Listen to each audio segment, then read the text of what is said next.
Chapter 1, Ninja Art, Soul Drain. I have to make it to Mizuki-sensei's training area, Naruto thought, as he ran as fast as he could away from the Hokage Tower with the Forbidden Scroll on his back. Naruto has stolen the Forbidden Scroll of Sealing from my office.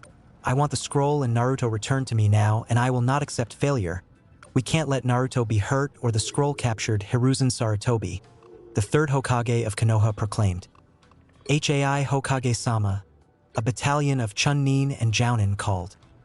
Move out, and with a wave of his arm, the shinobi of the hidden Lee village disappeared in a puff of smoke. Let's see, Shadow Clone Jutsu? Crap, I suck at clones.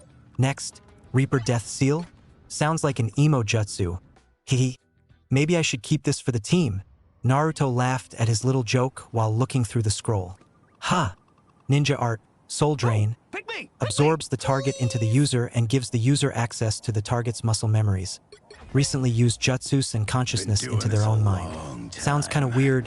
Naruto wondered on its uses for a while. Well, I gotta start somewhere. Okay, Soul Drain it is. Naruto. Hey, Irika-sensei.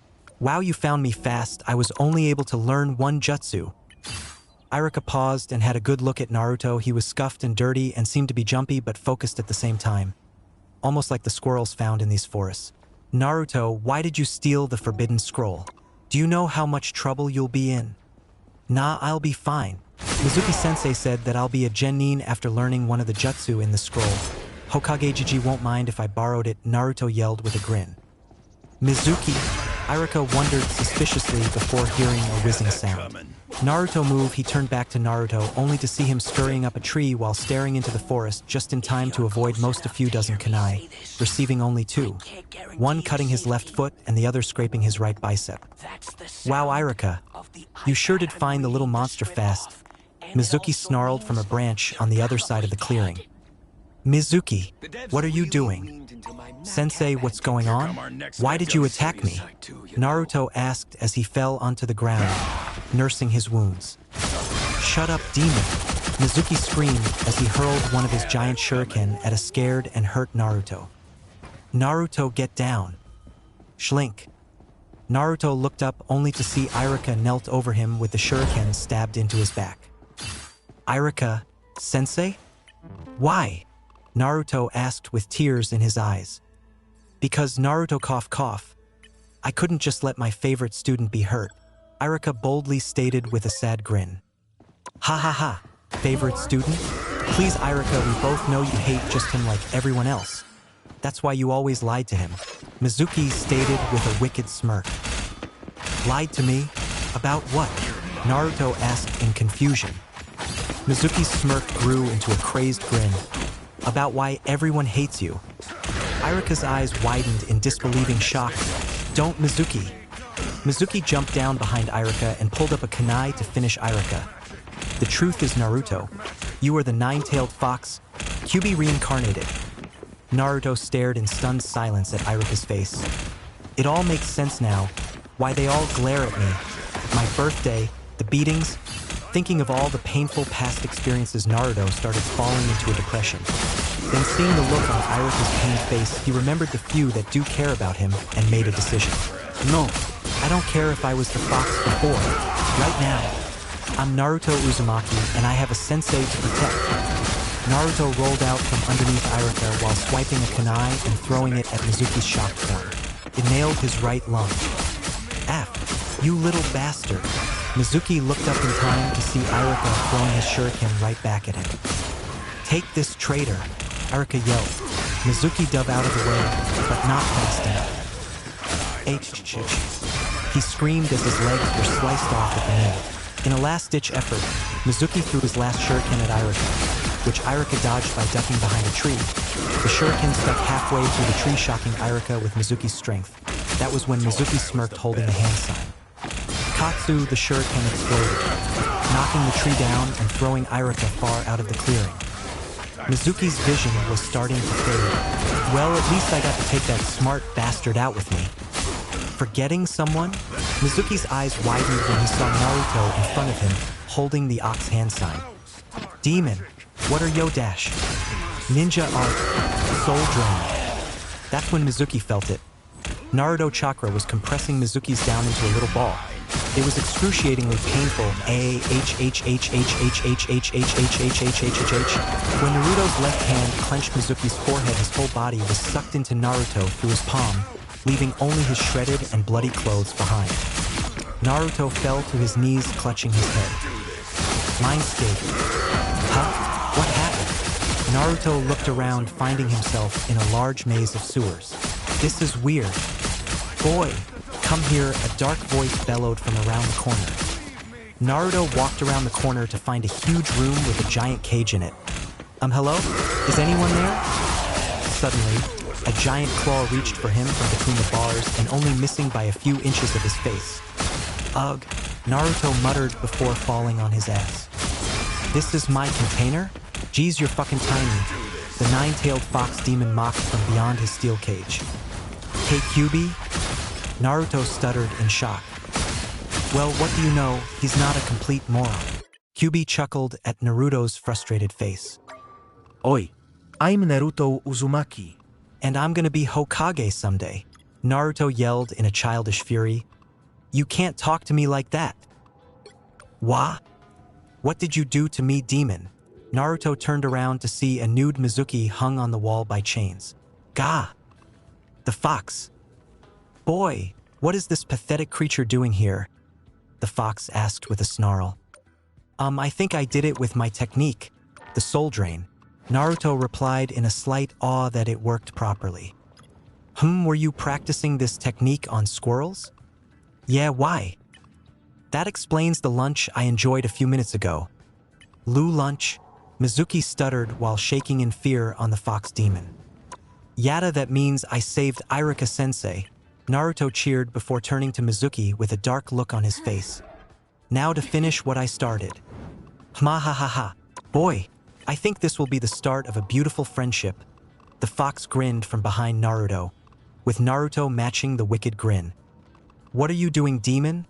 Naruto walked over to Mizuki while weaving 3 hand signs. And Naruto, what are you doing?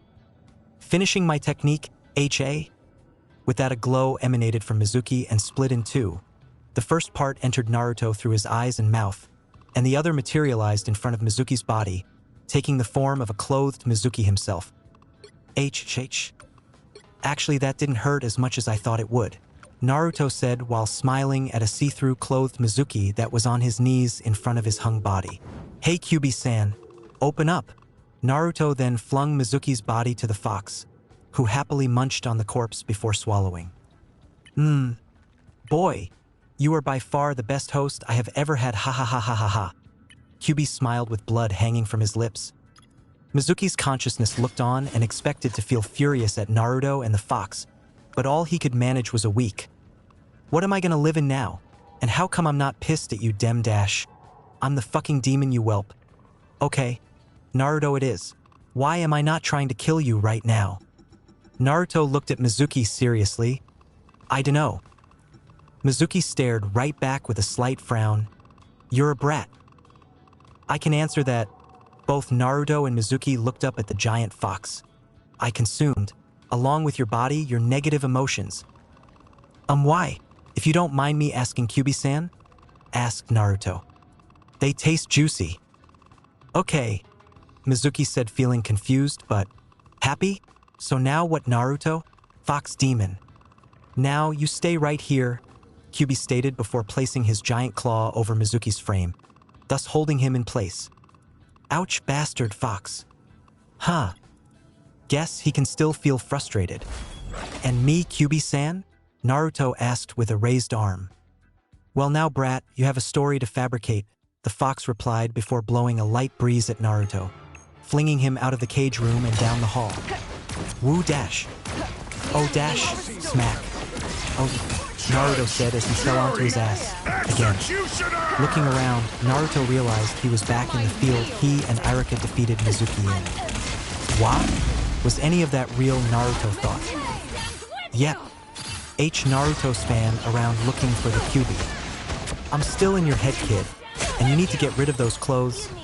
That's when Naruto looked down and saw Mizuki's bloody clothes left over from the Jutsu. How do I do that, QB-san? Naruto thought to the QB. Hey, it's your problem, not mine. You figure it out. Naruto sat thoughtful for a second before he heard Irika moan and get up from his place just out of sight. Naruto panicked, trying to think of a solution quick. I got it, he thought with a grin. Naruto weaved a few hand signs before whispering, Earth style, Headhunter Jutsu, and diving into the ground, taking Mizuki's clothes with him. Irika wandered into the clearing on guard. Naruto, where are you? Naruto popped up behind Irika and shouted, right here, sensei. Ah! Irika yelped before falling on his ass, causing Naruto to laugh loudly. Naruto paused in his laughter for a moment while thinking, hold up, how the heck do I know the Headhunter Jutsu? Irika looked annoyed at Naruto before realizing the absence of Mizuki. Hey Naruto, where's Mizuki? Did he get away with the scroll? No way, sensei. I got the scroll right here. I destroyed Mizuki just like a future Hokage would, Naruto said with a grin while pointing to a darkened patch of earth with a blood-stained headband sitting atop it. Irika's eyes widened in disbelief. You completely destroyed him? How? Naruto's grin grew even wider. With my new jutsu from the scroll. Irika stared at Naruto in shock. This academy dropout managed to beat a high-level Chunin with one jutsu. Irika thought in amazement. If that doesn't prove he should be a genin, then I don't know what will. Grabbing Mizuki's headband from the ground, Irika waved Naruto over. Hey Naruto, close your eyes for a sec. Grinning stupidly, Naruto sat in front of Irika with his eyes closed. Naruto felt a tugging on his goggles, then a cool feeling replacing them. Congratulations, Naruto. Naruto opened his eyes to see Irika and his reflection in the goggles that he was holding. You graduate! Naruto reached up to Mizuki's headband. No, it's mine. He thought in awe before hugging his sensei. Irika-sensei. Ha ha ha ha ha. Ouch, Naruto, I'm still bleeding here. Ha ha ha ha ha. Chapter 2. Explanation and squad formation. Knock knock. Come on in, you two, said Sarutobi Hiruzen, the third Hokage of Konoha. A bandaged Irika entered with a polite bow, the vastly powerful elder. Good morning, Hokage. Hey, Jiji. Knock it off, Naruto. Naruto ran over to Sarutobi with a smile on his face so big his eyes were closed tight, ignoring Irika's furious outburst. Sarutobi chuckled graciously. Good morning to you, Naruto-kun. How was your rest? He hopped into a chair and leaned back, relaxing. He pouted. The hospital was stuffy, and they kept me up all night, and they don't serve any ramen, you gotta fix that. Sarutobi met with a smile before turning to the now-seated Irika. And you, Irika-kun? All fixed up.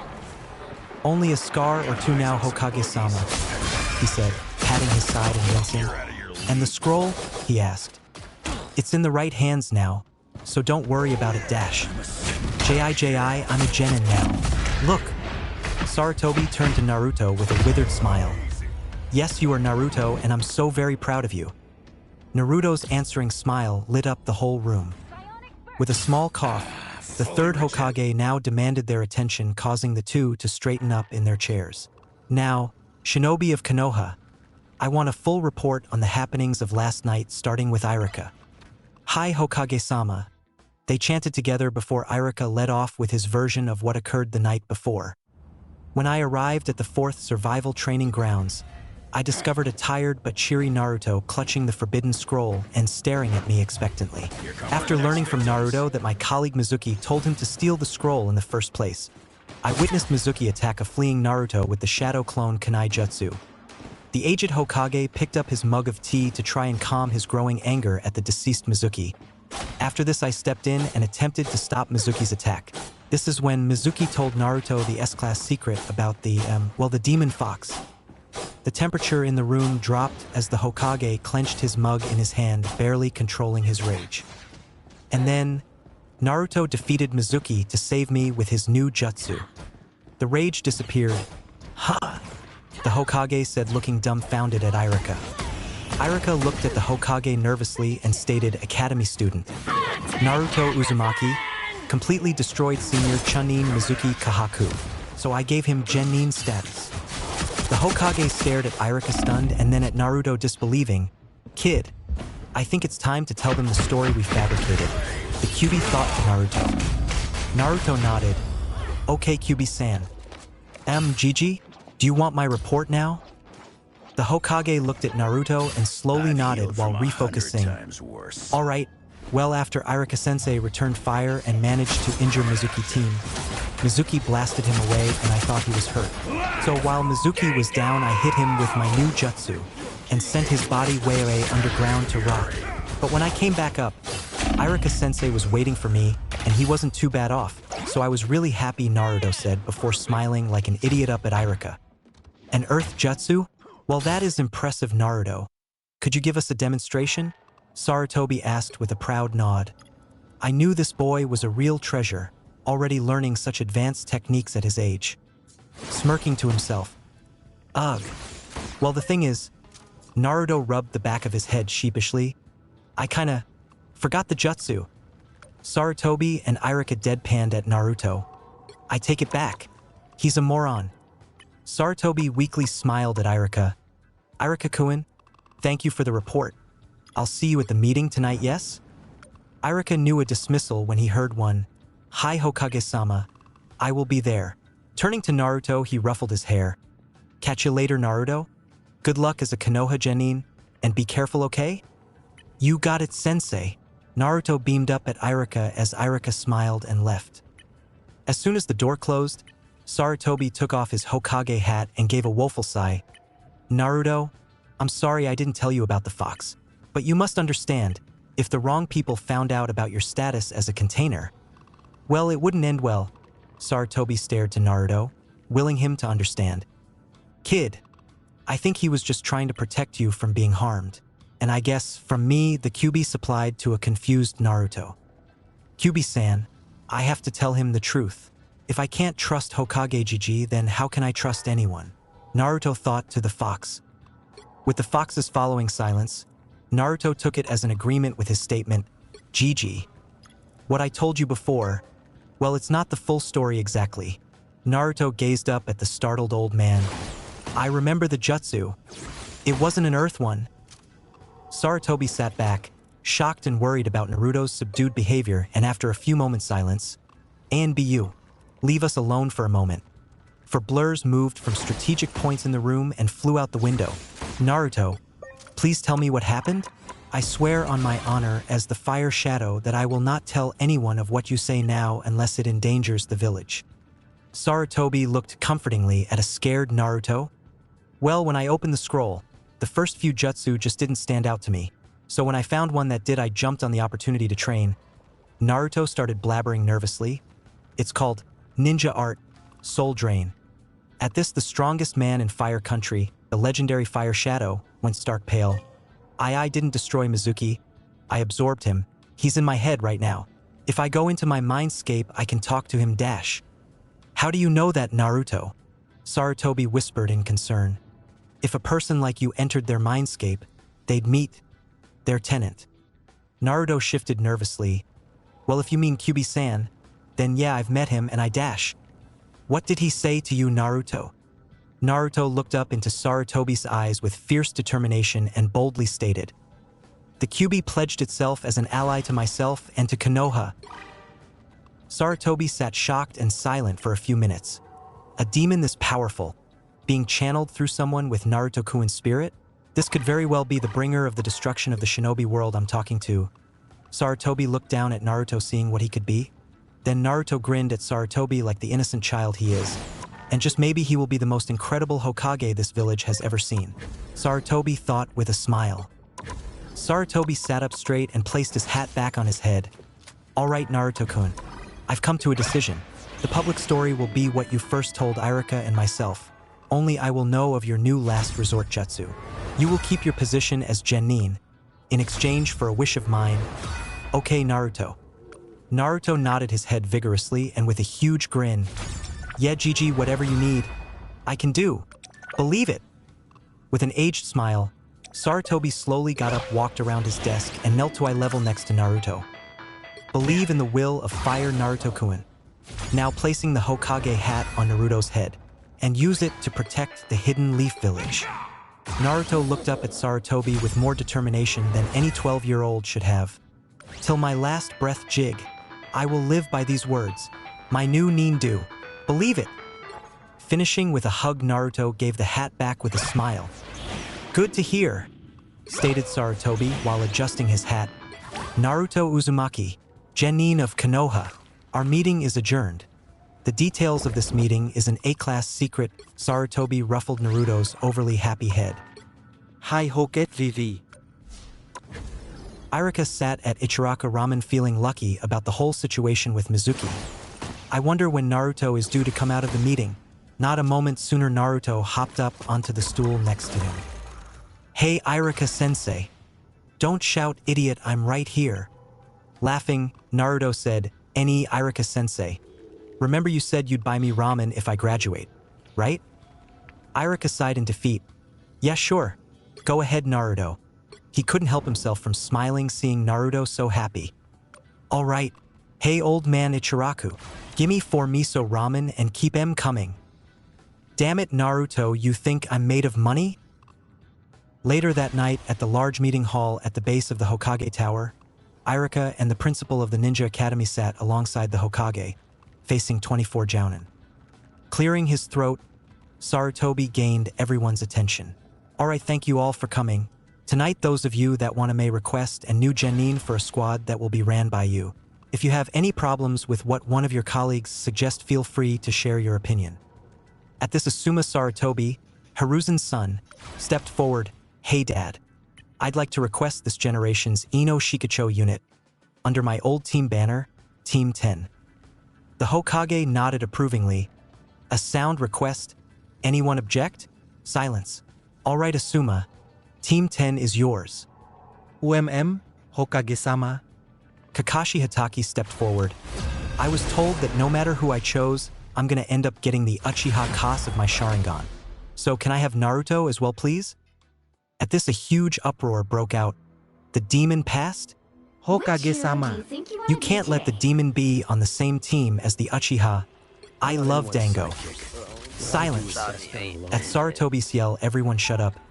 Anko, please leave, you are a Tokubetsu Jounin and as such not allowed to train a squad anyway. K, Anko says before diving out a closed window, shattering the glass all over the floor. Sarutobi sighs in exasperation. Kakashi, was there anyone else you wanted to request? Looking up from his book. Huh? Did you say something, Hokage-sama? Sarutobi face-palmed himself. For the love of Log, your third candidate Hatake. I widening in realization. Let's see. I guess I'll take Kakashi rummaging through the sheets of paper containing genin names. This one? Okay, Sakura Haruno, I guess. Any objections? Nobody cared. Alright, Squad 7 under Kakashi Hatake, Sasuke Uchiha, Naruto Uzumaki, and the pink-haired Banshee. Everyone looked at Sarutobi with a raised eyebrow or a suppressed giggle. Ugh. Sakura Haruno. Next, Chapter 3. Introducing a new Naruto, member of Team 7. Mindscape.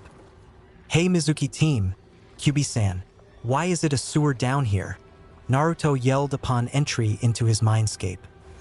"'Cause kid, you're as unimaginative as a shit," Kyubi honestly replied. "Bastard fox," Naruto yelled back childishly while shaking a fist at the legendary demon. "Well, Naruto," a see-through Mizuki stated leaning on one of the bars on the cage. "A person's mindscape is basically the representation of how they imagine their consciousness to be. Yours is a sewer because you are young and impressionable." Naruto just looked at Mizuki blankly. "What I'm saying is it took a random simple form you can change if you want, just by willing it to change," Mizuki explained. Naruto's face lit up in realization. Why didn't you just say so before? See what I'd have to put up with by myself if he chose another jutsu? Kyubi deadpanned at a face-bombed Mizuki. "So I can do this," Naruto exclaimed, staring in concentration at a blank space. "A lot of people can glare at the floor, kid. It doesn't take much concentration to dash." A small two-story house with a flat roof suddenly appeared. "I stand corrected." Mizuki looked at the house in awe. Holy log, that's incredible. Smirking, Naruto jumped onto the roof. Almost done, he said and chewed his lip in focus. And thus, a 10x 8-meter flat-screen television grew out of the roof, along with a 4-seater couch. Done. Now you too can watch the outside world through my eyes and ears. Mizuki looked at the black screen and listened to Naruto's snores. Truly invigorating, he sarcastically stated. I know, right? Naruto obliviously yelled. That's nice and all, but you need to get up. Your team assignments is in 4 hours, and you need to get new gear. New gear? Why? Naruto asked, looking at Kyuubi. Since you have my fighting style and main jutsu, you need to acquire the items that work with it. Mizuki explained. Huh? So that's how I knew the headhunter jutsu? Naruto asked with a look of understanding on his face. Yeah, kid. Say, what other jutsus do you suddenly know? The Kyuubi asked. Naruto tried to think of what jutsu he knows. Well, all my jutsu that I know I can do are substitution, transformation, ninja art, soul drain, shuriken, shadow clone jutsu, earth style, headhunter jutsu, and the earth style, earth wall. I also feel like I have a higher understanding of chakra control. Naruto's smile threatened to split his face in half. Wow, I totally picked the best jutsu ever. That's nice, Mizuki said, standing behind Naruto. Now, wake up. Mizuki punted Naruto back down the hallway into consciousness. Beep, beep, beep, beep, beep, beep, smash. Naruto sat up quickly, fully energized. All right, let's go. Naruto cheered as he jumped to his feet. After getting dressed, Naruto ran down the street to the Higurashi ninja store, hoping they'll let him in since he's now a ninja. Now standing at the door, Naruto took a deep breath. Hurry up, kid. You don't have all day. Realizing the annoying Baka was right. Oi. Naruto walked into the store listening to the jingling of the doorbell. Good morning and welcome to the Higurashi ninja store. How may I help you? A roughly 40-year-old burly bald man asked from behind the counter. Hi. I'm looking for a twin set of those giant shuriken, Naruto said, pointing to a shuriken identical to Mizuki's hung on the wall. And a shinobi assassin set, please. The burly man's eyebrows lifted. An assassin set? Aren't you a little young to already have a shinobi specialty? Naruto smiled up at the man. Old enough to kill, old enough to do whatever the fuck he wants. That was taught to me by an old sensei of mine. A huge laugh bellowed out from the man. What an interesting life philosophy, young man. All right, I'll grab it for you. The man walked into the back room where Naruto heard a lot of metal clinking. Not 2 minutes later, he walked back out with a box the size of Naruto's torso and 2 small metal bracelets. These are the latest giant shuriken sets. The bracelets have 3 seals on each, and each seal can hold 2 giant shuriken. It's a bit pricey, but for a kid like you, I can knock it down a little since you're buying a whole assassination kit as well. You want me to fully stock each seal? Naruto looked on blankly at the bracelets. I don't know if I can afford all that. I only got this much, said Naruto as he opened his froggy wallet, letting all his cash fall out. And after the bounty on a B-rank missing Nin Mizuki, there was a lot. The burly man's eyes flashed into dollar signs. I think you can easily afford all of this with a half of what you got there, my boy. Haha. Naruto smiled up at him. Thanks, Mr. Sorry, what's your name? The man thumped his chest proudly and stated in a much rehearsed voice, Dan Higurashi is my name, and blacksmithing is my game, and you my boy? Naruto suddenly got nervous. Will he kick me out once he finds out who I am? Like all the others?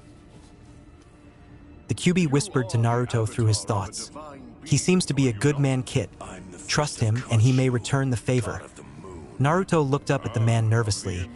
My name is Naruto Uzumaki, rookie genin of Konoha. Dan's eyebrows lifted once again and stared at Naruto for a solid minute, putting Naruto on edge, ready to run at a moment's notice. You're the kid that painted the Hokage monument? Dan said with a smile. That takes guts, kid. Naruto smiles back widely. You heard about that? Everyone did. What I want to know is how you managed to get away from all them MBU in a bright orange tracksuit, Dan said while he chuckled at his own joke. Naruto yelled confidently, Orange is the best color by far. Believe it. Laughing at Naruto's enthusiasm, Dan said, well, I can help set you up with some proper shinobi clothing while keeping some orange if you got the time. What do you say, Naruto-kun? Yatta! Naruto cheered while following Dan to the clothing section. Naruto heard the Kyuubi sigh heavily. This is why we left extra early, kid. Good luck with the team meeting, Naruto-kun, said Dan, waving goodbye to Naruto as he ran to the academy to meet up with his new squad. Naruto half-turned and grinned back. Thanks, Dan-san. I'll be back soon, I promise. Jumping onto a nearby roof in his new outfit, Naruto took a second to admire how cool he looked. With the tracksuit now folded away and safely sealed into his new orange sealing belt, he now wore black ninja pants with a print of an orange shuriken on each of his knees, with a chainmail singlet laying under his new black t-shirt with an orange trimming.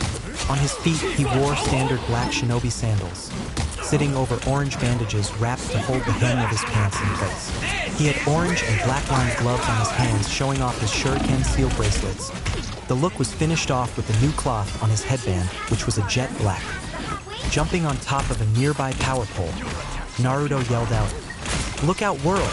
A new Naruto Uzumaki is in town." With that, Naruto focused chakra to his feet and started building hopping towards the academy. Sasuke Uchiha? HM. Naruto Uzumaki? Naruto. Irika looked up from his roll to look towards Naruto's seat, only to see it empty. With a frown, Irika thought, Naruto, what are you doing? Being late on your first day as a shinobi? Geez, he's probably just slept in. With a deep sigh, Irika was about to continue on when suddenly Naruto popped out of the floor in front of Irika's desk. Hey, sensei! Naru, too. Irika stopped his rant when he noticed, yes, Naruto did pop out of the ground, and with a new look. With a grin, Naruto said, "Sorry I'm late, sensei. I was stocking up on ninja tools. You know what they say, better to be late and prepared than early and dead." He finished before moving to his desk between Shikamaru Nara and Kiba Inuzuka. Irika stared at Naruto in shock until, "Sensei, we're all here, so can you get on with the team announcements? It's troublesome to be here any longer," spoke the resident genius. Now snapped out of his daze, "Why yes, good point, Shikamaru. Right, Team 1? Nobody cared unless it was their team that was called. Team 7 Sasuke Uchiha, Naruto Uzumaki, Sakura Haruno, under Kakashi Hitaki." Sasuke had no outward reaction at all. Naruto only frowned slightly. Sakura cheered that she was on the same team as Sasuke. For an unknown reason, Irika felt like he was witnessing something special. Where the fuck is this sensei of ours? Naruto, don't swear, it irritates Sasuke Kayuin. Fuck you, Haruno. Team 7 appeared slightly frustrated that their sensei was late, by 3 full hours, starting to border on 4. Though on Sasuke, you can only tell by the slowly increasing frown. This is the sight one Kakashi Hitaki finds himself walking in on. "Hello, Team 7. You're tacky and I hate you. Meet on the roof in 1 minute." Poof, and the Jounin is gone. In a rush, Naruto grabs his teammates and, using the headhunter Jutsu, dives into the outer wall of the academy and moves up to the roof. Poofing onto the roof, Kakashi took a seat against the railing, waiting for his charges. What he saw next was more than he expected. "Wahoo!" yelled Naruto as he flew out from the rooftop with a screaming Sakura under one arm and a stunned, silent Sasuke over his shoulder. Naruto let go of his teammates in midair and landed with a thumbs up directed at Kakashi, as Sakura landed in an unceremonious heap on her ass, and Sasuke flipped around at the last second to land in a crouch next to Naruto. "That was interesting. How did you do that, dope?" said Sasuke with a raised brow. With a grin, Naruto looked to Sasuke. "Hee with my new Jutsu team." Sasuke smirked back at Naruto's grin. "Guess you won't be as useless as I thought." Before Naruto could retort, Kakashi cut in. "Impressive, you 3, getting up 6 stories in 8 seconds. Very impressive." "Thanks, sensei," Naruto shouted proudly. "Shut up, Naruto, your yelling is annoying everyone," the useless Banshee screeched. She was just about to scream again when Kakashi slammed some tape over her mouth. "Right, now that is taken care of, how about some introductions? Starting with the blonde, Kakashi said while pointing to Naruto. Why don't you show us how it's done, sensei? Sasuke asked. Alright, my name is Kakashi Hitaki. My likes are none of your concern. My dislikes are the things I don't like. My hobbies include things I like, and my dreams are rated R 18 plus, so I won't be sharing them with children. Now you blondie. The three just stared at him thinking, all we know is his name and he has grown-up thoughts. Okay then, my name is Naruto Uzumaki. I like ramen, my comrades, and my tenant. At this, Kakashi's visible eye widened. My dislikes are the scum of this village, irritating fangirls and traitors. My hobbies include sleeping and training and ramen. And my dream, I will protect the will of fire and the people that follow it. Believe it. Kakashi nodded. Alrighty then, I'll need to talk to you about you. Tenant, comment later, Naruto. Alright, the emo, your turn. My name is Sasuke Uchiha. I like training and getting stronger. I dislike weak fangirls and a certain man. My hobbies are the same as my likes, and my dream. No, I don't have a dream, but my ambition is to kill a certain man. Well, aren't you a ray of sunshine? Sasuke glared at Kakashi. Alright, and your turn, Pinky. MMMPFFF. That's quite amazing and more than enough information. Thank you, Sakura. The two boys looked at Kakashi confused. Did he actually hear her introduce himself? Or did he already know our names? They looked at each other, then at a fuming Sakura. Best not to ask. Alright, you three. Meet me at Training Ground 7 tomorrow at 6 a.m. for your second test. Naruto, I will be visiting you this evening to discuss things. Kakashi said before poof, he was gone. Naruto turned to Sasuke. Hey, what do you think he meant by second test? A frowning Sasuke looked back. How should I know, Doe? I have to go train.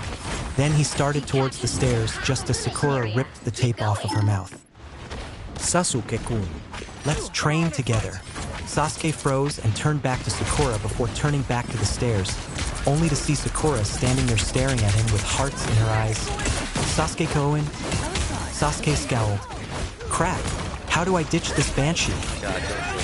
He thought when he suddenly felt someone grab his arm. Turning, he saw Naruto. Come on, team! He yelled before jumping off the building and dragging Sasuke with him. Naruto, you're gonna kill US. Sasuke screamed in a very un-Sasuke moment. He looked at Naruto to see him holding a one-handed sign. Dobe, what are you doing? And then, the two disappeared as they dove into the ground. Coming up at Team 7's new training ground, a giggling Naruto let a freaked-out Sasuke free. Hee, that was great. Did you see her face? Ha ha ha ha ha ha. A now slightly calmer Sasuke said, I guess a thanks is due, Dobe. Nice save. Although, I could have used a warning. I owe you one. Naruto, now smiling widely. Alright then, I'll consider us even if instead of both of us training separately and without a sparring partner. Let's train together as long as we're on this team together. Sound good? Naruto asked. Sasuke looked at Naruto weighing the pros and cons. After a moment he nodded fine, but only for as long as the anti-fangirl service is active. Deal? Naruto nodded. Deal. Naruto and Sasuke took their stances. Taijutsu only Dobe? He asked with a confident smirk. For now, team. Enough chatter, let's go. Naruto yelled as he shot forward with a higher skill level than ever shown previously. Knock knock. Naruto looked up from his dinner of instant ramen and blinked. Who do you think it is, QB-san? He thought. It's probably that Cyclops from earlier. He did say he wanted to talk to you about me. Naruto nodded and slurped the last mouthful as he took the necessary steps to the door. He opened it with one hand to see that it was indeed Kakashi who was waiting. Yo, Naruto, he said with a wave. Naruto grinned. What's up, sensei? You wanted to talk about Q-. Within a second, Kakashi had closed the door and moved Naruto over to his bed. When Naruto got control and sat back up normally, he noticed Kakashi had pulled his only chair up to face the bed. What the hell? Naruto yelled. Kakashi, I smiled. Sorry, Naruto, but I can't let you talk about that so callously, he said before leaning forward and speaking in a serious tone. Your comment earlier today, about your tenant. Explain to me what you meant exactly. And Naruto stared into Kakashi's eye for a moment. What should I say, Kyubi-san? He thought to the fox. Naruto heard the fox chuckle. Just repeat after me, even if I say something you don't agree with. Naruto nodded to himself before talking to Kakashi. Well, Cyclops, I meant the Kyubi, but since it's in my gut, I don't see how it's your business, he said before folding his arms and pouting childishly. Kakashi's eye widened, and here I thought he might be similar to Minato-sensei, he thought before sighing. Naruto, I'm your sensei. I'm asking for the safety you and your team, Kakashi said while placing a hand on Naruto's shoulder. Naruto blinked in shock. He cares about me? Naruto thought. No shit, kid. Why else do you think he came here? Repeat after me again. I want to mess with him some more, Kyubi ordered with a chuckle. Naruto frowned. Bastard fox. Forget it. You're cut off, Naruto thought as he broke the signal between him and the TV in his mind. Naruto smiled at Kakashi. Sorry, sensei. Well, I met Kyubi-san the other night. Other than being a prick, he's pretty alright, Naruto said while scratching his head. Kakashi blinked. The Kyubi?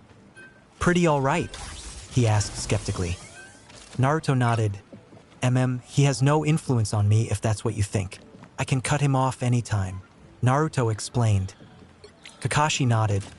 Well, alright, I'll take your word for it. But if I see any problems concerning its chakra, I won't hesitate to take action, Kakashi said, signifying the importance of Naruto's control. Naruto nodded. I wouldn't expect anything less, sensei. There are people in this village with a strong will of fire.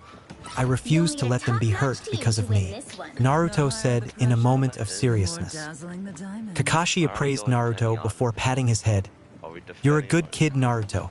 I think you'll do well, Kakashi said before standing up straight. That is, if you guys pass my test in the morning, Kakashi said with an eye smile before waving. Later, Naruto watched as Kakashi disappeared in a poof of smoke. It filled his small room in seconds, causing him to cough and splutter as he opened a window to let it free. Naruto stared out at the Hokage monument as the smoke filtered out and held his arm up to it. Clenching his fist, he vowed, I will pass your exam, sensei. Believe it. Chapter 4. The Bell Test, our first C rank in training. I can't believe I'm late, Naruto yelled as he ran as fast as he could towards Training Ground 7. Oh man, I'm so screwed. Approaching the training field, he could see Sasuke and Sakura leaning against the training posts. Oh crap, they're gonna kill me. Hey guys, sorry I'm late. My training got a little rough yesterday, then I had a late night, he said sheepishly as he came to a stop. Sakura scoffed. Yeah, right. I bet you just knocked yourself out by falling over. Naruto glared at Sakura. I may have been knocked around hard, but I got a couple of decent hits in Oswell. I'm just not that smooth with unarmed combat, Naruto explained. Sakura scoffed. Who'd train with you? You're the dead last. Only a moron would waste their time with you. Sakura glared at Naruto hatefully. Naruto smirked. Oh really, whoever would train with me is a moron? Duh. Are you deaf as well, Baka? Sakura screeched. No, he's not. He's just wondering why you'd call me, the love of your life, a moron. Sasuke smirked from his place, leaning against the training post. Sakura turned to Sasuke and looked horrified. And oh, Sasuke-king, why would you choose him over me? I had the highest marks in the academy other than you. I am way better than this low-some MPF. Sakura suddenly found her mouth taped shut courtesy of Naruto. Team, you were right. She's an annoying banshee. Then Naruto dove underground and pulled down Sakura till only her head and shoulders were left above ground. Naruto came back up smirking. That's one more training session, Sasuke. How about now, Do? By the looks of things, Kakashi isn't going to be on time again, Sasuke stated with a replying smirk. You said unarmed combat isn't your specialty. So what is? With a huge grin, Naruto swiped his hands over his opposite wristbands and with a poof of smoke. Whoa, Sasuke said in shock, and Sakura's eyes widened from her position in the floor. Naruto stood slightly crouched, holding one shuriken in front of him in his left hand and the second in his right above his head. Grinning confidently, you like Sasuke? he said with a chuckle before twirling them expertly. When did you learn to wield those Naruto? Sasuke asked. Just something Mizuki-sensei passed on to me. Naruto replied with a smirk before resealing his shuriken. I think I'll leave the armed combat to you then, Sasuke said. Naruto let out a huge yawn. I'm still tired. Maybe we could sleep instead of train this morning? Sasuke yawned in reply and answered with his trademark HM. Lying down next to Sakura's head, MK, good night team Sakura. Sasuke did the same on the other side of her head. Night. Sakura was stuck in the ground, fuming at her teammates. MMPFF. Yeah, you're right, Sakura. The sunrise does look nice this morning. At 11 a.m., Kakashi appeared in a poof of smoke. Sorry I'm late, I was lost on the road of life? He looked around to find Naruto and Sasuke, using an almost completely buried Sakura's shoulders as pillows, while she glared up at him with her mouth taped shut. In this situation, Kakashi did the only thing he could. Reaching into his pouch, he pulled out a camera and took a photo. Flash. Naruto jumped to his feet with a yelp, while Sasuke rolled to his feet, whipping out a kunai. Good to see you three are so alert this morning, Kakashi said with an ice smile. Naruto, please get your teammate out of the ground. Sure thing, sensei, Naruto said with a salute before falling backwards into the ground. With his three students now sitting in front of him patiently, Kakashi began his speech. Alright guys, now I'm sorry to break it to you, but until you pass my test, you are not full genin yet. Cue jaw drop from Naruto, scowl from Sasuke, and muffled Sakura trying to take the tape off of her mouth. In this test, you need to take one of these bells from me in combat and return them to this alarm clock, he said, pulling out 2 bells and clipping them onto his belt. You need to come at me with the intent to kill or you won't stand a chance. The alarm will go off at noon, so begin. All 3 genin disappeared into the surrounding foliage. Now, I wonder who will come for me first, or if they'll take me seriously. After 2 minutes of waiting, Kakashi heard a whizzing sound and barely ducked in time to dodge a flying shuriken. What the hell? What genin is capable of using a full-sized battle shuriken at this speed? Kakashi turned to where the shuriken was thrown from, only to see a fireball mere meters away from him. Shit! Asterisk, boom, asterisk. Naruto jumped into the clearing, holding a second shuriken. Damn! Sasuke, he substituted. Naruto complained. Sasuke appeared next to Naruto, HN. Seeing the substitution log, they both paused to offer their prayers to the fallen log. And on looking Kakashi's eye widened. Followers of the log? And these boys are barely genuine. And by the looks of things, they've also figured out they need to work together to get these bells. Looking down from his perch, Kakashi saw Naruto's discarded shuriken. Now, why would he leave such a pricey ninja tool sitting there? Approaching the shuriken, Kakashi kept his focus on the genin in the clearing. He will plan to come pick it up, and by then I will have a trap set up for the both of them, Kakashi thought as he crouched in front of the shuriken. He reached into his pouch on the left side of his belt line, leaving the bells wide open on the right. It was at that moment, Naruto and Sasuke turned to him while smirking. Now Sakura, yelled Naruto. Shocked that the 2 genin managed to sense him, Kakashi didn't react in time for the shuriken to go poof and reveal it to be Sakura under a transformation jutsu. Sakura grabbed the bells and ran towards the boys who were running towards her. Seeing this, Kakashi snapped out of his daze and ran to get the bells back. Hurry up, Naruto. Ready, Sasuke? Said Naruto as he was sinking into the ground. HN, fire style, fireball jutsu, Sasuke said as he launched the jutsu straight at Sakura and Kakashi. Kakashi's eye widened. What are they doing? They're willing to burn through Sakura and the bells to get me? I have to save her now, Kakashi thought as he began running full speed towards Sakura.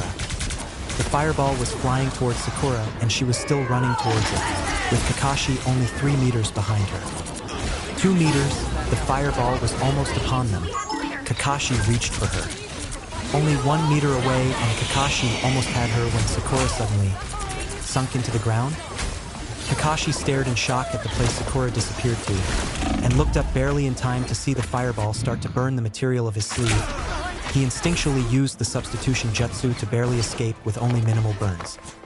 Falling to the floor at the base of a nearby spruce, Kakashi looked at the alarm clock and saw Sasuke smirking at him. Not a second later, Naruto popped up from the ground with Sakura by his side holding the bells, just in time for the alarm go off. Naruto smirked. Looks like Team 7 passes Sensei. Knock knock. Gomein. The door to the Hokage's office opened and in walked the newly formed Team 7.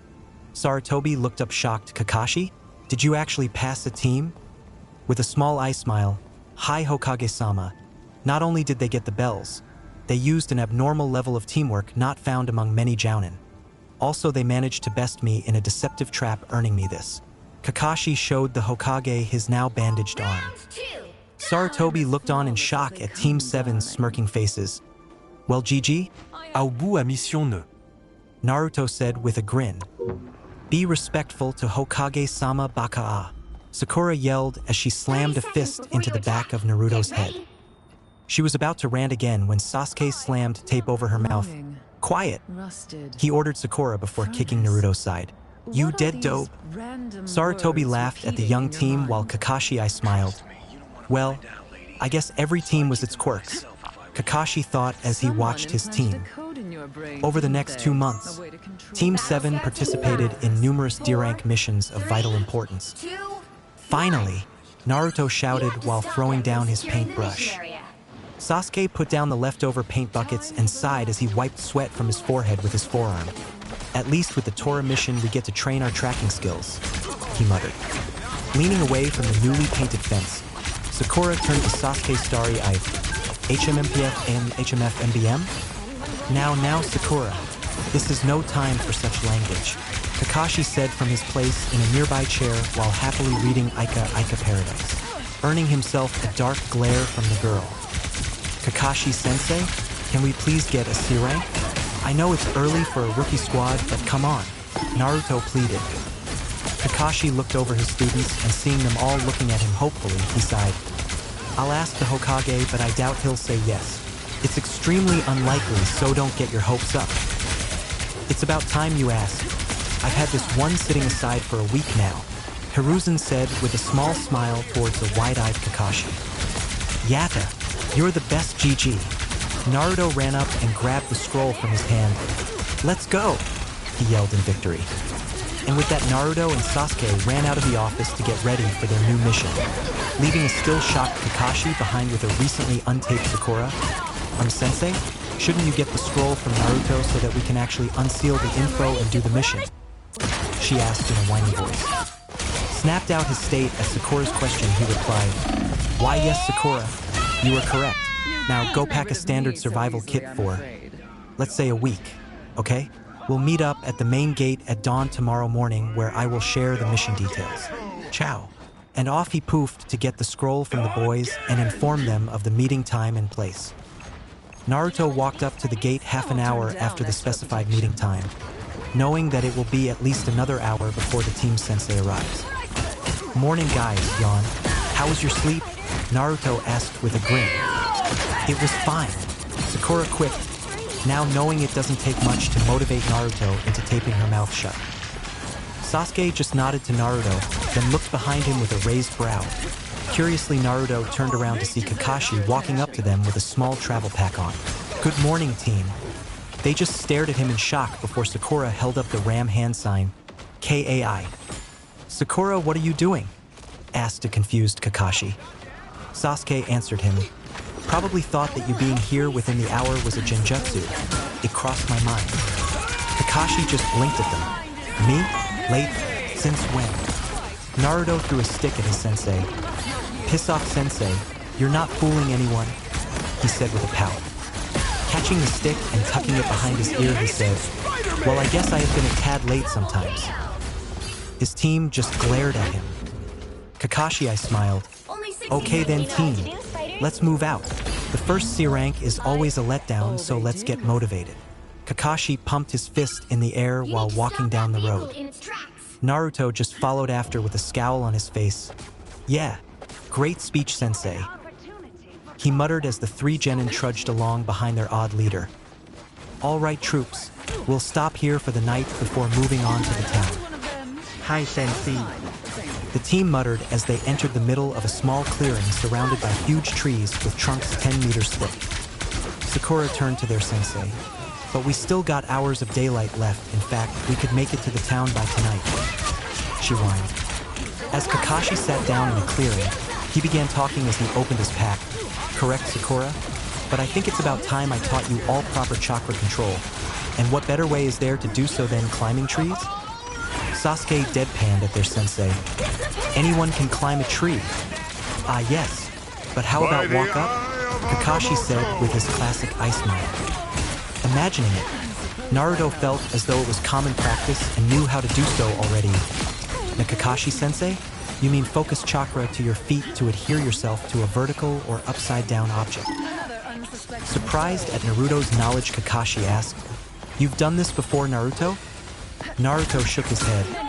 "Nah, but I have a decent idea." "Well then, why not give us a demonstration?" Kakashi said as he tossed a kunai into the air. "Mark your progress on the tree with a kunai. You two follow after Naruto." With a confident grin, Naruto snatched a kunai and ran towards a tree. Focusing chakra to his feet, he starts to climb. "Yes, thank you, Mizuki," he thought in victory. After getting past the fourth branch, Naruto's grip started to loosen, and he came plummeting down. HCRAAP. Asterisk boom asterisk. Sakura runs over to Naruto. "Are you okay, Naruto?" she asked as she looked down to see a Naruto-sized hole in the ground. After she helped pull him out, he replied, "Never better, except for the embarrassment and the cracked skull. Totally fine," he muttered while walking in a circle before he fell onto his side and started snoring. Sensei? Is he gonna be all right?" Sakura asked, chewing her lip. Kakashi looked up from his book. "Yeah, sure. So do you two get the idea of the exercise? Great, get started." Kakashi casually walked over to the unconscious blonde, picked him up, and continued walking up a nearby tree. Sakura and Sasuke looked on in awe. Picking up a kunai, Sasuke ran at his tree. "All right, the dope said focus chakra to his feet, but how much? I'll start with enough for the fireball jutsu and see what I get."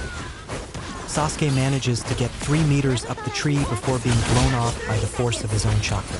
Performing a quick backflip, he rights himself and lands on his feet. "Okay, that's far too much," he thought with a sigh. His thoughts were interrupted by a loud success. He looked over to see Sakura standing upside down on the 5th branch of her tree. Looking over to them, Kakashi nodded, "Good work, Sakura. You seem to have perfect chakra control. Although that is a wonderful thing to have, it also means you have an abysmal amount of chakra." Sakura frowned at her sensei. "Hey, sensei, don't point out my weaknesses in front of Sasuke-kun," she shrieked, thus earning herself chakra-reinforced tape over her gaping maw. MMPF. A dizzy but newly conscious Naruto stood upside down next to Sakura. "What did we say about your fangirl mannerisms?" he asked sagely. MHMMPF. Sakura screeched as she glared at Naruto. Kakashi clapped, bringing her attention to him. "Exactly, Sakura. Now start running up and down your chosen tree while holding the transformation jutsu. This will deplete your chakra reserves quickly, so that they are forced to expand at a faster rate while you sleep," he explained. With a glare at Naruto and her sensei, Sakura started running up the tree again and transformed into her friend Ino. From Naruto's angle, he had a clear view up Ino's skirt, causing him to lose concentration and blood from his nostrils. And with that, he fell again. "Not again, Fuck." Naruto blinked in confusion before noticing that Kakashi had jumped over and caught him. "Now, Naruto, you really should start practicing this technique. You may have a good understanding of how it works, but you don't seem to have it mastered like our Kunoichi has. So get at it," Kakashi ordered while tossing Naruto down to the ground. Naruto landed with a hump before he walked over to a tree next to Sasuke's. "Hey team, need some pointers?" Sasuke just glared at his mark on the tree, barely 5 meters off of the ground, then glared at Naruto. "What do you think, dope?" he said sarcastically. Chuckling, Naruto said, "Well, it's obvious what you're doing wrong. You're using almost 10 times more chakra than you need."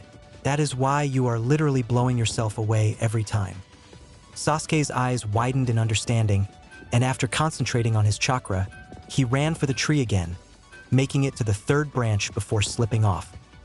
Landing on the ground and looking up at his progress, Sasuke smirked at his success. HN. Turning to Naruto to thank him, he realized Naruto was having one of his daydreaming spouts, staring blankly at the tree. Sighing and turning back to his tree, I can thank the dobe later. I guess I owe him another one, and an Uchiha always repays their debts. He thinks before running at his tree again. Mindscape. How come I don't have this down right away?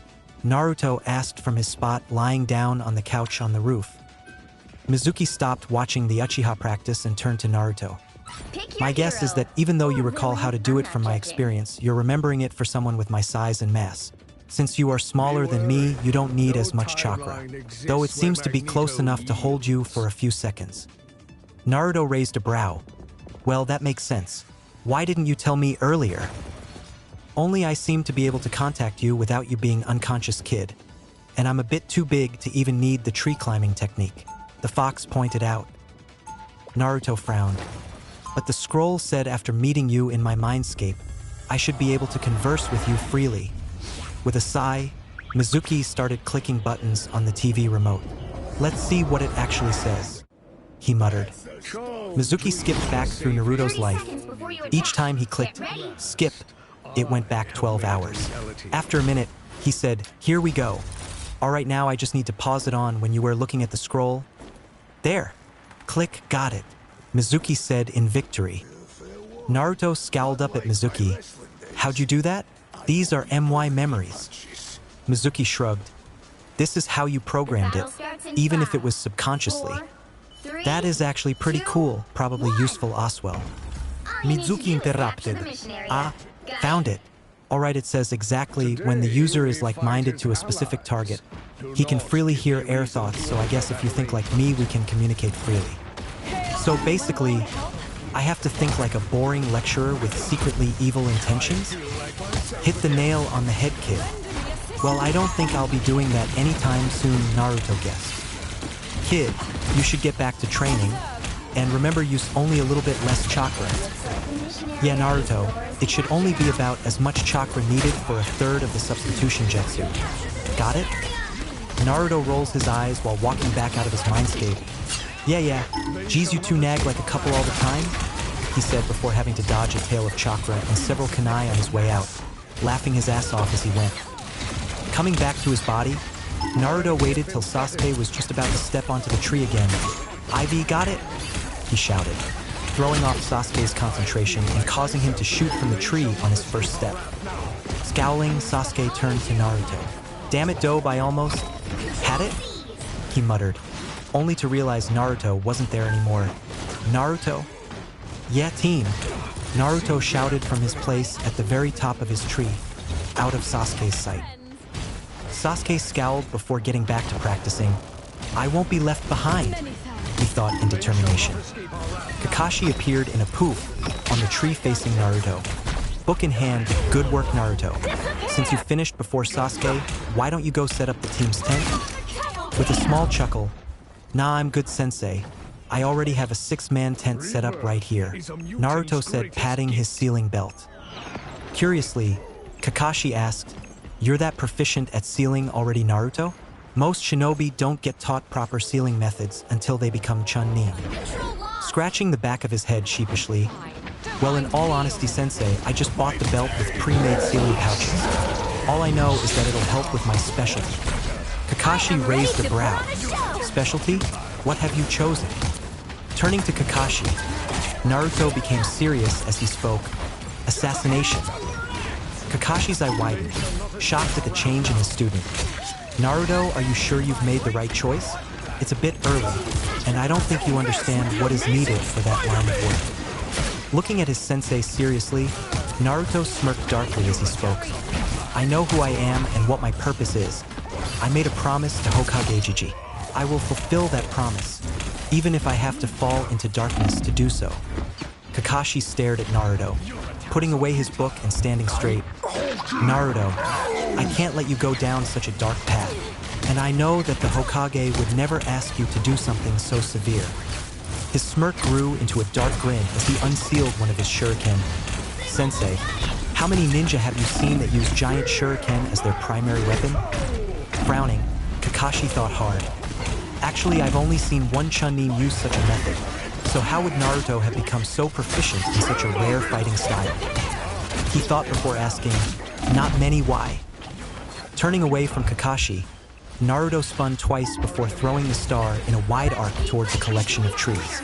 At such a speed, it sliced through 14 of the enormous trees easily before curving back to Naruto, where he caught it flawlessly, showing his control and power to Kakashi's wide eyes.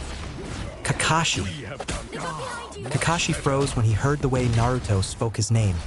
He glanced at Naruto to see a hard glare being directed at him. Can you imagine what that one throw could have downed to say, an army of enemy ninja? Naruto asked before sealing his shuriken away. Before Kakashi could reply, Naruto jumped down from the trees. Kakashi sat atop the tree Naruto left him at, thinking about what Naruto said. Even though it's wrong for a child of his age to think like that, I can't dispute the logic. As a shinobi, he already seems to be around Chunin level, so it's logical that he has found a speciality, even if I don't completely agree with it. He thought with a sigh. Kakashi thought back to Naruto's facial expression when he was imagining those trees to be enemy ninja. Then again, he seemed to actually enjoy the thought of killing others. Is it an influence from the Kyuubi? Kakashi heard footsteps coming up the tree he was on. Looking down, he saw Sasuke panting heavily but focused on his goal. Sasuke could see the top of the tree now. I'm most there. I can't be left behind by those two. And with one last push and a boost of chakra, he landed on a branch just under Kakashi. With a sigh of satisfaction, Sasuke lied back against his branch. Looking up at the sky, it's almost dusk. I must have been out here for hours. Chum. At least I know I got this mastered. Then he noticed Kakashi's curious face staring down at him. Sasuke, I see you finally made it, he said with an eye smile. Sasuke just closed his eyes with a smirk. H.M. Turning away from his student, Kakashi mumbled, "Good to know one of my students haven't changed." This got Sasuke's attention. "Changed, sensei?" he asked as he pushed himself into a sitting position. Kakashi turned to Sasuke and sighed. "Sasuke, let me ask you something. What is your focus for becoming a ninja?" Sasuke's look darkened. "To hunt down the man who killed my clan." "And how are you going to do that, Kakashi asked. Sasuke looked at Kakashi frustrated. "I'll track him down." With a raised eyebrow, Kakashi asked the simplest question. "How?" Sasuke was about to retort before he stopped himself. "How am I going to do that? I have no skills in tracking," he thought as he searched his mind for a response. Kakashi interrupted Sasuke's little epiphany. Every ninja picks a speciality that they will pursue as their main focus. Most of the Uchiha clan chose to become combat specialists, but there are those that used their Sharingan to pick up on subtle changes in the environment to track where a person has been. "So I will learn to do both," Sasuke spoke confidently. It took the average Uchiha near 15 years to master their tracking skills, Kakashi informed, breaking Sasuke's confidence. Although every now and then, there are ninja that pop up once a generation that can be a jack of all trades, but usually a master of none. "Do you understand what I'm saying, Sasuke?" Kakashi asked. Sasuke frowned up at his sensei. "You're saying if I'm going to be strong enough to beat him, I won't be able to find him. And if I can find him, he will slaughter me." Kakashi nodded. "Yes, that is why we put you on teams," Kakashi said, causing Sasuke's face to light up in realization. "So you're saying with our team we could get him?" Sasuke said. Again, Kakashi nodded. "It's definitely a possibility. Now, what would you say your specialty will be, Sasuke?" Sasuke thought hard. "Probably hunting. It'll complement Naruto's choice well, and together we can fulfill my goal." Kakashi was startled. "You know about Naruto's choice and specialty?" he asked. Sasuke nodded with a HN.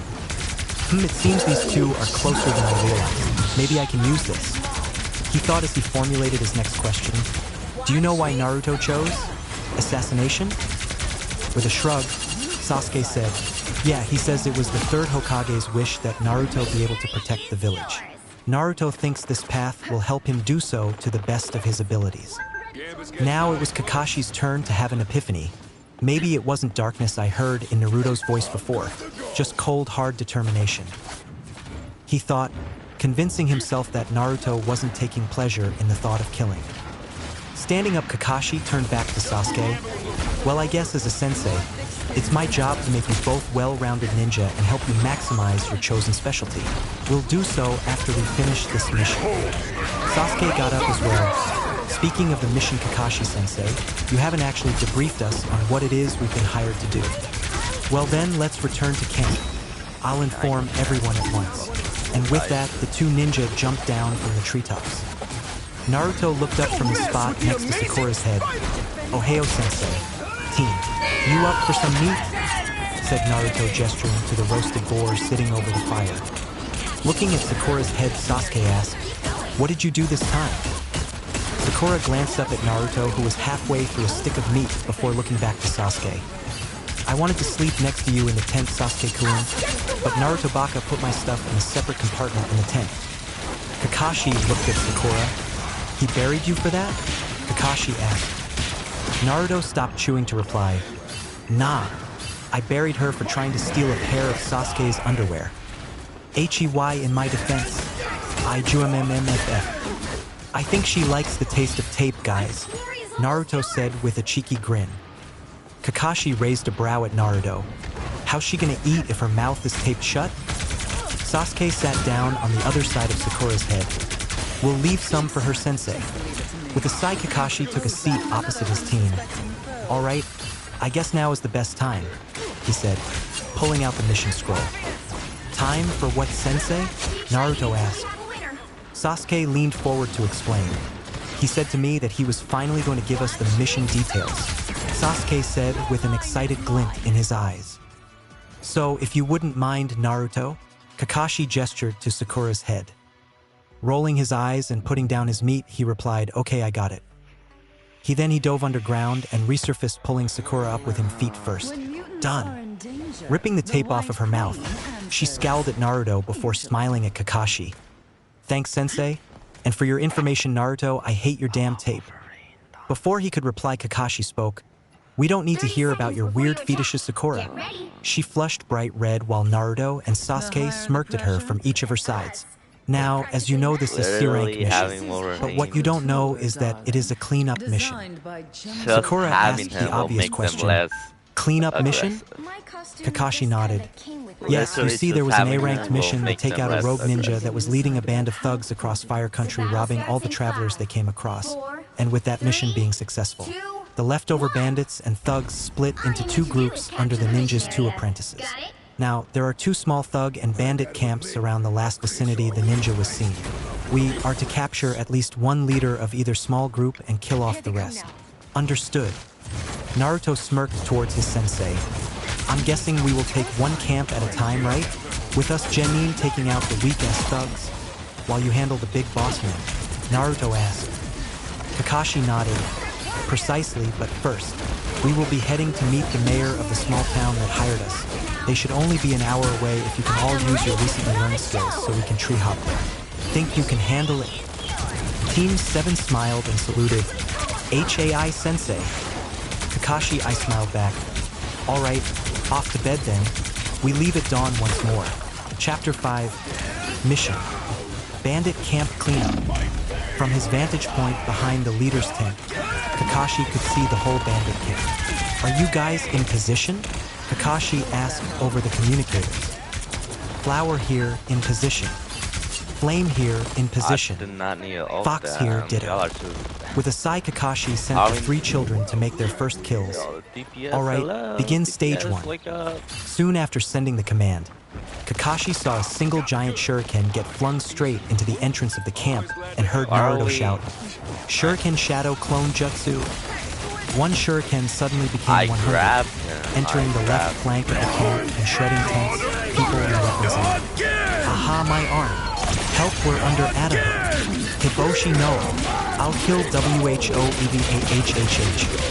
Naruto's attack had been successful in killing a third of the bandits. while herding the others to the right side of the camp. This was all part of the plan. Kakashi yelled into his mic, "Stage 2 now!" From Kakashi's far right, he heard Sasuke yell, "Fire style, fireball jutsu." He looked over to see a massive fireball burning through the right half of the thug camp, taking out half of the remaining bandits, killing some instantly and forcing others to suffer through the pain of being burned alive and forcing all the remainders into the center of the camp in front of the leader's tent. Stage 3 go. Throwing down a ton of explosive seal tags, Sakura dropped her henge from amongst the leftover bandits just as the leader stepped out of his tent, kunai drawn. All the bandits turned to her in shock as all the tags started to light up. Sakura just smiled, "Bye-bye," and then she was pulled underground. Not a second later, the tags went off, taking out the rest of the thugs in the camp and severely burning the leading ninja apprentice. With a sigh of relief, Kakashi lifted his hand to the receiver around his neck one last time. "Looks like you guys didn't need me after all. Begin with the final stage." Turning off his communicator, Kakashi turned back to look at the damaged leader as he got to his knees. "Come out and face me, cowards," the apprentice screamed, only receiving silence in response. "Too good to finish me off. I will kill all of you," he screamed with bloodshot eyes as he breathed deeply and looked around to find his attackers. The camp was silent for nearly a minute. Then the ninja jumped when he heard a chuckle from behind him. He turned around just in time to see a giant shuriken speeding towards his head. Meeting up with Kakashi back at the rendezvous point, Naruto smiled at his teammates. "First camp, done and dusted," he said with a thumbs up. Sasuke smirked and answered with a HM. Sakura, on the other hand, had a deep scowl on her face. Seeing this, Naruto turned to her. "Eh? Sakura, what's wrong?" Sakura grabbed her hair tips and showed them to Naruto. "You didn't pull me down soon enough. That damn explosion burned some of my hair off. That's what's wrong," she screamed. Sasuke glanced at Sakura and looked at her new hairdo. "I like it short, Sakura," he said, not realizing his mistake. Instantly, Sakura looked at Sasuke with hearts in her eyes. "Really, Sasuke-kun? Should I cut it more? Do you like the black? 'Cause I can dye it. How about IMMFFF?" Kakashi smiled at Naruto's handiwork. "We have 12 hours to infiltrate the next camp. This time, I don't want organized destruction. You are going to infiltrate the camp and take out as many thugs as you can before they notice and give me an opening to come into contact with the ninja.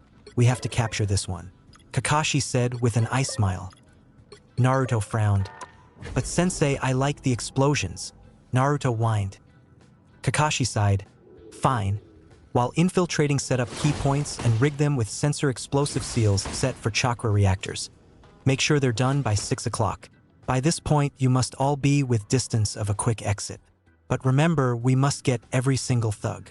If one escapes, then we don't get paid." Sasuke stepped up next. "I have a plan if you guys want to hear it." The group nodded to him. "We each take out a man from near the entrance, the left flank and the right of the camp, and transform into their appearance. Then, using those disguises, we casually walk around the camp setting up the explosive seals. Now, assuming someone approaches us, just pretend you're feeling sick, run to the nearest outhouse, take out someone there, and take their appearance. At 10 to 6, all 3 of us meet outside the entrance to the leader's tent.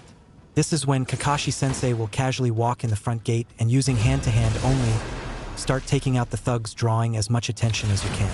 "Think you can handle it, sensei?" Sasuke asked. Kakashi just smiled and said, "I am an elite Jonin Sasuke," he said with a chuckle. Sasuke smirked in response. "Good. You will slowly fight your way towards the leader's tent. In the resulting confusion, Naruto, Sakura, and I will sneak away into the tent and set the final explosive notes. Then at 6, boom. Up goes the camp in flames, the lead ninja panics. Kakashi focus on capturing him while we handle the remaining thugs." Naruto and Sakura just stared at Sasuke in shock. "Hey, team, I think that's the most you've ever said," Naruto said with chuckle. Sakura just thought through the amazing plan in awe of Sasuke, staring at him with love-heart eyes. Smirking, Sasuke turned to Kakashi. "Sound good, sensei?" he asked. Kakashi nodded. "I'm impressed, Sasuke. It turns out you may be a natural tactician. This goes along well with being a hunter or tracker ninja. I just add one thing. Every few steps, Each of you must scratch your face or head. This will alert each other not to try and take you out. That would be a huge stuff up if two of you ended up attacking each other. Kakashi said with an ice smile. Hi, Sensei, a recently untapped Sakura said. H.N. Sasuke grunted, apparently having spoken more than his quota today. All right, we're gonna finish this mission for sure. Naruto cheered. Taking action, Sakura. At 5 p.m. sharp, Sakura appeared sneaking up to the leftmost tent in the clearing in the form of a field mouse. Sakura was quite lucky to find a thug who had just stepped out of view and was starting to take a piss. Sakura undid the transformation jutsu, and without making a sound stood behind the thug, kunai in hand. Am I really ready for this? Killing a defenseless man in cold blood. Sakura thought to herself while her hands shook. Shinaro, it's for the good of the mission. Inner Sakura screamed, almost causing Sakura to jump. She nodded to herself and took a deep breath. All right, geez, she thought before taking action. Sakura wrapped her arm around his head, covering his mouth, then plunged the kunai through his back, straight into his heart. I'm sorry, Sakura whispered to him, and with a small gurgle, the man went limp in Sakura's arms. Looking close to throwing up, Sakura quietly dumped the body in one of the nearby bushes. I hope no one finds him, she thought as she placed the bloody kunai back in her pouch. Sakura then used the transformation jutsu to take the guy's form and walk back into the camp. Looking around, Sakura casually walked to what she was told was the main storage tent. I sure hope the mayor's map was accurate, she thought. IT was last time. Shinaro. Okay, calm down, she thought with a sigh.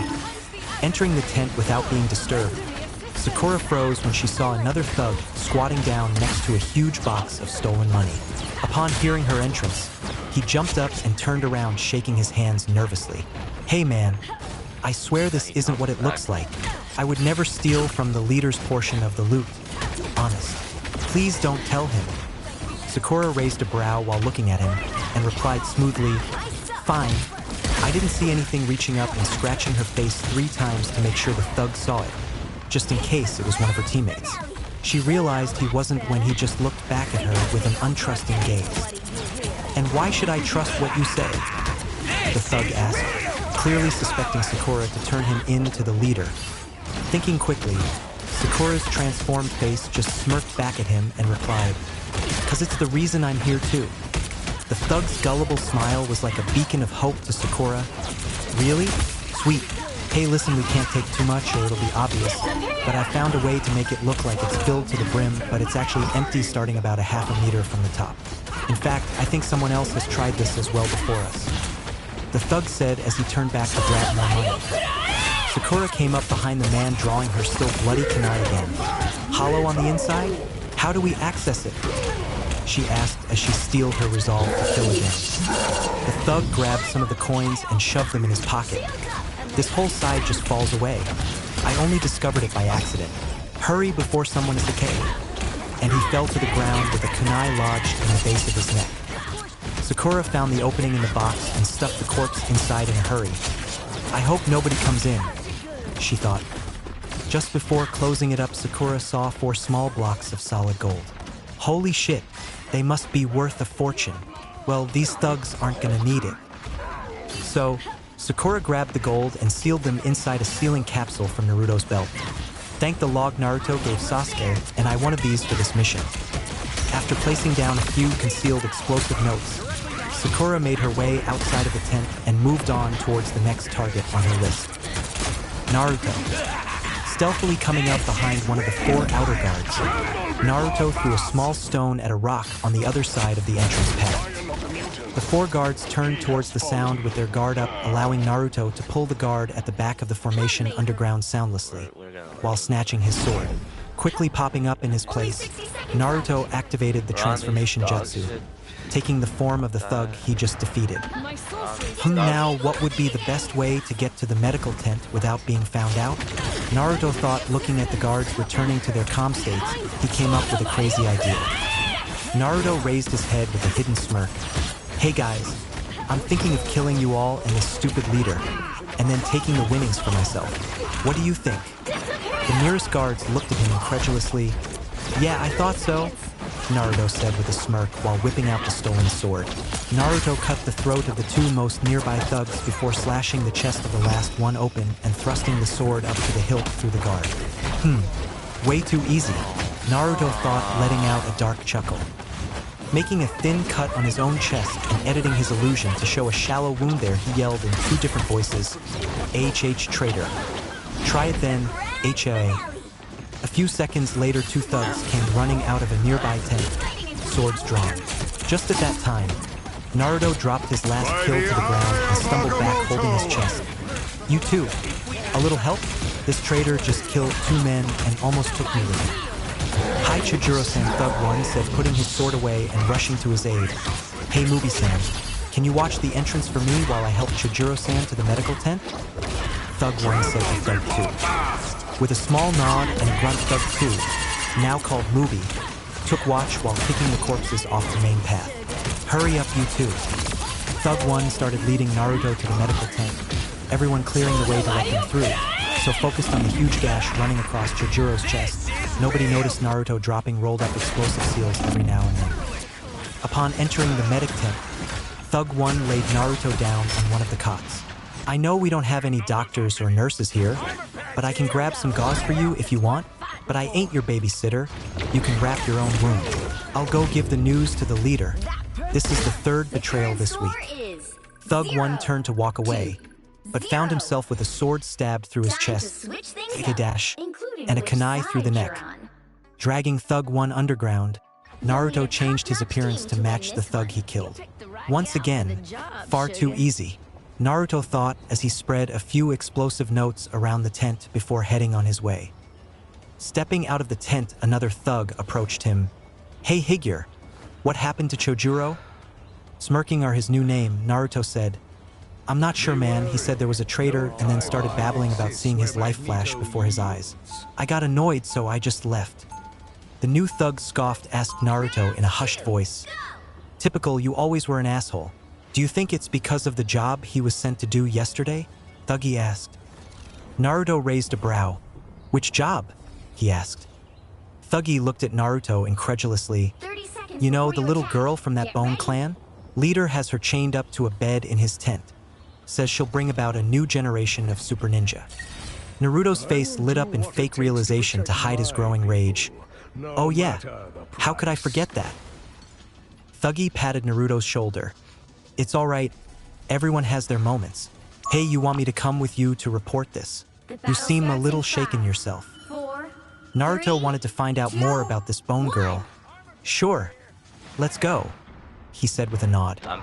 And with that, Naruto followed the thug to the tent of the leader. "Sasuke. All right, Sasuke. Remember, you don't have to infiltrate. Just take out all the thugs in the outermost tents, then move in. This will train your stealth, which is vital for a hunter ninja. Get it?" Kakashi spoke quietly to his pupil from inside the first tent. Sasuke scowled at his sensei. "Yeah, I know, it was my idea," he said. Eye smiling at Sasuke, Kakashi stood straight, muttering, "I was just making sure," then poof, he was gone. Looking around the tent, Sasuke found something he could work with, a grappling hook on a long piece of rope. Lifting the flap of the tent to the side, Sasuke peered out to survey his surroundings. It appeared that there were 6 thugs constantly moving around this area in the worst guard formation Sasuke had ever seen. Also, there was a guard on 3 of the 8 tents in the area, and an unknown amount in each tent. Just have to wait for the opportune moment, Sasuke thought, looking at the thug closest to him, which was only in line of sight of one other thug guarding a tent. The second thug started to yawn and closed his eyes while stretching. "Now!" Sasuke thought as he let the hook fly. It snagged the first thug around the neck, and with a strong heave, the thug's neck snapped and he was flung towards Sasuke. Sasuke caught the flying corpse and threw him inside the tent. By the time the second thug stopped yawning and opened up his eyes, all he saw was Sasuke plunging a kunai into his throat. Quickly taking action, Sasuke kicked the now dead thug into the tent he was guarding and dove in behind him, only to look up and see another thug halfway through a sandwich and staring at Sasuke in shock. He tried to call out, "What the fu is the K?" But his neck was snapped with the grappling hook. Smirking at the grappling hook, Sasuke thought, I'm pretty good with this. Maybe I should invest in training with a Kuzurigama when I get back to the village. Cleaning off his kunai, Sasuke set some explosive notes in the tent before heading onto the next set of thugs. 30 minutes later, 5:45, Sakura. She finished up with her last target.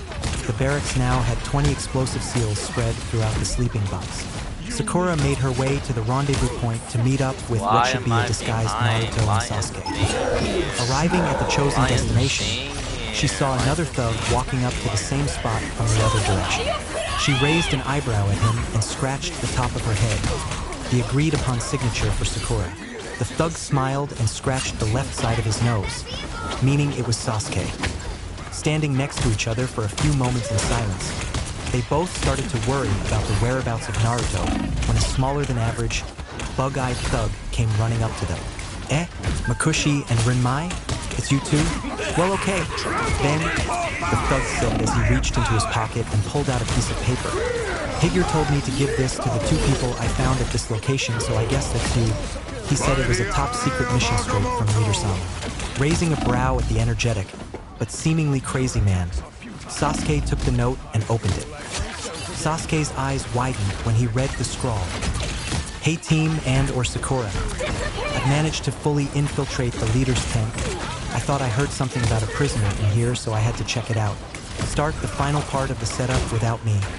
I'll meet up with you during Kakashi's distraction.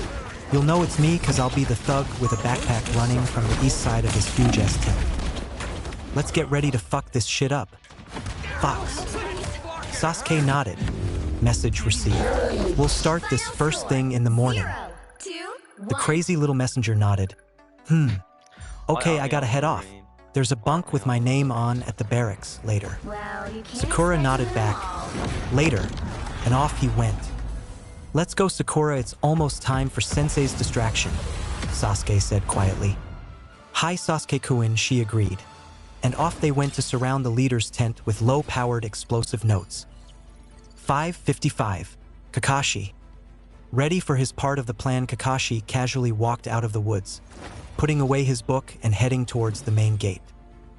The thug on guard, Mubi, yelled out, "Halt, stranger," drawing the attention of a few passing thugs. Kakashi just speed up slightly, now jogging while pulling out a kunai. A random thug yelled, "SHIT, we have an attacking shinobi. Spread the word. Get back up quick."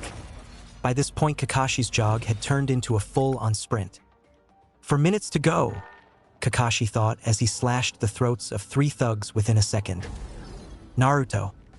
A man ran into the leader's private tent yelling, "There is a ninja attacking our men in the courtyard." The leader jumped up. "What? When did this start?" he asked in confusion. "Just a moment ago, sir," the thug yelled. Thinking for a second, the leader said, "All men converge on the ninja. You will easily overwhelm him with your numbers. If it's not taken care of in 5 minutes, I will handle it myself," he ordered seriously. Nodding quickly, the thug yelled, "Yes, sir," before running out of the tent with the leader's private guard behind him. Leader Sama? Did you want me to fight too?" A worn-out Naruto spoke from his place next to the leader's chair. "No, Higure-san. I have one last question about what happened. Then you can rest in my personal quarters with my prisoner while I handle the moronic shinobi that dares attack my camp." Higure raised a brow and thought, am I just that lucky? Or are all these thugs just that stupid? "Hi, Leader Sama. What is it that you want to know?" The leader turned to face Naruto. "As you know, there has been 2 other traitors found this week. Both of them seem to be part of a larger plan. I think there is someone trying to overthrow me." Naruto put on a shocked expression. "What makes you say that, Leader Sama?" With a frown, he replied, "It was something they said before we killed them. What was your traitor's last words?" Naruto put on an act of concentrating really hard. "I think he said he was going to kill us all, then you and take your cash and leg it." The leader blinked in shock. "Oh, well, that doesn't really fit with the others. Maybe this one just got greedy." Naruto nodded. "That's what I was think dash. Leader Sama, he's killing all our men," said a man running into the tent. The leader sneered at the newcomer. "Fine, I'll deal with him. But first let me grab my armor. Higure get some rest. Naruto or Higure nodded. Ai leader-sama. And with that, Naruto was left alone in the tent. Naruto turned to the private quarters of the leader and entered. He did not like what he saw. A young girl around 10 years of age was handcuffed to the bed. She was naked, showing her abused body, making Naruto feel sick. She looked over at him with dead eyes. That's when he noticed she was also gagged. Running over quickly, he tore off the gag and dropped his transformation jutsu, causing her eyes to sparkle in recognition. Ninja? She weakly asked. Naruto nodded with tears in his eyes. Yeah, don't worry. I'll get you out of here, he said, trying to undo the handcuffs. She grabbed his wrist weakly with her own. Please, kill me, she whispered. Naruto looked down at her in shock as she spoke. I just wanted a happy life, to find my father, to own a pet, to live in a normal house. I wanted something simple, but now, she took a deep shuddering breath. I know this world will only bring me pain, so please, just kill me. Looking into the poor girl's eyes, Naruto saw the reflection of himself. Is this what I would have turned out like after all the beatings if Iruka-sensei didn't accept me? Or if I never met the fox? Naruto met her gaze with his own determined one. I will save you. You won't be part of this world anymore, but you will have all that you wanted, Naruto promised while leaving a few hand signs. Putting his hand on her forehead, Naruto quietly stated, Ninja art, soul drain, and absorbed her body into his own. Clutching his head, Naruto forced down the second part of his jutsu with the help of the Kyuubi. Hurry kid, you can come handle this when you fall asleep tonight. You must meet up with your teammates. Forcing himself up and reactivating his transformation, Naruto thought in reply, thanks for the help, Fox, you're right. And with that, he grabbed a backpack full of stolen cash and trophies and cut his way out of the eastern side of the tent with the stolen sword. Sasuke and Sakura. Placing down an explosive tag on the east side of the tent, Sakura turned to Sasuke still in disguise. That's the last of them. At that moment, a blade cut through the tent covering next to them and out popped the thug with a backpack on. Oh, and please tell that you guys, right? Team? Sakura? Sasuke sighed and dropped the technique. Yeah, Dobitsus. What would you have done if it wasn't? Naruto turned to Sasuke and scratched the back of his head sheepishly. Fuck shit up?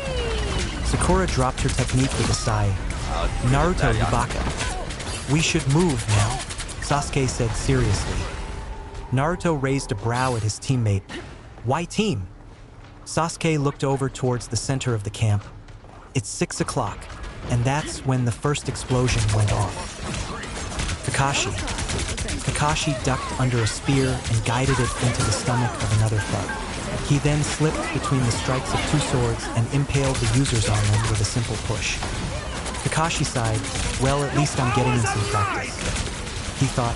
At that moment, a kunai hit the ground in front of Kakashi, causing the thugs to back up.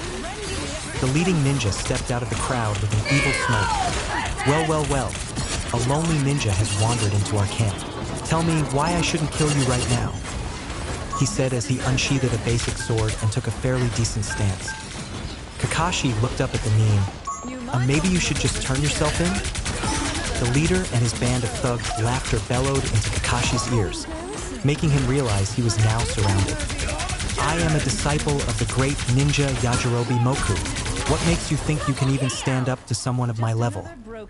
The leader said with a smile. Kakashi just raised a brow. So you are a disciple of a Chunin, making you what, around Chunin level yourself at best? Correct? He asked. The leader sneered at Kakashi. Scared now, ninja? He said mockingly. Kakashi pulled out an explosive seal stealth fully as he began talking. Not at all. At your age, I was captain of the AMBU Black Ops in the Leaf Village.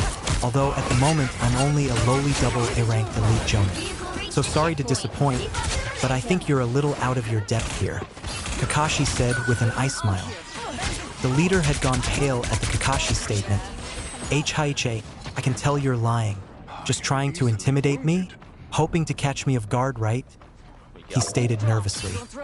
Kakashi shook his head. Not at all. although I'm sure this'll catch you off guard. With chakra pushing out of his feet, Kakashi leapt high into the air while throwing down a single kunai with an explosive seal attached to it. Oh. The explosion set of a chain reaction for all the other seals in the camp. They exploded, killing or injuring every thug in the camp and pushing Kakashi higher into the air. Looking down, Kakashi could see the heavily burned ninja escape the worst of it with a late substitution jutsu. Shit, I thought he'd be flung this way so I could capture him. He's on the other side of the camp. Kakashi looked where the ninja was heading and saw his squad in the ninja's path. I hope they can handle him, cause I'm gonna have my hands full with over 50 ticked-off thugs. Kakashi landed and sprinted back to the camp while dodging a large amount of thrown spears, many arrows, and some kunai. Good luck, guys, he thought to his team.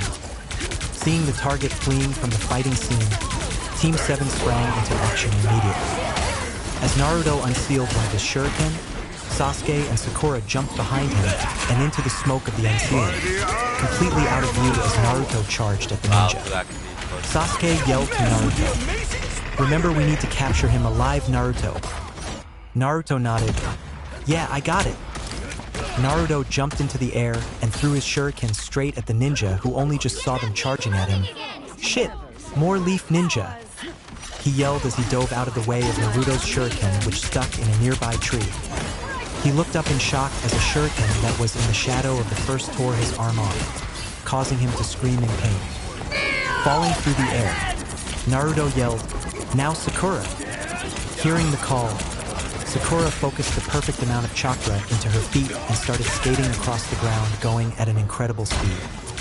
As she passed the ninja, she stuck her arm out and clothes lined him with enough force to flip his body around twice and land underneath the tree embedded shuriken on his head with a painful crack. Turning around, she yelled, "Your turn, Sasuke." Then she looked up to see the first shuriken Naruto threw poof to reveal Sasuke right above the target. "Gotcha!" Sasuke yelled as he rammed 4 kunai into the man's shoulder and leg joints, pinning him to the ground and preventing his escape. The ninja screamed before Sasuke dropped a solid knee into the ninja's sternum, knocking him out instantly. Naruto landed from his leap and gave a thumbs up to the others. "Mission accomplished. Good work, team." They turned around to see Kakashi walking over to them with blood on his sleeves and a good portion of his chest. Luckily, none of it was his. I must say that was one of the most stunning displays of teamwork I've ever seen. Sasuke smirked at their sensei. "Would you expect anything less, sensei?" With an eye smile, Kakashi spoke. "All right, team. Let's head back into town to collect our payment and turn in this guy. Hi, FNFA." Waving goodbye to the chubby mayor of the small town, Team 7 was set on their way back to the Hidden Leaf Village. "All right, troops, we'll camp at the first grounds we find and tomorrow we'll do the full trip home," spoke Kakashi with an eye smile. "Hi, sensei," the team responded tiredly. Considering it was 11 o'clock at night, Kakashi thought it understandable. Finding a little clearing and Naruto unsealing the team's tent, the wiped-out team congratulated each other on a successful mission and fell asleep almost instantly, excited for the journey home and the reports they had to give to the Sandan. Chapter 6. Celebrations, Becoming a Family, and Naomi Kagami. Mindscape. Kit, the girl, seemed very shaken when she arrived, but she seemed to calm down once she realized she could never be hurt like that again. The fox said to Naruto upon his entrance. Naruto looked at the still battered, bruised and undressed girl, curled up on the couch asleep. "Well, I guess it's time for me to finish my technique. Otherwise, she'll be overwhelmed by my consciousness." Quietly approaching the girl, Naruto finished his set of hand seals and pulled on her chakra. The end result was her body falling off the couch as an empty shell while her consciousness stayed asleep on the couch, now looking much healthier without the injuries of a body, and Naruto absorbing the physical abilities of the girl. Naruto imagined a pale pink sundress on her small frame, and suddenly it was there. Picking her up, Naruto imagined a bed next to the couch, and so it appeared. Placing her down on the bed, Naruto and Mizuki had a long, decent look at her. She lay on her back in a pale pink sundress. With shoulder-length white hair, she appeared to be very young, age 8 maximum. Taking a look at her face, Naruto noticed some strange birthmarks and pointed them out to Mizuki. "Hey, sensei, Look at this. Mizuki looked towards her face and recognized the marks instantly. That's the birthmarks of a Kagaya. Their warriors were legendary before they died out. Indeed, there were 2 red dots on her forehead, and her eyelids were red as well. I wonder how she survived alone like this. She slowly woke up at Mizuki's loud statement. Seeing Naruto, she focused on him. Ninja-san, why didn't you kill me? They'll just come back for me again. Startled that she awoke, he turned to her. Oh hey, I didn't expect you to be awake already. Not much. Kit, she's just a soul now. Spirits don't need to sleep. Hearing the huge voice, the girl turned around to see the Kyuubi in all its fearsome glory. Is that a kitty? Can I have it? Mizuki barked out a laugh and fell on his back holding his stomach, and Naruto laughed to the sky with his hands on his hips. The Kyuubi bristled. Standing on its haunches, it stuck its snout through the bars and leaned over her. I am the almighty Kyuubi, conqueror of lands, the 9-tailed demon fox. The girl smiled and patted the end of Kyuubi's snout. I'll call you Q-chan. This had Naruto and Mizuki falling onto the couch laughing so hard they were crying. Aya ha ha ha ha ha ha Kyu-chan. Ha ha ha ha ha ha ha. Turning back to the laughing duo, she sees Mizuki for the first time. He has white hair like me, and hazel eyes so close to looking like my green ones. Walking over to a now mostly calm Mizuki, she pulled on his shirt to get his attention. Hey, mister. Mizuki looked down at her still smiling. Yeah, kiddo. Swallowing, she let out a quiet, Are you my dad? This made all of the laughing stop. Mizuki looked at the little girl in shock. I'm sorry, but no, I'm just Mizuki. I haven't had a child. Hearing this, the girl looks down to the floor sadly. Oh, I just thought. She sniffed a little trying to hold back tears. Sorry, it doesn't matter. Mizuki looked at the sad little girl and pulled her into a hug thinking, I don't know if I'm asking this because the Kyuubi took away all my dark emotions or if I really do care, but I can't just watch such a young child be miserable. Hey there, what's your name? With another sniffle, she spoke quietly. I don't have one, but the people that have owned me called me different things. My favorite was Naomi. Smiling at Naomi, Mizuki asked, I know I'm not your biological dad, but if you want, I can be your dad for as long as we're here together. Naomi's eyes lit up smiling at Mizuki. Really? Mizuki picked her up in another hug. Of course, Naomi-chan. With happy tears in her eyes, she hugged him with all her strength. Oh, to sing. Naruto looked at Kyuubi. Well, this is unexpected. Indeed, you want to eat her body while she's distracted? Oh yes, I've been waiting for another meal. Stealthily grabbing the corpse, Naruto threw is between the bars where Kyuubi swallowed it whole to avoid making too much noise. Naruto approached the new family.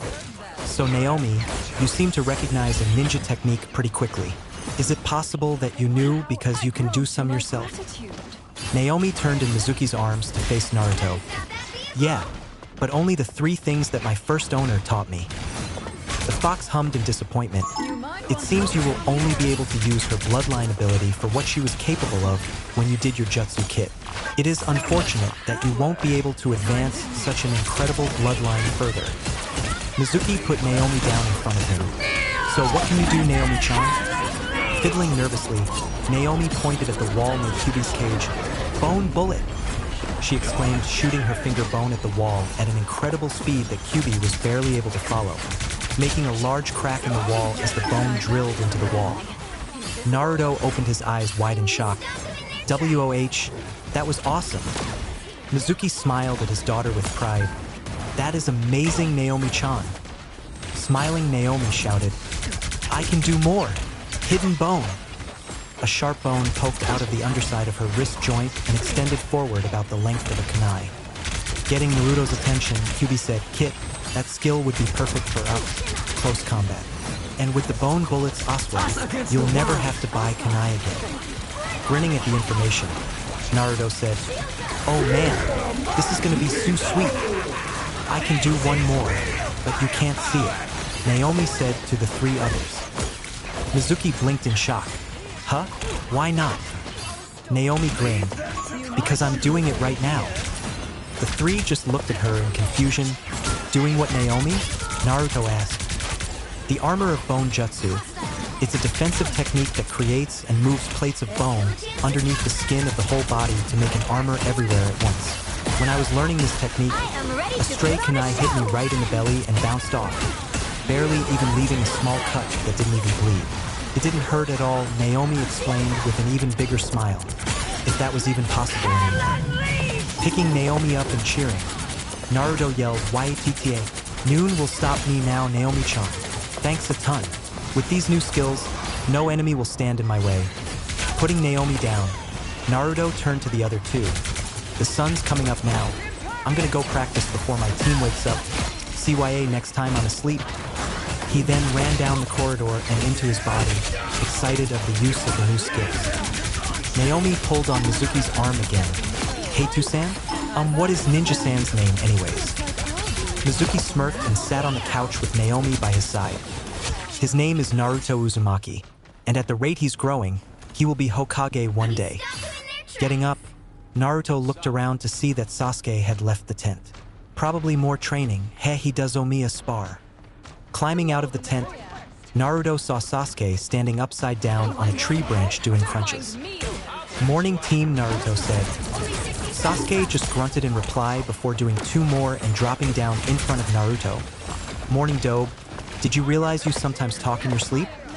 At that, Naruto looked at Sasuke thinking, oh shit, what did I say? What did he hear? I'm so dead. What do you mean, Sasuke? As I was walking out of the tent, I heard you mumble. With these new skills, no enemy will stand in my way. Did you uncover a secret technique or something on the mission? Sasuke asked point blank, forcing Naruto to give him a straight answer. Naruto started to panic. Crap, crap, double crap, crap on a stick. What do I tell him? Kid, just repeat after me, okay? Turning to Sasuke, Naruto spoke. Well, in all honesty, Sasuke, I'm a little freaked out. You remember when I thought there was a prisoner in that ninja's tent? Sasuke nodded in confusion. Well, I was half right. When I entered to where the prisoner was, there was just a bleeding dead guy sitting there. But when I went to check his pulse, I slipped in his blood and some of it ended up getting into a cut I made on my chest earlier on in the thug camp. And well, it hurt. A lot. Sasuke raised a brow and said, so, you think you may have contracted something you can use from his blood as a weapon? Scratching the back of his head, Naruto looked at Sasuke seriously. I don't think. I know. And in a dramatic movement, Naruto whipped out his new hidden bones and showed them to Sasuke. I did it by accident when I was in the tent grabbing the attention of a thug and on instinct. I leapt at him and the bones slid into his skin so easily. But he screamed, drawing the attention of the last thug in the tent. I turned and pointed at him, and suddenly, Naruto pointed to a nearby tree and shot off a bone bullet. That happened. Sasuke just looked between Naruto and his new weapons in shock. Is that seriously your bones? Nodding, Naruto faked fear. I don't know what to do, Sasuke. What if my bones keep growing out of me? I mean, I've noticed they grow back almost instantly, but seriously, this sucks. Sasuke grabbed Naruto's shoulder and slapped him. Keep it together, Naruto. This team needs you. I don't care if you randomly shoot bones from your body and neither will Sakura. You're our teammate, Naruto, and honestly, you're my brother now. I will always help you like you've done for me, alright? Now pull yourself together. Naruto looked at Sasuke in real shock. You think of me as a brother? Scowling, Sasuke replied, yeah, I don't know when it happened, but the fact remains that this team is the last thing I have left. I will protect the last of my new family with all that I am. Naruto sat in silence before hugging Sasuke with tears in his eyes. Thanks, Aniki. I've never had a family. Looking up at Sasuke's face, Naruto realized Sasuke was glaring at him with red eyes. Just because you're my Otudo doesn't mean I won't hurt you. Get off now. Naruto jumped away just as Sakura and Kakashi jumped out of the tent because they heard Sasuke yelling, Naruto? Sasuke, what happened? Why were you yelling? Kakashi asked, his eyes scanning the trees for any possible threat. Looking up at their sensei, Sasuke said, nothing's wrong, Naruto just startled me. Sakura looked at Sasuke's eyes. Sasuke-kun, your eyes are red. That caught Kakashi's attention. causing him to look at Sasuke's eyes. What Kakashi saw shocked him. Sasuke, you've activated your Sharingan. Sasuke's eyes turned to Kakashi. Really? I think I'd know if I activated my own bloodline sensei. Look at me, Sasuke. I want you to watch this, Kakashi said, running through hand signs. Ninja art. Chameleon Jutsu. Now Sasuke. Walk over to where I'm pointing. Naruto. Sakura, be quiet. Sasuke walked over to where Kakashi was pointing. How is this meant to prove I have my Sharingan? Kakashi nodded. The Sharingan automatically sees through Genjutsu, and you just saw through mine. Naruto, Sakura, I want you to walk over to where I'm pointing now. Naruto frowned while Sakura said, but sensei, we can't see you. You disappeared once you used that Genjutsu. Undoing the Genjutsu, Kakashi turned back to Sasuke. Now do you remember that jutsu I just performed? Yeah. I want you to tell me about it. Confused, Sasuke suddenly realized he knew how to do the jutsu flawlessly and all the details about the jutsu itself. The jutsu uses chakra to manipulate the signals between a target's senses and their brain to make it appear as if the user doesn't exist. How do I know that, sensei? Kakashi, I smiled. That's the power of the first stage Sharingan. Names and details? Kakashi Hatake and Team 7 returning from C-Rank clean-up mission. Looking up from his clipboard, Izumo smiled at Kakashi. Welcome home, you guys, and 3 days earlier than expected too. Nice work. Naruto smiled at the gate guard. Thanks, Izumo-san. Sasuke just grunted out his classic, Aichin, while Sakura's face lit up with happiness at being praised. Izumo smiled back to them. Don't need to thank someone for telling the truth. The Hokage will be waiting for you. You know how he is. Thanks, Izumo, said Kakashi. We'll be on our way, catch ya later. Izumo nodded. Aha, CYA. Taking the first few steps into the village, Kakashi turned to his team. Alright guys, we'll head to the Hokage Tower and report the full mission. Then everyone go home and clean up. We'll have some light training this afternoon, and then I'll buy dinner. Consider it a reward for your first successful C-Rank. Hi, Sensei. The team chanted back, happy with the idea. Smiling at the others in her team, Sakura jumped onto a nearby rooftop, raced you there, and off she ran. Running after her, Naruto yelled, hey, you cheated. No Hatsuda. That's when Sasuke flew past him. Aniki, wait up. Kakashi was shocked at how Naruto addressed Sasuke, and many nearby villagers threw insults at Naruto, saying things like, how dare that demon try to befriend our Uchiha? Yeah, trash shouldn't mix with treasure. Kakashi appeared behind the two gossiping villagers. Excuse me, what did you say about my students? He said casually with a kunai knife in hand. The villagers turned scowling until they saw that they were talking to a jonin. Oh, nothing at all, sir. Yeah, we were talking about the birds. Yes, the birds. Kakashi just looked at them. That was the worst lie I have ever heard, and I lie at least twice a day. Usually about the reasons I'm late for things. Kakashi put away his knife as he trailed slowly behind his students. Sakura arrived at the door to the Hokage's office and turned around to wait for the other two. They arrived 10 seconds later, neck and neck. I totally won that one, Aniki. Sasuke just smirked. In your dreams, Otudo. Actually, boys, I won, said Sakura with a curious grin. Why are you guys calling each other brothers? To cover up his brother's bravado, Naruto stepped up with a huge grin. Well, Sakura, since I grew up without a family, I started to see our team as a family. Sasuke finally accepted me and lets me refer to him as my older brother cause he understands the pain of not having a family member. Shocked at Naruto's confession, Sakura just replied with a highly intelligent, oh. Trying to diffuse the awkward silence, Sasuke started, so, where do you think Kakashi-sensei is? At that moment, the door to the Hokage's office opened and Kakashi stuck his head into the hallway. Ah, there you are. I was wondering when you three would get here. Come in quickly. You've kept Hokage-sama waiting long enough. Pointing at Kakashi in shock, Naruto attempted to speak. Wadash? How did you? But we were dash. What they? With the help of Sakura, Sasuke managed to pull Naruto into the office and sit in between them on the long chair against the wall. I think you broke him, Sensei. Kakashi smiled at Sasuke and said, "Good. That way he won't interrupt my report." The Hokage watched on in amusement. It's hard to believe this team has only been together for such a short amount of time. Clearing his throat, Sarutobi returned everyone's attention to him. "Right, Team 7, what is the status of your mission?" Kakashi eye-smiled, completely successful, with a large bonus. "Congratulations are in order then, I suppose." "Kakashi, I think this report would be better if you filled it properly instead of just telling me your interpretation. Here is some paper. Get cracking." Kakashi just looked at the paper with unblinking eyes. Are you sure, Hokage-sama? I could just tell you what happened." With a wizened smile, the Hokage waved at Kakashi. Sighing in defeat, Kakashi turned to his team. "All right, guys. Meet up at our training grounds in 2 hours. Until then, you're free, ciao." And Kakashi disappeared in a puff of smoke. Naruto turned to the Hokage. "Hey, Gigi, can we talk to you for a second?" Raising an eyebrow in curiosity, Sarutobi replied, "Sure, guys. What's wrong?"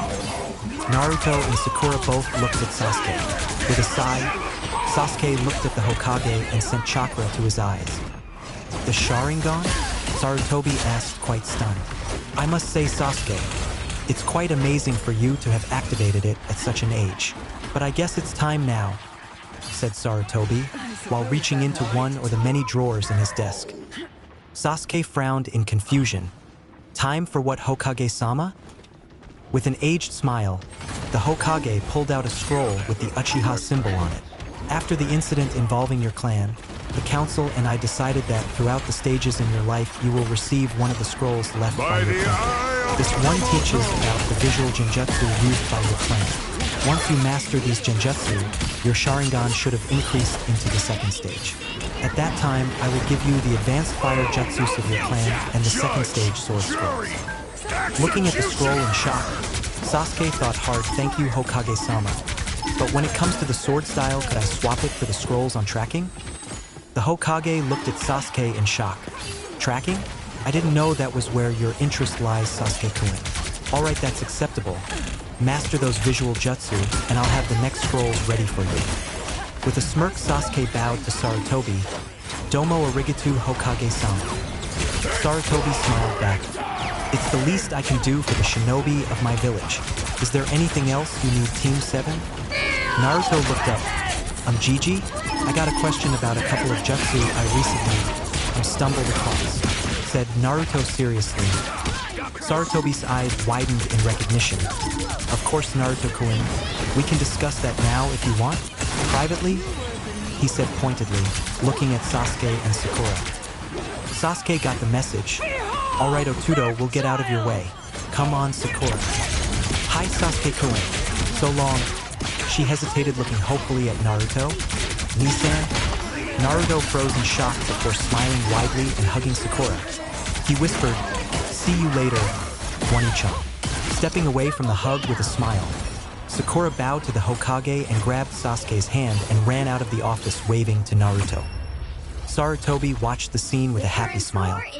"It seems your little family is starting to grow, Naruto-kun." Turning back to the old Kage, Naruto replied, "Yeah, Gigi. They're finally accepting me for who I am. I'm happy for you, Naruto. Do you remember the promise you made me when you became a genin?" Sarutobi asked, his smile slowly becoming a frown. Tilting his head to the side, Naruto asked, "Yeah, Gigi. How could I forget? I took those words as my nindo. I will protect the village and the will of fire no matter what, and I know my team will help me." "And what if a member of your team tries to extinguish the village's fire, Naruto?" That question froze him. "What do you mean, old man? They'd never do that." "I know they wouldn't. But what would you do?" Naruto stared at the desk in front of the Hokage, stuck in his thoughts. "How could I choose between my family and my village? QB, I need some help. Just answer me this, kid. Would you want someone in the next generation to live like you have? Alone?" Hearing the QB's question, the answer to Sarutobi's became clear. Making eye contact with the Hokage, Naruto answered seriously, "I'll do whatever it takes to ensure the will of fire lives on into the next generation." I will burn through all forces that try to extinguish the fire, and I will rise on top. Sarutobi leant back in his chair. Good Naruto. Now what abilities did you gain from this absorption? Naruto raised his arm and out came the hidden bone. I have 3 prize techniques from the deceased Kagaya clan, wielders of the dead bone pulse bloodline. Sarutobi's eyes widened in shock. That will help you immensely on your path as a shinobi assassin, Naruto-kun. Thank you for making our village stronger. Do you know if it'll pass on through your genetics? Sarutobi's mind raced with the possibility of restarting the legendary Kagaya clan in Konoha. Naruto nodded. QB-san seems to think so, but my descendants will start with this level of control, and it'll be extremely hard for them to advance any farther. Heck, I can't at all. Good work, Naruto. Whatever cover story you come up with, I will back it up. Now, you are dismissed. Tell Kakashi at training tonight to come back tomorrow if he wants another serum. Sarutobi spoke. Bowing, Naruto finished with Hi Hokage Jiji. See you tomorrow. Before diving through the floor of the Hokage's office with his jutsu. Locking the door of his apartment, Naruto starts walking to the designated meeting spot for the team only an hour late. Arriving at the scene, Naruto looks up to see Sasuke already waiting. Naruto raises his hand and is about to yell a greeting, when a pink blur speeds past Sasuke and tackles Naruto to the ground in a massive hug. Wow, Nei-chan, are you getting faster? Naruto asked, taking deep breaths from the painful glomp. He looked down and saw Sakura's taped mouth and puffy eyes. She'd been crying recently. Nei-chan. Sasuke was the one to answer him. I told her about your condition, with the bones. Looking at Naruto's face, she asked, MMF? Helping Sakura back up onto her feet, Naruto taped her mouth shut. Yeah, it hurts a little, but I'm getting used to it, and besides it's nowhere near as painful as Irika-sensei's history lectures. Even with the tape on, the boys could see Sakura's smile reach her eyes. MMHM? Yes, really. Actually, I wanted to tell you guys about the Hokage's theory on how this happened, said Naruto, remembering the story he and Kyuubi fabricated during the small break. Appearing in a puff of smoke, Kakashi started. That sounds like it would be a good idea, Naruto. In fact, we will go around the group and discuss how you each think the second part of the mission went, starting with you, Naruto. Hi, Sensei, Naruto said with a nod. Well, my part in the mission went pretty much exactly as I planned up until I replaced someone who held some power inside the group. Then it got pretty interesting. Naruto thought back to the mission and recalled his cover-up version. The big bad leader ninja asked to see me to discuss the betrayal of the man I originally posed as, and he just asked me these really random questions until Kakashi-sensei's distraction started, which the leader ninja forgot about me and rushed out to the battle. So I snuck around placing explosive seals under all the important-looking stuff. I was doing well until I came to the private quarters of the ninja. There was a dead guy just dumped in the corner of the room. I didn't realize he was dead at first, but well. Naruto trailed off, forgetting where his story went after that. Fortunately, Sasuke thought that Naruto was just having difficulty retelling the traumatizing event. It's okay, Otudo. I'll tell him the rest. Naruto just nodded. Turning to their sensei, Sasuke told Kakashi what he was told by Naruto. Naruto slipped in the blood and some of it entered a cut on his chest. Naruto said it was extremely painful for some reason. After dropping a few more explosive seals, he fought off 2 thugs that attacked him with some new abilities of his, then cut his way through the tent till he found us. Kakashi raised a brow at Naruto. New abilities? Naruto whipped his hand to the side and shot 2 bone bullets through a nearby tree. I have 3 abilities from the Kagaya clan. The Hokage said that the dead guy must have been a Kagaya, and his blood entering my body awakened some latent DNA in me and activated a watered-down version of their bloodline. Kakashi just stared at Naruto in shock. Well, that's certainly not something you see every day. Turning to the kunoichi of the team, your turn, I guess, Sakura. She nodded as she finally pulled the tape from her face. Hi, Sensei. Well, practically speaking, my part of the plan was executed flawlessly, with only one small change, which only affects our bank accounts, Sakura stated with a smirk. Raising an eyebrow, Kakashi asked, What do you mean, Sakura? Whipping out the sealing capsule Naruto had let her use on the mission, Sakura unsealed 4 full bars of gold. Giggling at the boys' shocked faces, she said, "I reckon one each?" Kakashi stared at the gold bar Sakura just handed to him. Sakura, just one of these bars would be enough to buy a whole clan compound and renovate the whole thing. Sakura stuck her tongue out jokingly. Well, I guess we won't be doing missions for the pay for a long time, nay? Sasuke looked at his bar and whispered, "Maybe I can afford it after all." But Naruto heard him. Afford what, Aniki? Sasuke looked up and realized everyone's attention was on him. With a sigh he started, "Well, I guess it's time for my report, right, sensei?" At Kakashi's nod, Sasuke began. "My part of the plan went perfectly, exactly as planned. I also found a certain weapon I may have a calling for." "What do you mean, Sasuke-kun?" asked Sakura. "I found a grappling hook and used it for over 3/4 of my kills, using it to grab, ensure, and kill thugs left and right. The only actual weapon I've seen that may work the way I used the hook is a Kuzurigama. That's what I was hoping on buying and learning to use." Sasuke turned to their sensei. "Is there anyone you know that may be able to help me learn, sensei?" Scratching the back of his head, Kakashi was ashamed to admit, "Sorry, Sasuke. I really have no idea about a weapon like that." Naruto looked up excitedly. "I may know someone who could help. His name is Dan Higurashi. He owns a weapons store around here." Kakashi looked at his students.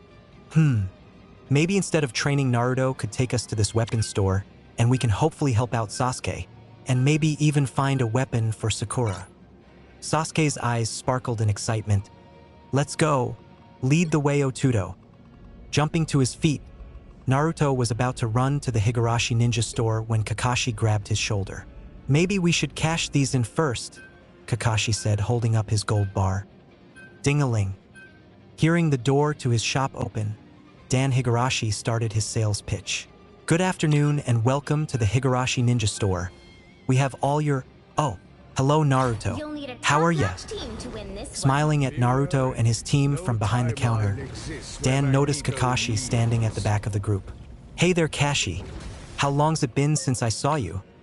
Scratching the back of his head, sheepishly Kakashi chuckled. Let's see. Must have been the last time I was dragged into a council meeting."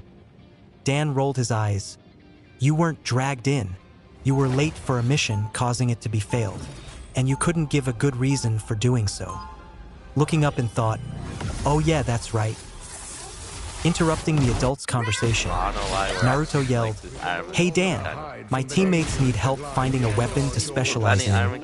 Think you can help?" Dan took stock of the two genin. "Of course I can, and since they're your teammates, I think I can give you a discount. What do you kids need?" Sasuke stepped up first. "My name is Sasuke Uchiha, not Kid."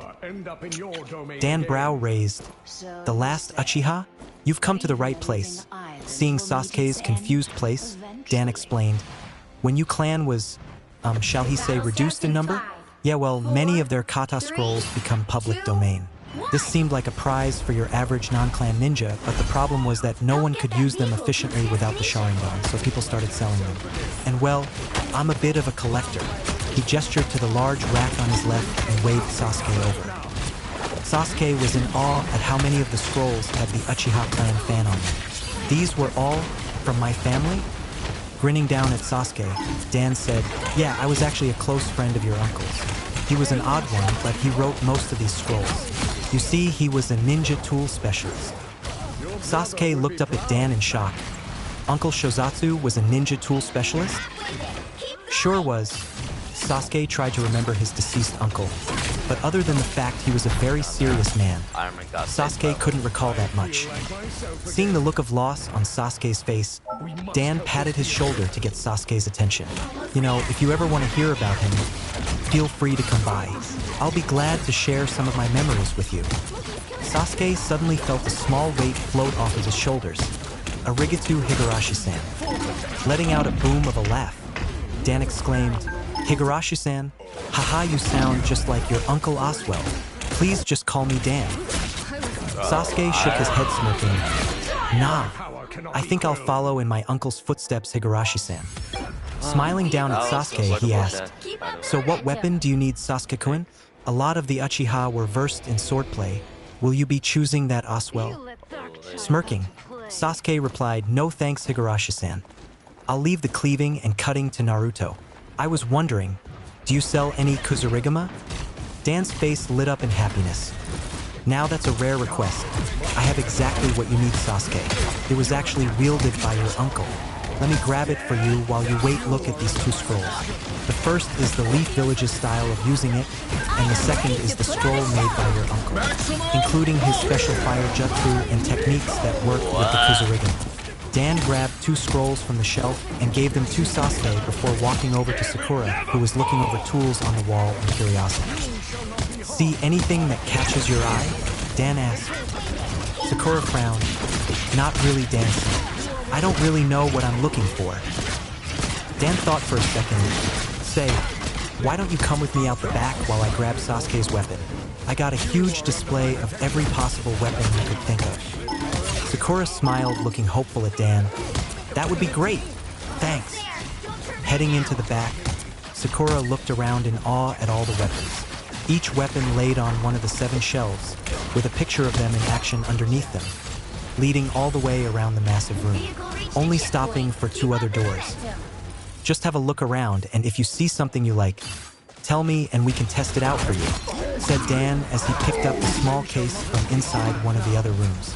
"I've got to give this to Sasuke." And with that, Dan walked back out the front to where Sasuke was leaning against the counter with his uncle's scroll in hand.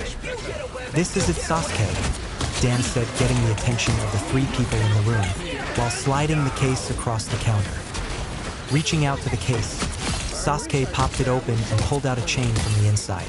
Sasuke looked at either end of the chain and noticed 2 seals on each of the last links. "This was my uncle's?"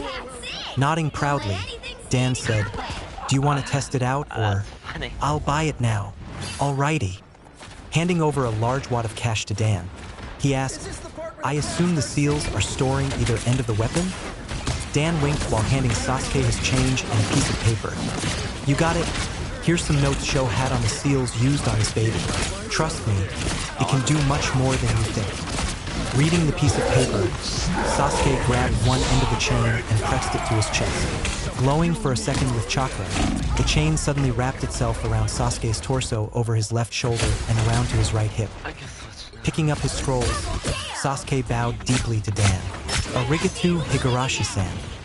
Dan was about to replying when they all heard Sakura's yell of, "These are perfect."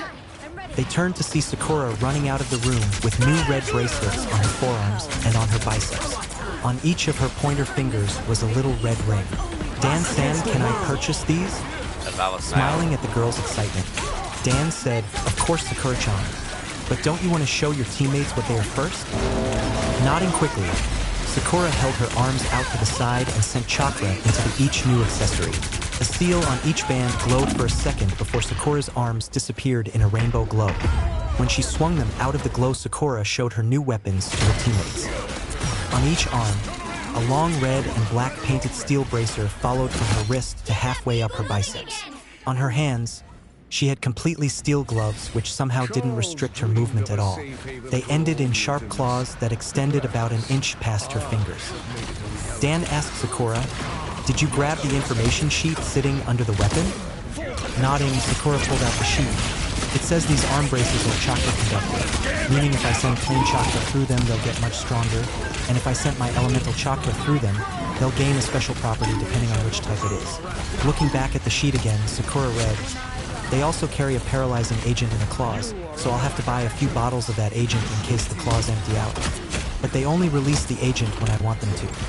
Kakashi nodded appreciatively as Sakura deactivated the braces, returning them to being red bands on her arms and fingers. "Great choice, Sakura." Dan looked on a little worried. "But Sakura, did you see the price tag? It may be a bit more than..." Sakura pulled out 4 wads of cash and put them on the shop counter. "Would you like a second pair?" Dan said as his eyes lit up with dollar signs. Laughing at Dan, Sakura grabbed a set of chakra weights from a shelf near the counter. "I don't think that'll be necessary, but these weights would be useful. Do I need to pay more, or is that still enough?" The dollar signs gleamed in the light. "It's still more than enough walking band. I mean, Sakura-chan," Dan said, grinning oddly at her. Backing away slightly, Sakura said, Keep the change then." Laughing at Sakura and Dan's interaction, the boys of Team 7 started dragging their sensei out the door. Thanks a lot, Dan. We'll come back again soon, okay? Maybe I'll bring more friends next time. The dollar signs grew larger. Great idea, Naruto. Bring all your rich friends here. Sakura followed the boys out, closing the door behind her.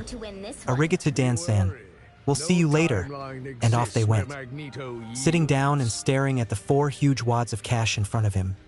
Dan grabbed the top one and starting flicking through, counting out the cash with a huge grin on his face. Thank the log for little ninjas and their growing need for weapons. All right, guys. Did you want to stay in the village for a while and do D ranks? Or ask Hokage-sama for a C rank? Sasuke just looked at their sensei. No D ranks.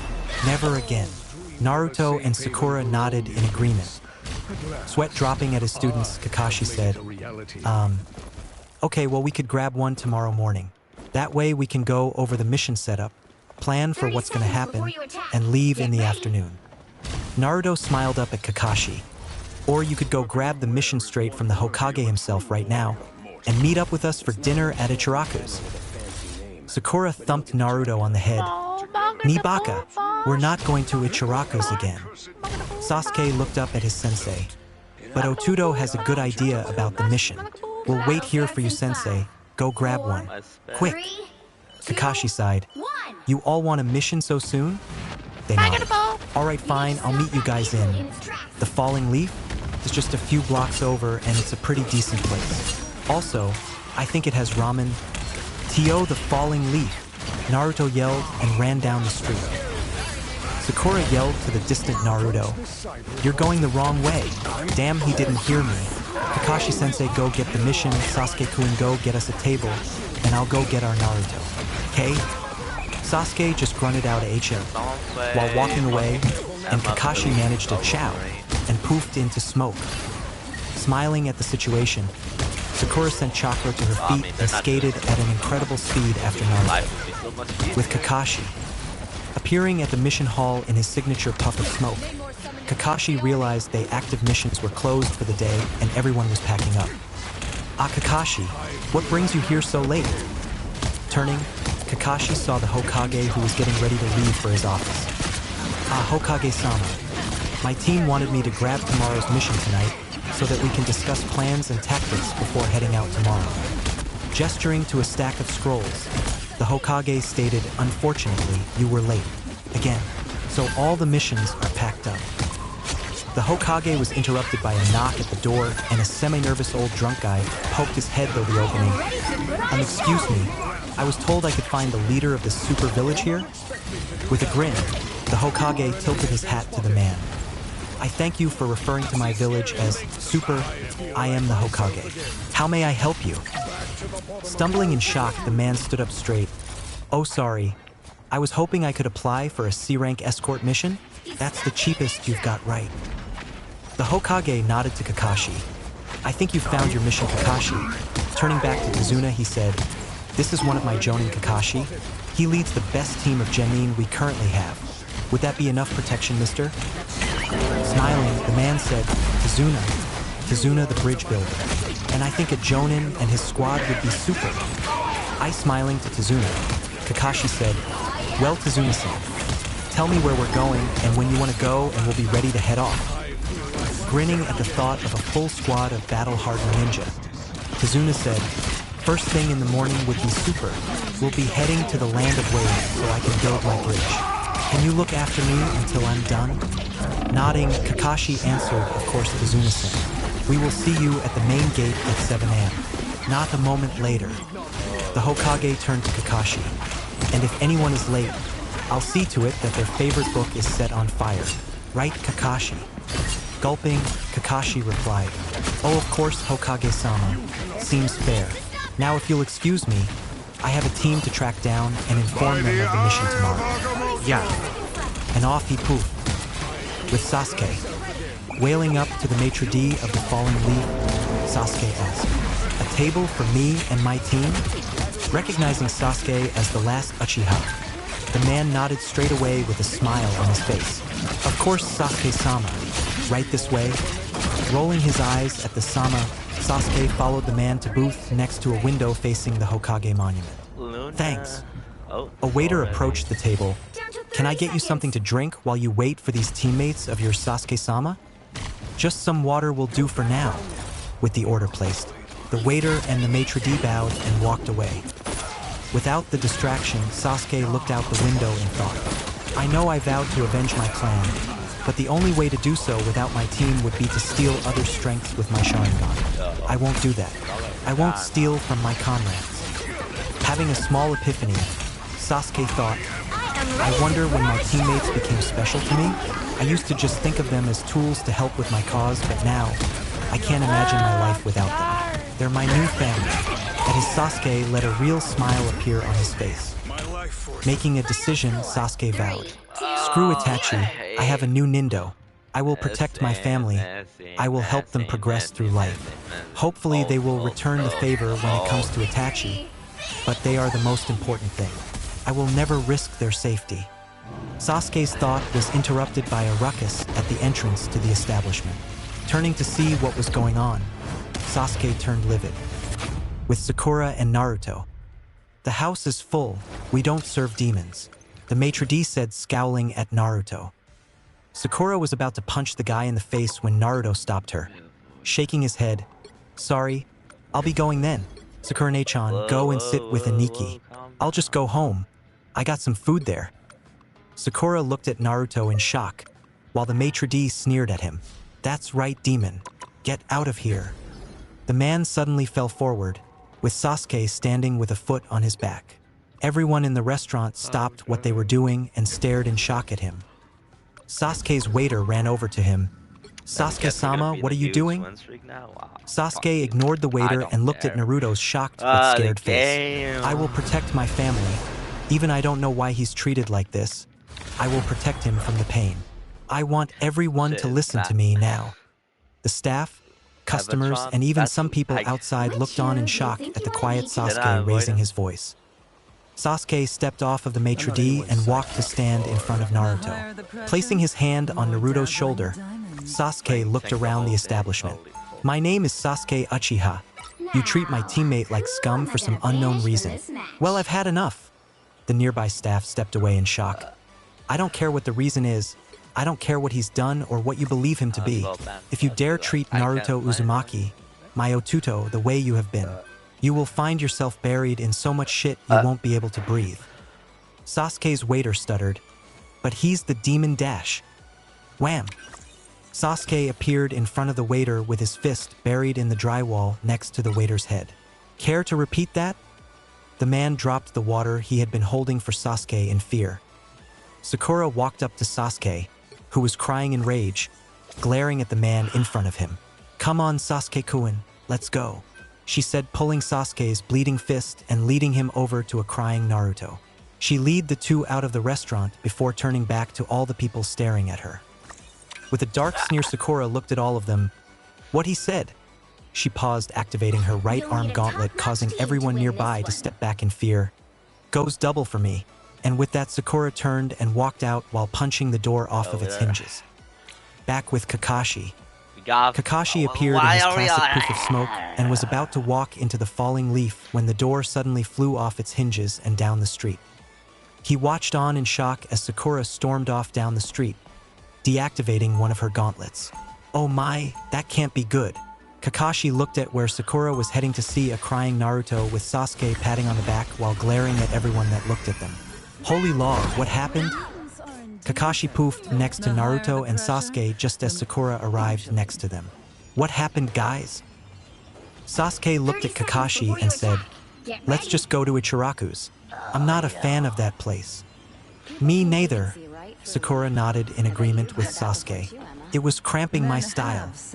Looking at Naruto's face, Kakashi figured out what had happened. Shit, they must have refused Naruto's entry. I hope Sakura and Sasuke's actions didn't escalate to bad. Standing up straight, Kakashi said, Ma, I guess you two are right. That place is ramen pails in comparison to Tuchi's anyway. Let's go. Sasuke pulled Naruto to his feet and let him stand on his own. You alright, Otuto?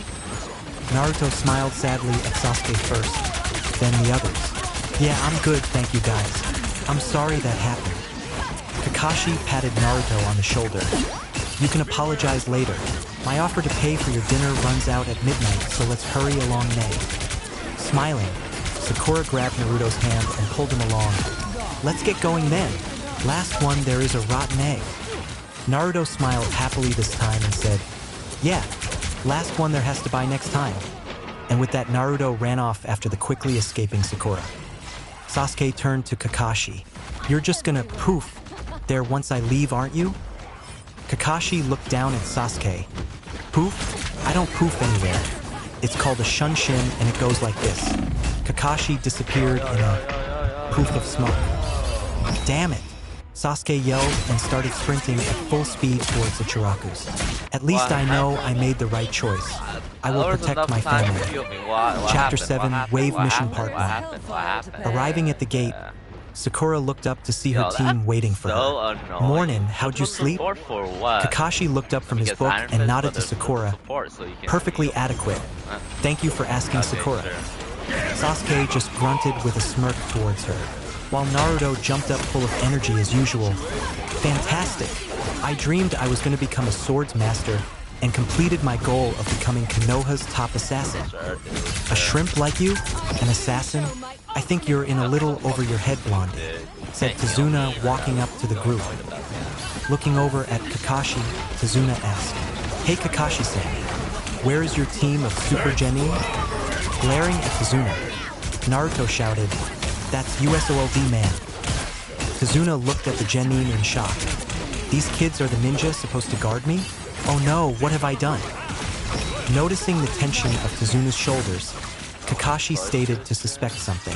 Tazuna was fine when he thought a team of super ninja was guarding him.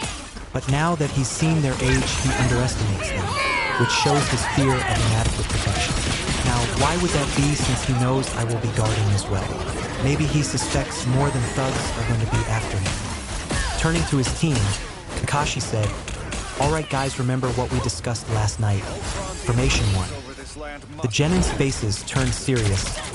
Hi Sensei, and stood in a reverse pyramid formation around Tazuna with Kakashi crouching in front of Tazuna, Sasuke to the left, Naruto front right, and Sakura behind. All right, move out, Kakashi ordered. Sakura stepped up behind Tazuna. Tazuna yelped as Sakura pushed him on to Kakashi's back. And off we go, she said with a smirk. With Tazuna piggybacking Kakashi, the team jumped into the trees. Tazuna screamed out, What the hell? I didn't sign up for Thio-e Thias. Landing in a clearing, the team set about scanning the vicinity for threats. Kakashi set Tazuna down on the ground. I hope we didn't scare you too much, Tazuna-san. It's just that traveling at this speed. We should be near your home by midday tomorrow if nothing impedes our progress. Sitting down on a nearby log, a pale Tazuna mumbled out, You ninja are crazy.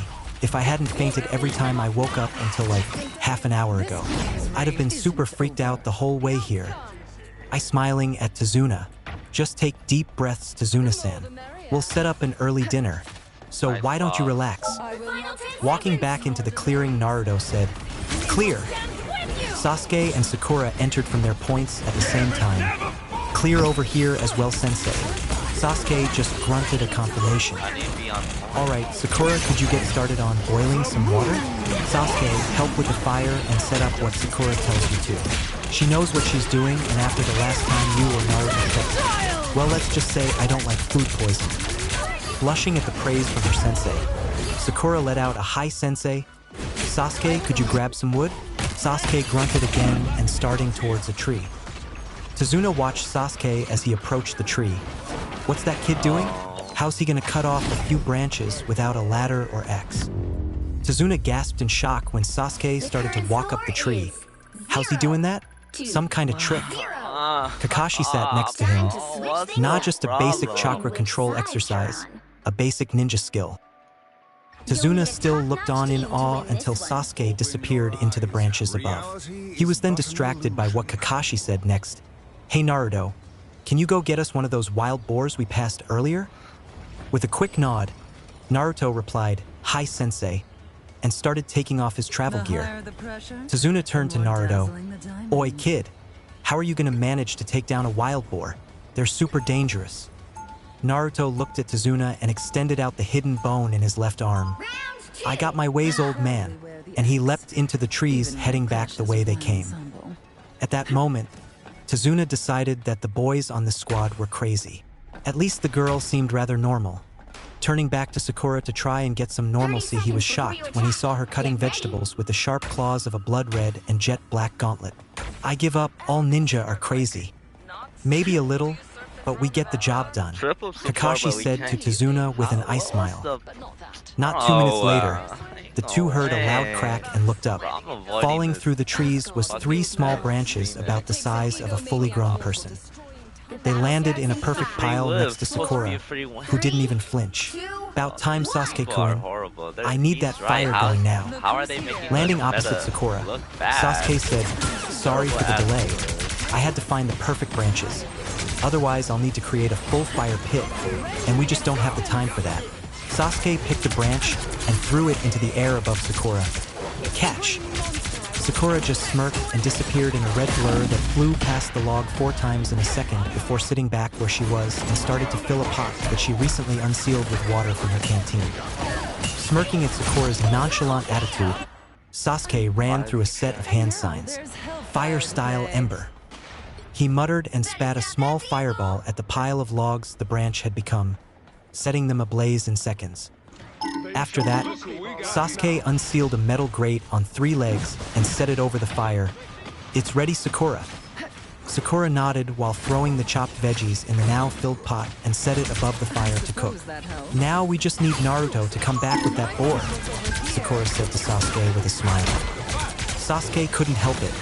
He smirked back to her, watching her face glow in the firelight. She really is quite beautiful. His thoughts were interrupted by a grunt of effort. The 4 in the clearing looked over to Naruto as he entered with a boar that was twice the size of him over his shoulders. This enough, sensei? He grunted as he dropped it in front of Sakura. Kakashi sighed at Naruto while Tazuna stared wide-eyed at the boar. Naruto will only be here for 2 meals. We didn't need such a large kill. Naruto shrugged. Big deal. Sakura can seal the meat in that time lock seal she bought from Dansan. Sakura leant over the boar, and using her claws she cut off each of its 4 legs and set them over the fire to burn off all the fur and cook them. I'm gonna clean this up before I seal it. Don't want it to pop out all bloody and furry when I use the rest, said Sakura as she turned her attention to the corpse. Tazuna just blinked twice, looked at each of the calm ninja and said one thing.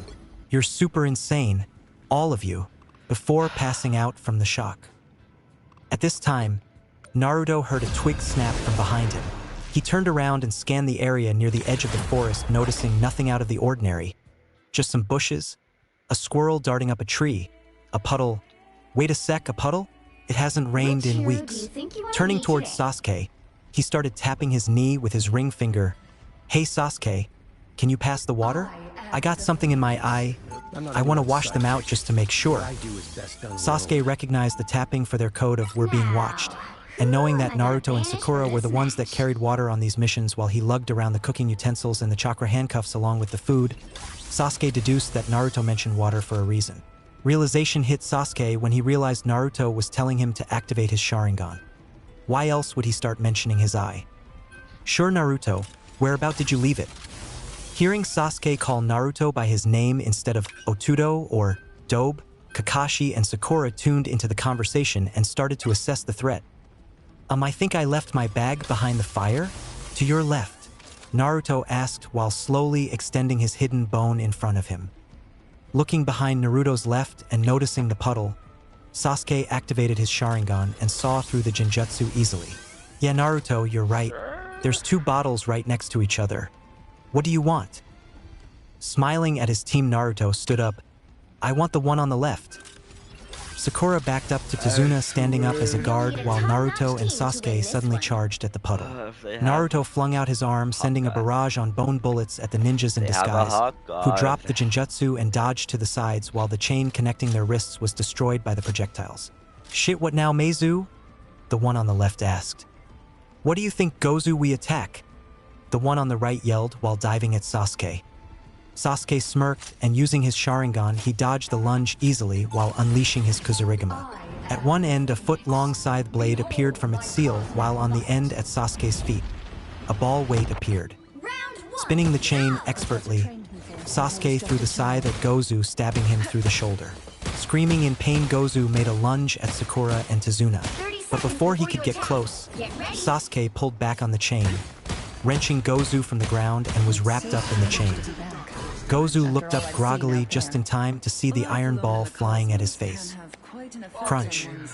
The ball crushed Gozu's nose and teeth while knocking him out painfully, bringing the battle to an end.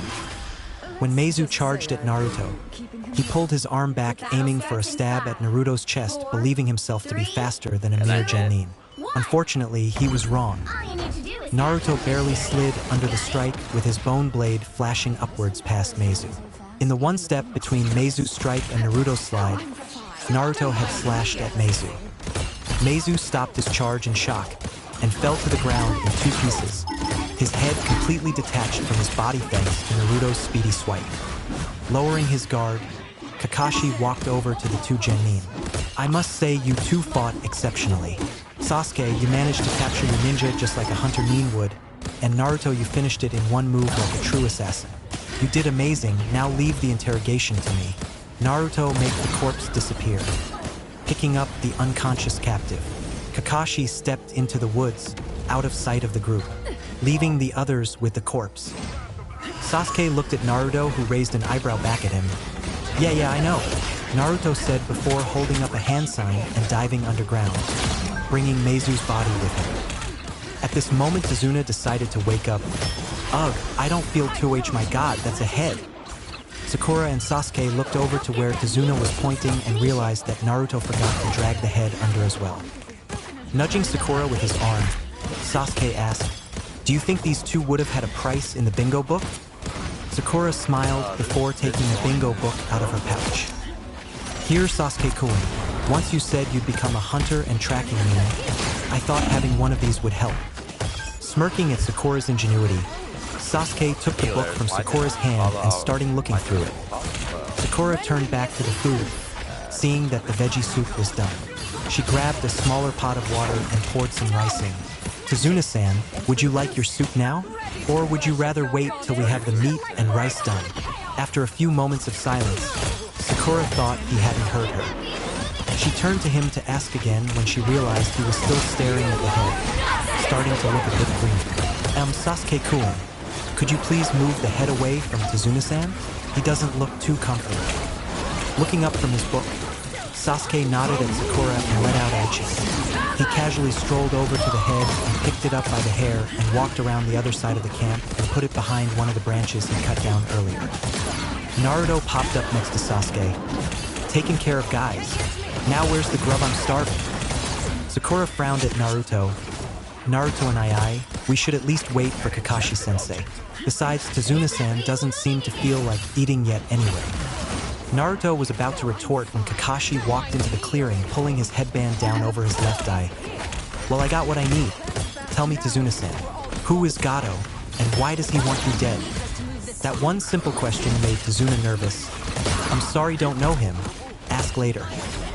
Closing the bingo book, Sasuke stood up and grabbed the head. "If he's no one, then why did he send the demon brothers after you?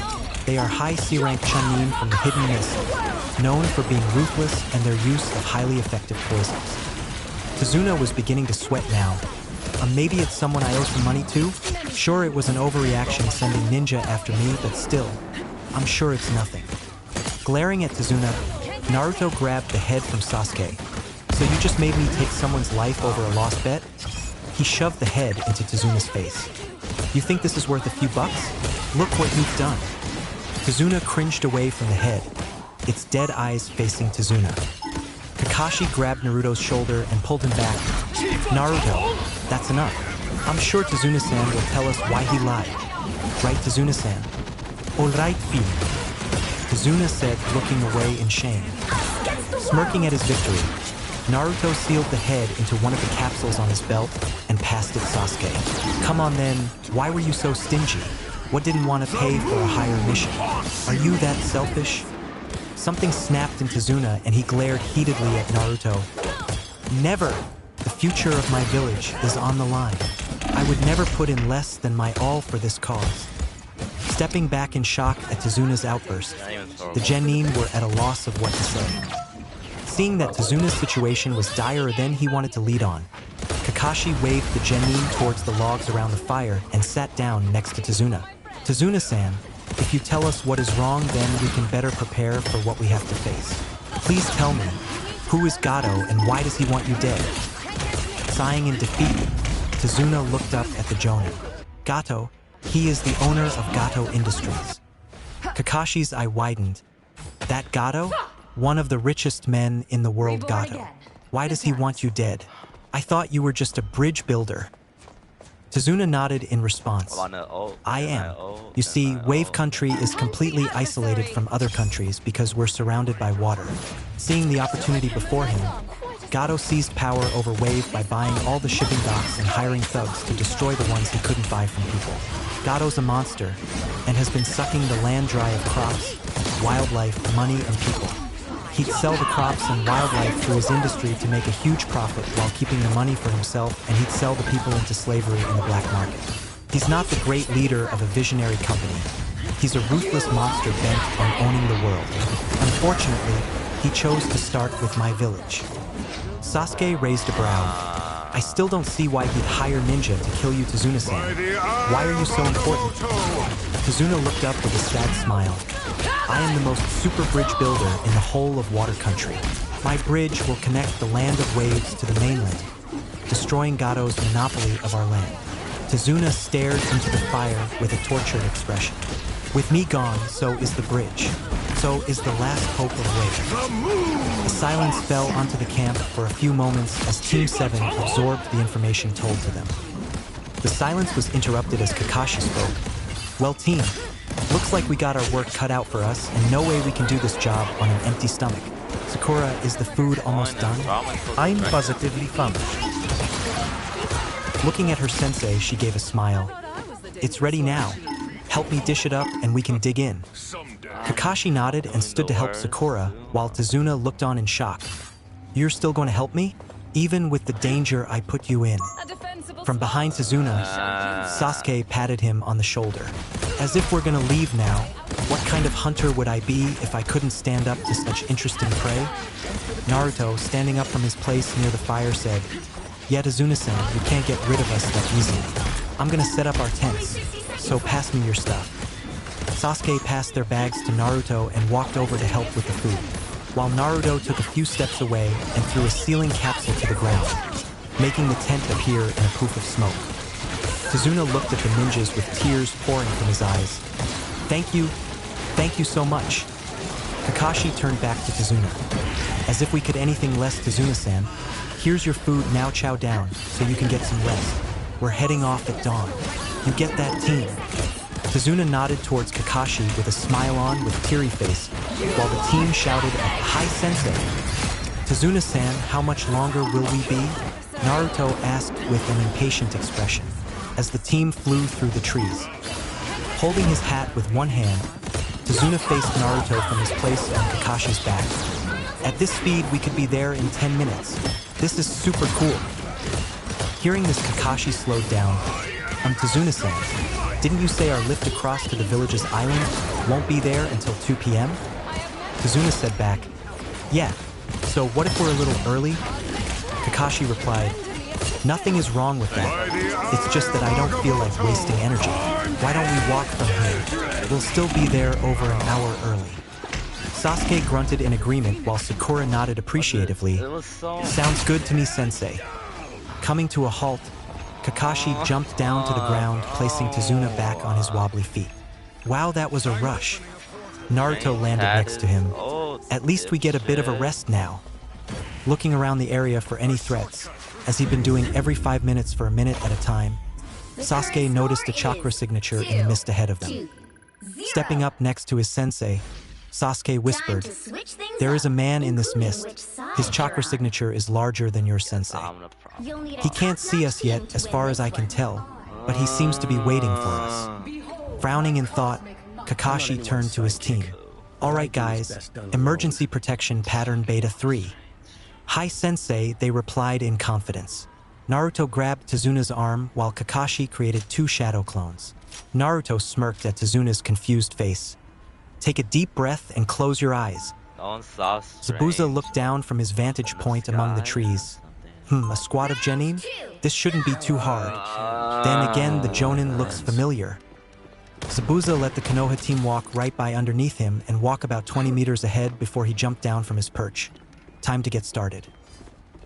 He thought, pulling the huge blade off of his back.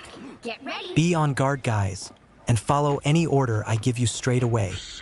Hi Sensei Sasuke and Sakura said to Kakashi while Kakashi's 2 shadow clones that had transformed into Naruto and Tezuna lookalikes just continued onwards without reacting.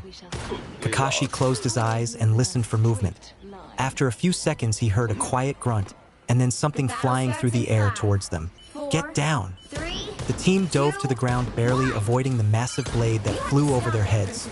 It slammed into a tree where moments before Zabuza appeared standing on the handle of the blade. Kakashi squinted his eye as he looked at Zabuza. "Shit, that's Zabuza Momochi. I may not be able to come out of this one unscathed." "Hello, Zabuza. I'm guessing Gato sent you to delay us?" he said while grasping the left side of his headband. Seeing the Jonin's movement, Zabuza recognized who he was: Kakashi Hatake, high A-rank shinobi, known as the Copy Ninja. "This'll be fun," Zabuza said while turning to face the team, still standing on his sword. Kakashi smirked, though you couldn't see it behind his mask. "Actually, I think you're in for a bit more than you bargained for." Just as Kakashi finished his sentence, a 4-bone bullet was shot straight through Zabuza's right thigh, causing him to fall from the sword and to the ground. Zabuza said, looking behind him to see an orange and black-clad Naruto sticking halfway out of the ground with his fingers pointing at him.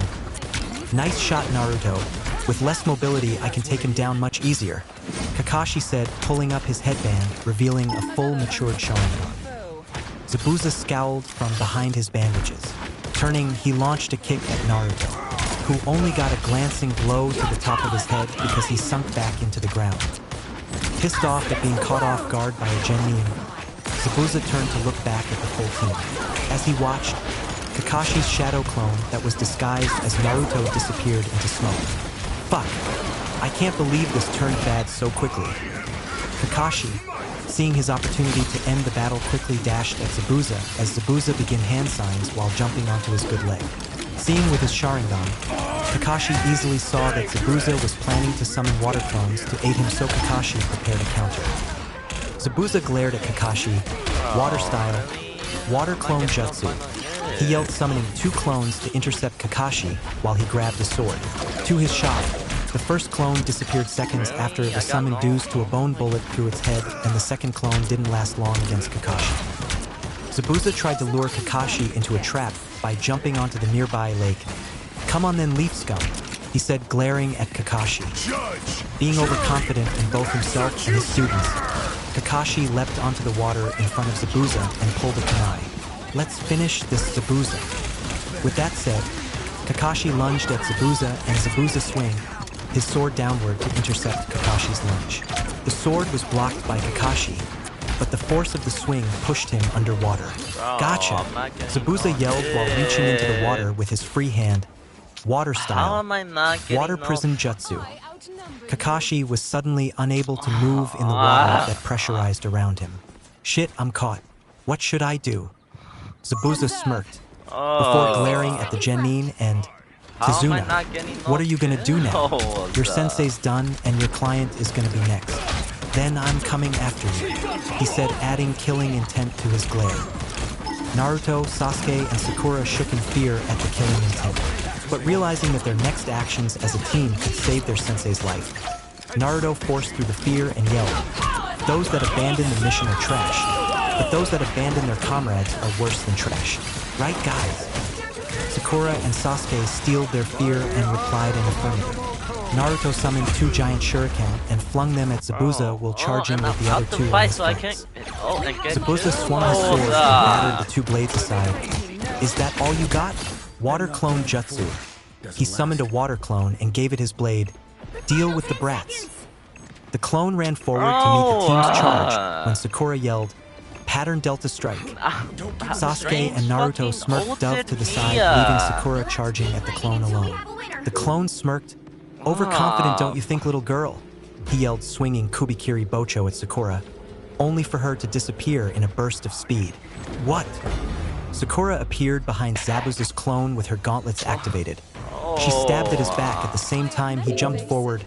Nice try, he said, swinging at a now off-balance Sakura. That was when Sakura smirked and was pulled underground as a fireball appeared where she was. The clone's eyes widened in shock. What the he dash? And it evaporated instantly, dropped the blade as it stabbed into the ground.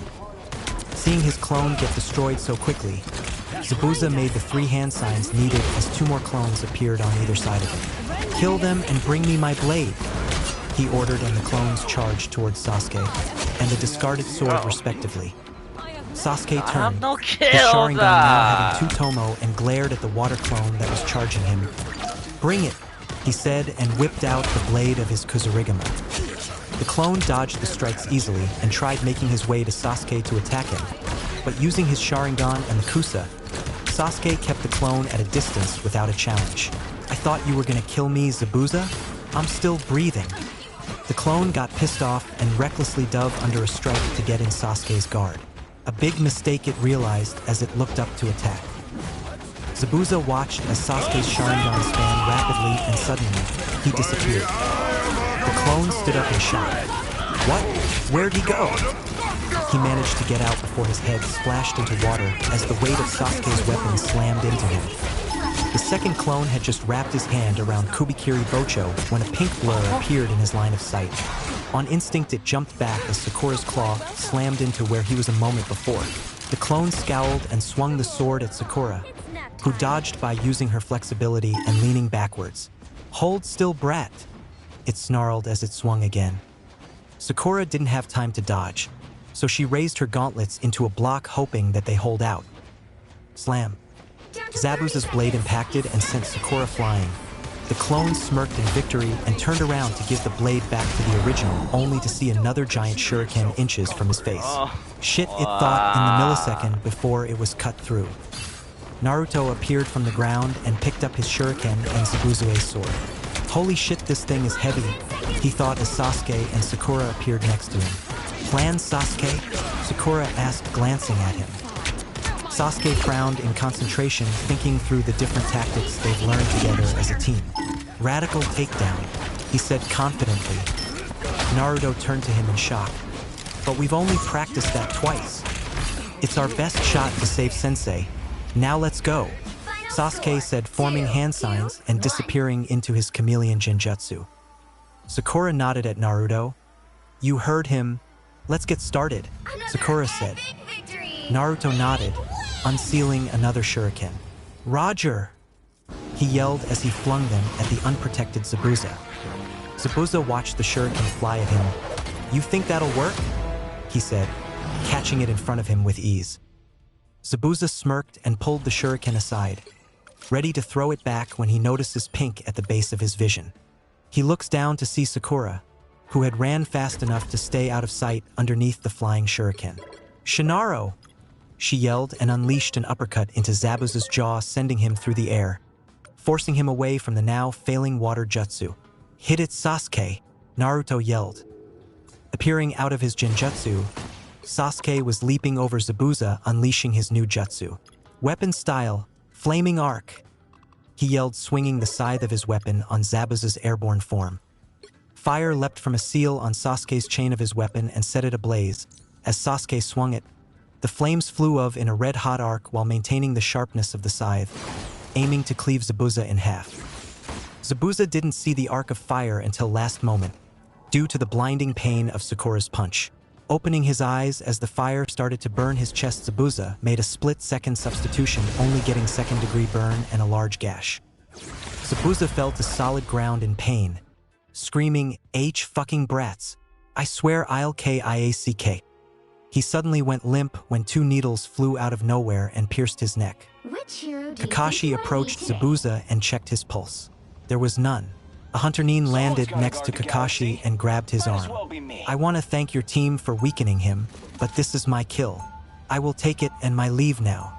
The hunter Nin pushed Kakashi away and put his hand on Zabuza's chest. They disappeared in a shunshin. Kakashi turned to Tazuna as it poofed into smoke. Good work, team. Naruto, where did you leave the real Tazuna? Naruto took a few steps towards his right and pushed his hand through the ground next to a green-colored straw. A few seconds later, Tazuna was pulled out covered in dirt with the straw sticking out of his mouth. Spitting it out, he asked, "Is it over?" Kakashi pulled his headband down over his Sharingan and spoke, "Yep," before collapsing in near-chakra exhaustion. "Can we get some rest at your house?" Tazuna-san. Kakashi blinked once, then fell over unconscious. Kakashi regained consciousness to find himself surrounded by his team. "Morning, guys, what's up?" he slurred. His team turned to him as he sat up. He looked around to find himself in a house on a couch in the lounge room. "Sensei, you're alive," Naruto yelled in excitement. Tazuna sat opposite him on a chair. "Super! Now that you're awake, what happened out there? Other than being a little wet, you seemed perfectly fine. No injuries or anything." Sakura sighed. "We've already explained, he was extremely low on oxygen and almost had chakra exhaustion. It was perfectly normal that he fell unconscious for a while." Kakashi nodded. "What she said." He spoke before rolling on his side and waving them off. "Wake me up in the morning. We may as well get some training done while Tazuna-san builds his bridge." Sasuke poked Kakashi's head. "Sensei, I think Zabuza is still alive." This brought a look of shock to everyone's face. Naruto asked the obvious question, Why? That hunter Nin took away his corpse Aniki. He ain't immortal." Sasuke nodded. "Exactly. Hunter Nins just take the head as evidence and destroy the body. Right, Sensei?" he said, looking at Kakashi for confirmation. Mulling it over for a few seconds, Kakashi sighed and sat up. "Sasuke's right. Man, I should have noticed that straight away. I guess Zabuza is still around. And even worse, he has a partner that is Hunter Nin level." After a moment of silence, a young woman walked into the room. "Excuse me, everyone. Dinner is ready. Thank you once again for all the pork. We won't have to head to the market for a while." Sakura smiled at her. "It's the least we could do for you, Tsunami. You are letting us stay here." The now-named Tsunami nodded with a smile. "Please be quick. I don't want you to have to eat cold food," she said while turning back to the kitchen/dining room. Sitting down at the round table, the team began to dig in while talking animated. Tsunami called out, "Inari, dinner is ready." A few moments later, a depressed-looking boy walked down the stairs and took a seat between Naruto and Sakura. He looked at all the food in shock. "Kasan, how did we get so much food?" Tsunami looked at Inari. "These ninja caught the meat for us. I just cooked it with a couple of herbs. Eat up, Inari." Inari looked up at the smiling ninja, seeing their happiness over such a small accomplishment. This kid has obviously gone head-to-head with a rabid wild boar before. He scowled and took his plate of food back up to his room. "Thanks, Ka-san. I'll be going to bed after this. Good night, Grandpa."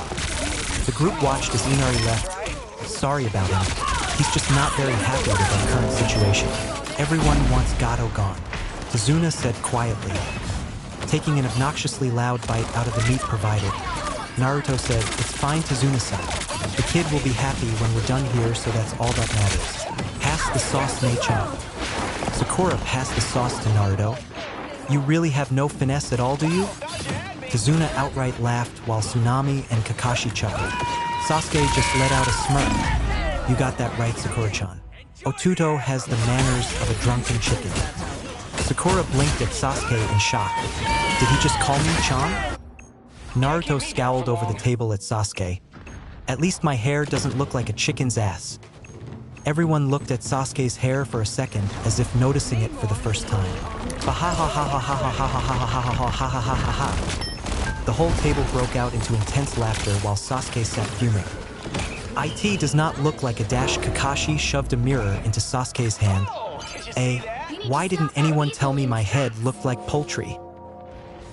At this, everyone burst into laughter again. Some giggling could even be heard upstairs. Naruto yelled, "Haha, maybe it's some kind of jutsu to summon birds? Fly us in some chicken aniki. Ha ha ha ha." Sasuke scowled at everyone. Then at their food, here's a jutsu for you. May all your bacon burn, he said before taking an over-exaggerated bite into his food angrily. Naruto yawned. Sensei, what are we doing down here so early? Kakashi turned to face the team while sitting on the end of the wharf. Did you three see how Zabuza and I stood on top of the water? That was an extension to the tree climbing technique. We're here so that you guys can learn that. Then hopefully if you finish it within the next few days, I can start you on something a little more advanced. Kakashi said with an ice smile. Naruto thought to QB, Hey Fox, can you ask Mizuki if he knew how to do this? Sure, kid. After a few seconds of silence, he continued. Mizuki says it's the same as tree walking, except instead of holding the chakra, you have to push it out evenly from your whole foot. Sounds lame. Why don't you just blow up the river? Naruto sighed to himself. Cause you're an oversized, violent carpet. Naruto cut the connection before QB could respond, though Naruto could still feel the growl being directed at him. Kakashi's voice snapped Naruto out of his concentration. Do you have another random piece of information on chakra control, Naruto? Or was it a one-time fluke? Kakashi thought, I'm so funny? Or is that the lack of chakra to my brain talking? Naruto smirked and said, water walking is the same as tree walking, except instead of holding the chakra, you have to push it out evenly from your whole foot to maintain balance. That about right, sensei? The other two genin looked at Naruto before glancing at their stunned sensei. Yes, actually. Exactly that. Well, you heard him. Get on with it, Kakashi said while staring at Naruto. Naruto walked towards the river and applied the chakra. When he thought he had it, he stepped onto the water. Once he got to the center of the river, he turned and smiled. Hey guys, this ain't hard at all. That was the moment when Naruto lost concentration and fell in. Holy log, that's cold. He screamed as he shot out of the water and landed on the shoreline again. Naruto pulled off his wet clothes, standing only in his boxers. I'll get it this time for sure. Sakura smacked Naruto over the back of his head. And Ibaka, put your clothes back on. Hearing clothing being removed behind her, Sakura turned around and saw Sasuke taking off his shirt. As Sasuke-kun. What are you doing? Sasuke, standing only in his shorts now after taking off his equipment, and his shirt said, Otudo does have a point. If we keep screwing up, our clothes will get soaked. I don't want to deal with the extra weight. Kakashi patted Sakura on the shoulder. If you want to strip as well, I'm sure the boys won't mind. But I'm going back to the house before Tazuna wakes up. He leaned down and whispered in her ear, If the reason you choose not to is insecurity, you should know that neither of the boys would judge you for anything you think you may or may not have. I mean, you're still young, so... Yeah. Sakura blushed at the implications of what Kakashi said, even though she couldn't completely deny what he was implying. SH, shut up, sensei. Sakura stepped to the water's edge where Naruto was standing wobbly, while Sasuke was placing one foot on the surface, trying to balance the right amount of flowing chakra. Smiling at Sakura's bravery, Kakashi turned and began to walk back to the house, since his chakra system wasn't healed enough for him to poof there. Sakura unzipped the back of her dress and pulled it over her head. It'll be fine. They're my teammates. They won't care. Sakura focused the necessary chakra to her feet and tried walking onto the water. In only 2 steps, Sakura found the perfect amount of chakra and focused on maintaining that level. Perfect. Now let's show these boys how it's done. Sakura jumped off the water and stepped off Naruto's shoulders to land in the center of the lake. Heh! This isn't hard at all, she said, turning back to her team, the water splashing around her. Naruto looked up at the underwear-clad Sakura, not even fazed at the lack of clothing, and said, How do you keep getting these things down straight away, Mei-chan? Sakura put on a lecture voice. Elementary dear and Ibaka, I am just smarter than you, she finished with a grin. Hearing a splash, they turned to look at Sasuke, who was unconscious face down in the water. Aniki, what's wrong? Naruto said as he pulled Sasuke above water. Sakura came over to check on him when she saw he had fainted from a nosebleed. Does Sasuke find me attractive? Sakura thought with a blush.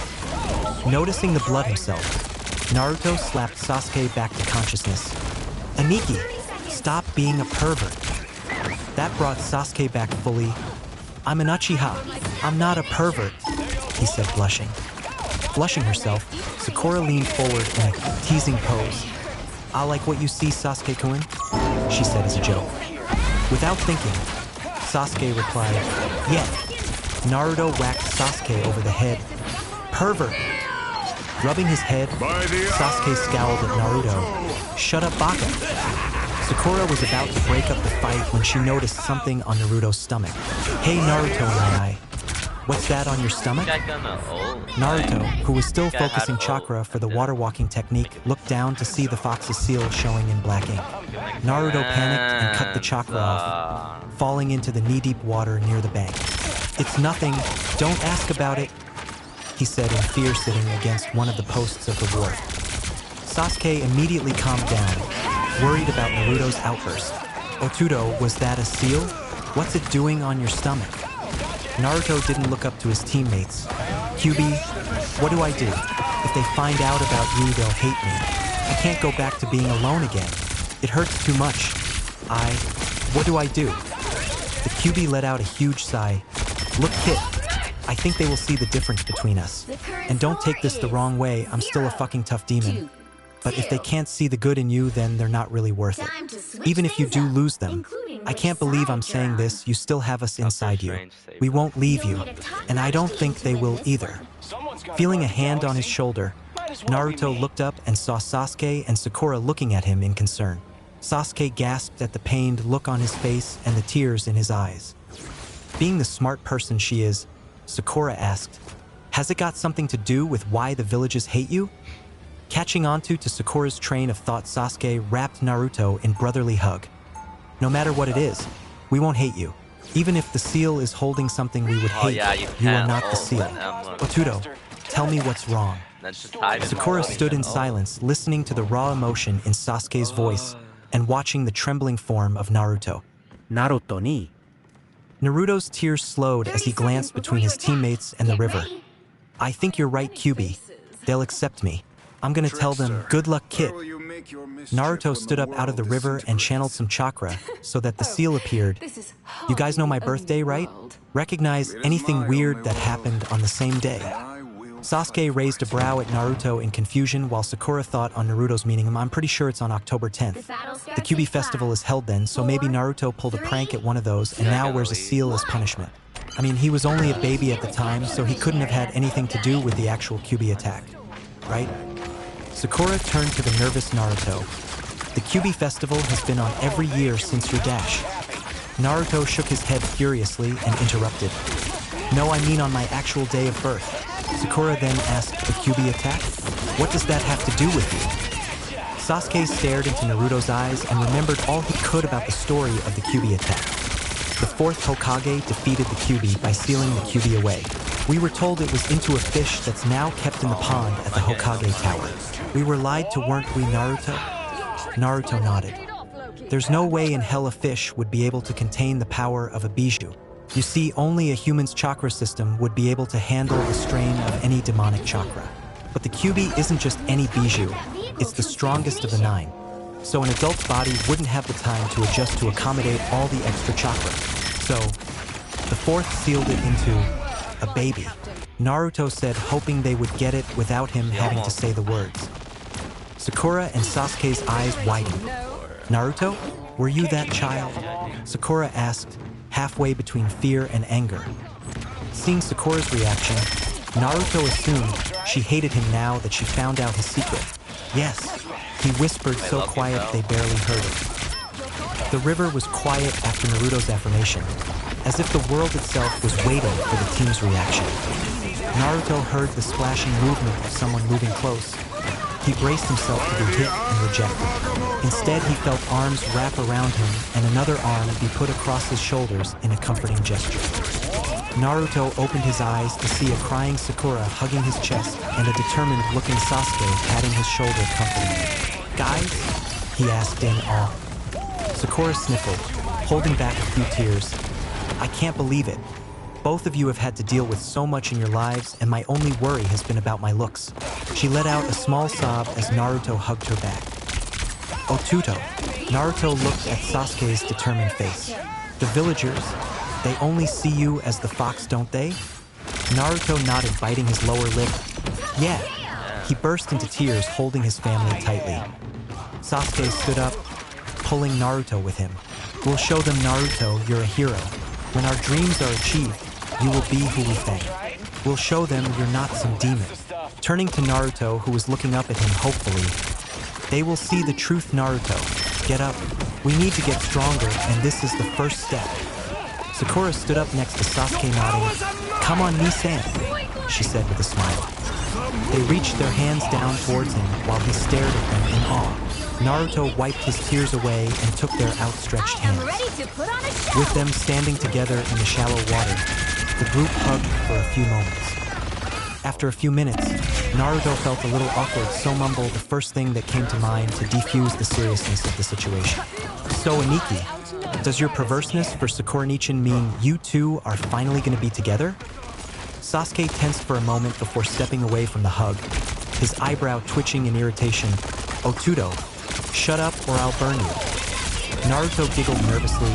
He seriously? A fireball hit his clothed shirt that was thrown on the shoreline. Okay. I'm sorry, I need... Sakura put a hand on the angered Sasuke and the slightly scared Naruto. Guys, we really should get back to training. At the mention of training, Naruto jumped on top of the water in excitement. Yeah, if we finish this, then Sensei is gonna teach us something awesome. Naruto yelled, pointing at the sky for some reason. Sakura stepped onto the water next to him. Naruto, you do realize you're standing on the water right now, don't you? Naruto looked down at his feet and realized him and Sakura were standing on the water. Not in it. Y-A-T-T-A, he yelled in excitement. Sakura giggled at his antics and looked over to Sasuke, who was standing on the water, but kept wobbling on his unsteady feet. Sasuke-kun, do you need some help? Sasuke looked up at her and Naruto with a bit of embarrassment. That would be appreciated, Sakura-chan. For a prodigy, I sure seem to have abysmal chakra control, he said, focusing on his chakra output. Sakura stood next to Sasuke and held his hand to steady him. Better? She asked with a blush. Sasuke nodded. Yeah, I just can't seem to be able to spread the chakra properly. Sakura frowned and thought, how can we help him with this? I got it. Hey Sasuke-kun, just use your Sharingan to see how we do it and copy the flow. Sasuke shook his head. No, I swore I wouldn't steal techniques from my comrades, he said, trying to find the right flow of chakra. Sakura yelled to Naruto, hey Naruto, do you mind helping Sasuke-kun perfect the water walk? Naruto jumped over, landing with a splash. Of course not. What do you need me to do, Nei-chan? Sakura answered, do you mind if he watches your chakra with his Sharingan so he can copy the regulation? Naruto smiled at them both. Not at all. Go ahead, Aniki. Sasuke smiled back at Naruto. Well, I guess if they say it's alright. Okay, go for a run, Otudo. Sasuke focused the necessary chakra to his eyes. Sharingan, Hapter 8, Wave Mission Part 2. Up you get. Z. One more chance, Naruto. Z. Z. Time's up, Kakashi said while grabbing the side of Naruto's bedroll and throwing him from its warmth. Aya dash. Smack. Naruto pulled his face from the wall to see Kakashi standing next to where his bedroll was. Sensei, what was that for? Naruto asked while rubbing his sore face. Kakashi, I smiled. You didn't hear me the first time, so I woke you up, he said, walking from the room. Pausing at the door, Kakashi turned to Naruto. Sasuke said that the three of you have something to show me. I'm guessing one of you has finished the water walk? That's outstanding for a fresh genin to grasp the concept, let alone do it. It was probably Sakura. He mumbled before leaving. Smirking, Naruto pulled on his clothes and jumped out the window, landing right in front of Kakashi, who didn't even flinch, and Tazuna, who screamed in shock. Don't scare the client, Naruto, Kakashi scolded as he walked towards the river the genin had trained at the day before. Naruto, who was still smirking, ran past his sensei to meet up with the others before Kakashi got there. Kakashi closed his eye and chuckled at Naruto's enthusiasm. Maybe they all made some progress? Although that is unlikely. It took me 2 days just to be able to walk on a still lake. I doubt they could balance properly on a flowing river. He thought as Tazuna and himself stepped around a boat shed to the wharf that blocked part of the river from sight. Whoa, that must be harder than walking, right, Kakashi-san? They make it look super easy, Tazuna said, grabbing Kakashi's attention. Kakashi looked up expectantly and switched to being bug-eyed instantly. Sasuke lay casually on top of the water, perfectly dry and chewing on a blade of grass while watching the clouds. Sakura lay on her stomach, looking down at the fish swimming below them, and Naruto, who only just reached his friends, sat down between them. Guys, Kakashi-sensei is here. He wanted to know what we had to show him. Sasuke glanced over at Kakashi and waved. What's next? He asked while Sakura and Naruto grinned at him. Kakashi stood in silence for a moment, staring at his team. What the hell? I could understand Sakura understanding the walking part already, but the other two, how? And how are they doing it so naturally? Finally snapping out of his daze, Kakashi asked, how? Sakura tilted her head as if acting innocent. It's not that hard, sensei. We had the walking part down in a few minutes. We spent the rest of the day talking and sparring on the water to increase our control. Not hard at all, she said with a prideful grin. Naruto cheered. We're just that good, sensei. Now what's this new special training you picked out for us? Kakashi just stood there quietly for a while. I think we broke him, Naruto said after a full minute of silence. Tazuna stepped up. Sorry guys, but I was hoping someone came with me while I worked on my super bridge. You know, the whole reason I hired you. Hearing that snapped Kakashi out of his daze. Right, I'll come with you, Tazuna. These three are gonna train on something a little special. Usually senior Chunin or beginning Jonin start this training, but I think you guys can handle it, he said, creating a shadow clone and passing it a small pile of papers from his pouch. This handsome fellow will take care of explanations, Kakashi said, gesturing to his clone, which replied, why thank you, you're not hard on the eyes either. Kakashi nodded to the team and turned to Tazuna. Let's get going. The faster you finish the bridge, the faster we can go home. Tazuna nodded and walked off with Kakashi behind him, leaving the clone to its devices. It turned to the team and asked, what do you guys know about chakra elements? Sakura was about to answer when the clone interrupted. Wrong. All of you. Sakura scowled at the clone. If you were going to say that, then why did you ask? She queried. The clone smiled. I like the sound of my voice. Now, a chakra element is which element of the world a person's chakra is naturally more suited to use. It is easy to learn more than one element's jutsu, but you won't be able to master that other element unless you develop a secondary affinity for it. Got me so far? The clone asked. The team nodded and Sasuke said, so it's likely that if my affinity isn't fire, I may have a secondary for it already? Just like Naruto and his earth jutsu. Clone nodded. Exactly right. The clone held out the slips of paper to the genin. This paper can determine what type you guys are. Let me show you. Clone sent a small amount of its chakra into the paper. It immediately crumbled and a corner burned away while another turned to dust. This means my main affinity is lightning, and I have a small secondary affinity for fire and earth. This is natural for Jonin to have at least 2, sometimes 3, and extremely rare for your turn, Sasuke. Sasuke channeled a small amount of chakra into the paper, half crumbled, while the other half burst into flames. So I got the same as you, sensei? Sasuke asked. The clone shook its head. It seems that lightning was your natural affinity, but you've increased your fire affinity to match that of the lightning. It's not unheard of, but it is rare for someone your age. Turned to Sakura. Your go, Sakura. Sakura nodded and channeled chakra into her paper. It burst into flames, but the very edge turned to dust before they set alight. Fire. Right, sensei? Clone smiled. Yep, you have a fire affinity. This is the most common in the land of fire. It also appears you naturally have an earth secondary. That's quite rare. Naruto, you're up next. Naruto nodded and sent his chakra into the paper. It was a shocking outcome. The paper split in half and one side turned to dust and the other got wet. Sensei? Naruto asked. Clone stared in shock. That can't be right.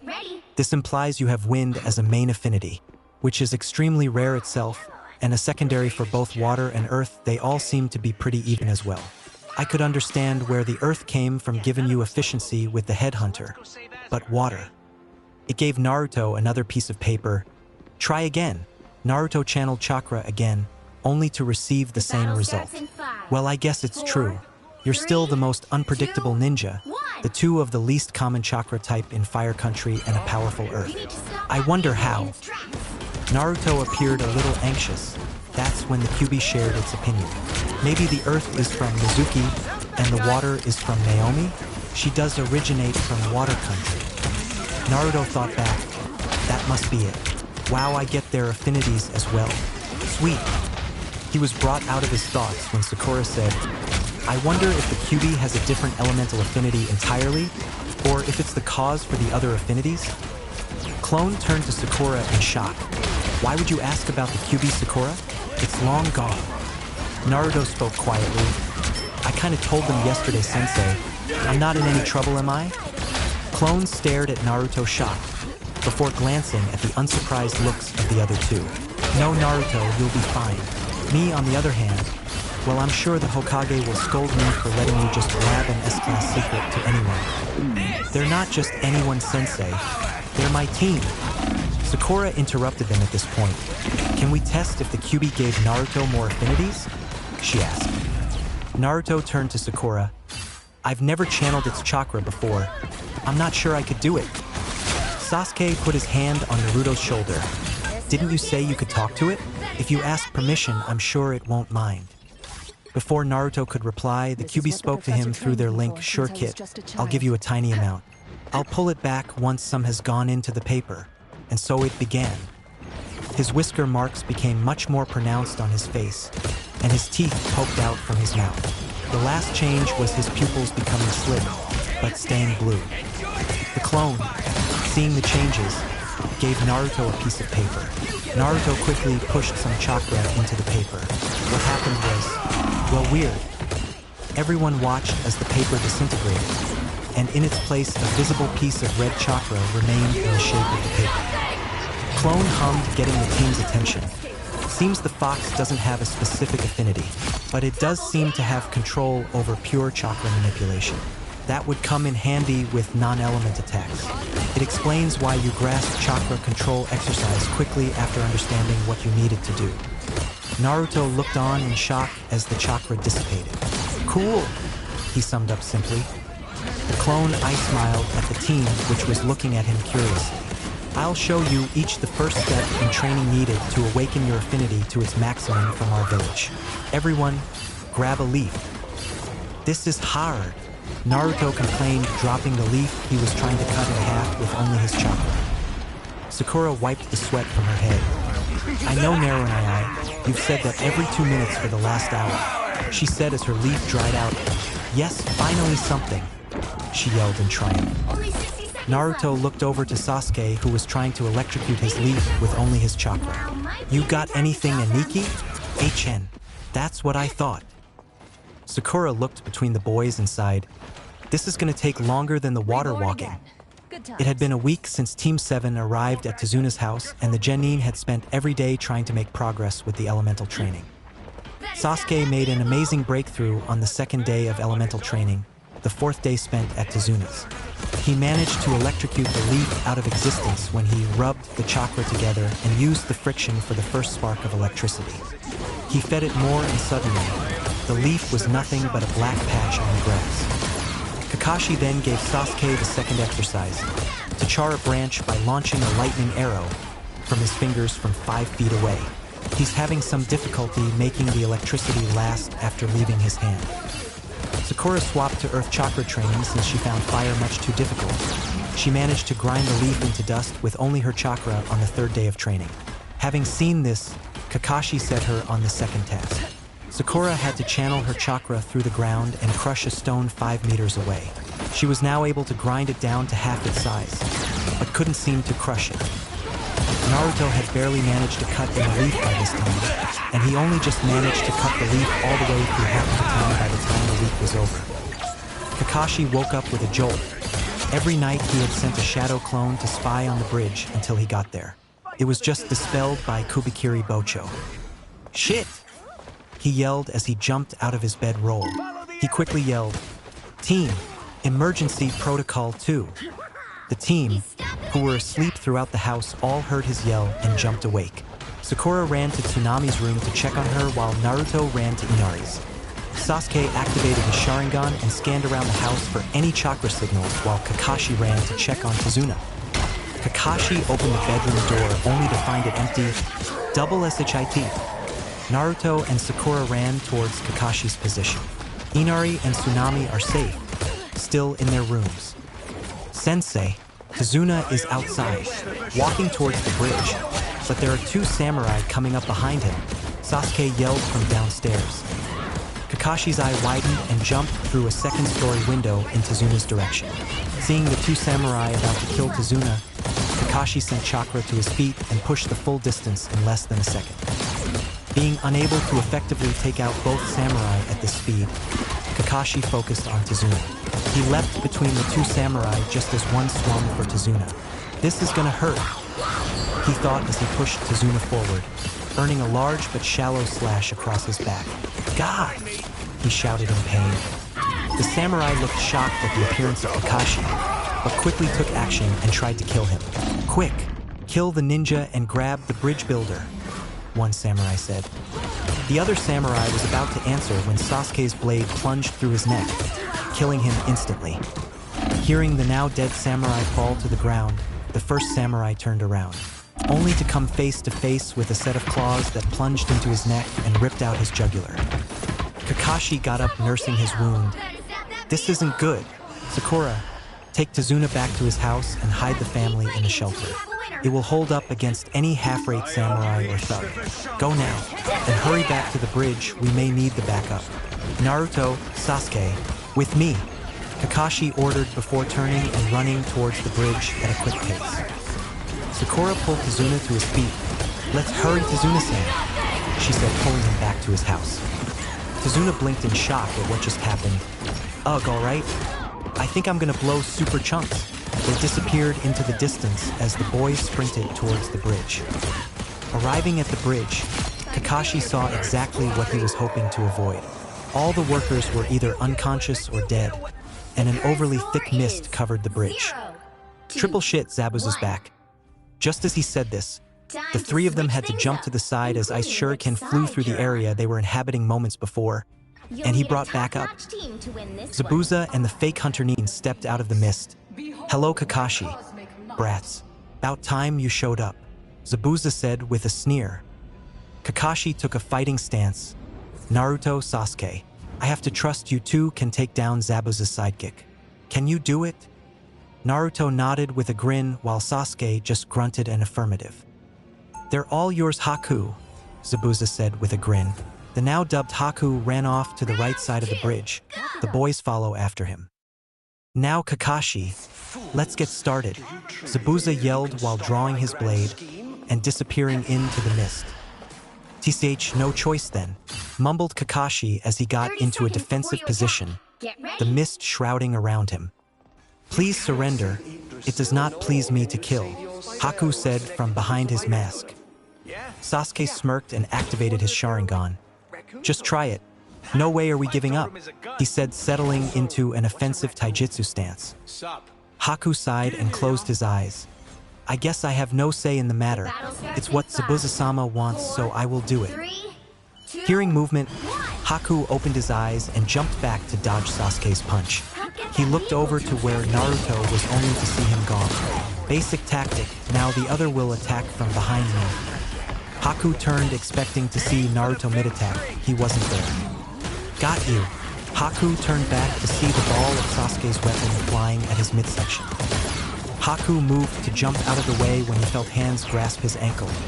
Looking down, he saw Naruto sticking halfway out of the ground with a smirk on his face. Slam.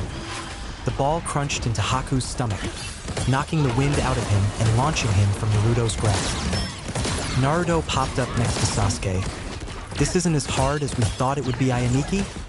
Sasuke pulled his weapon back to him and started twirling the blade over his head. "I think we're only just getting started." As Sasuke said this, Haku rose back up onto his feet holding his ribcage. "If I didn't reinforce my body with chakra, that blow would have done more than break two of my ribs." No more games. Haku began running through hand signs. Seeing this, Naruto ran forward while shooting bone bullets at him, trying to stop the jutsu. Haku stopped his hand signs and jumped up over the attack. He spun in midair and threw a handful of sunbon at Naruto's head. Naruto looked up to see the weapons about to impale him. At that moment, Sasuke's blade flew over Naruto's head, knocking away all the sunbon. Haku looked at Sasuke in irritation as he landed between Naruto and Sasuke. You two are very talented.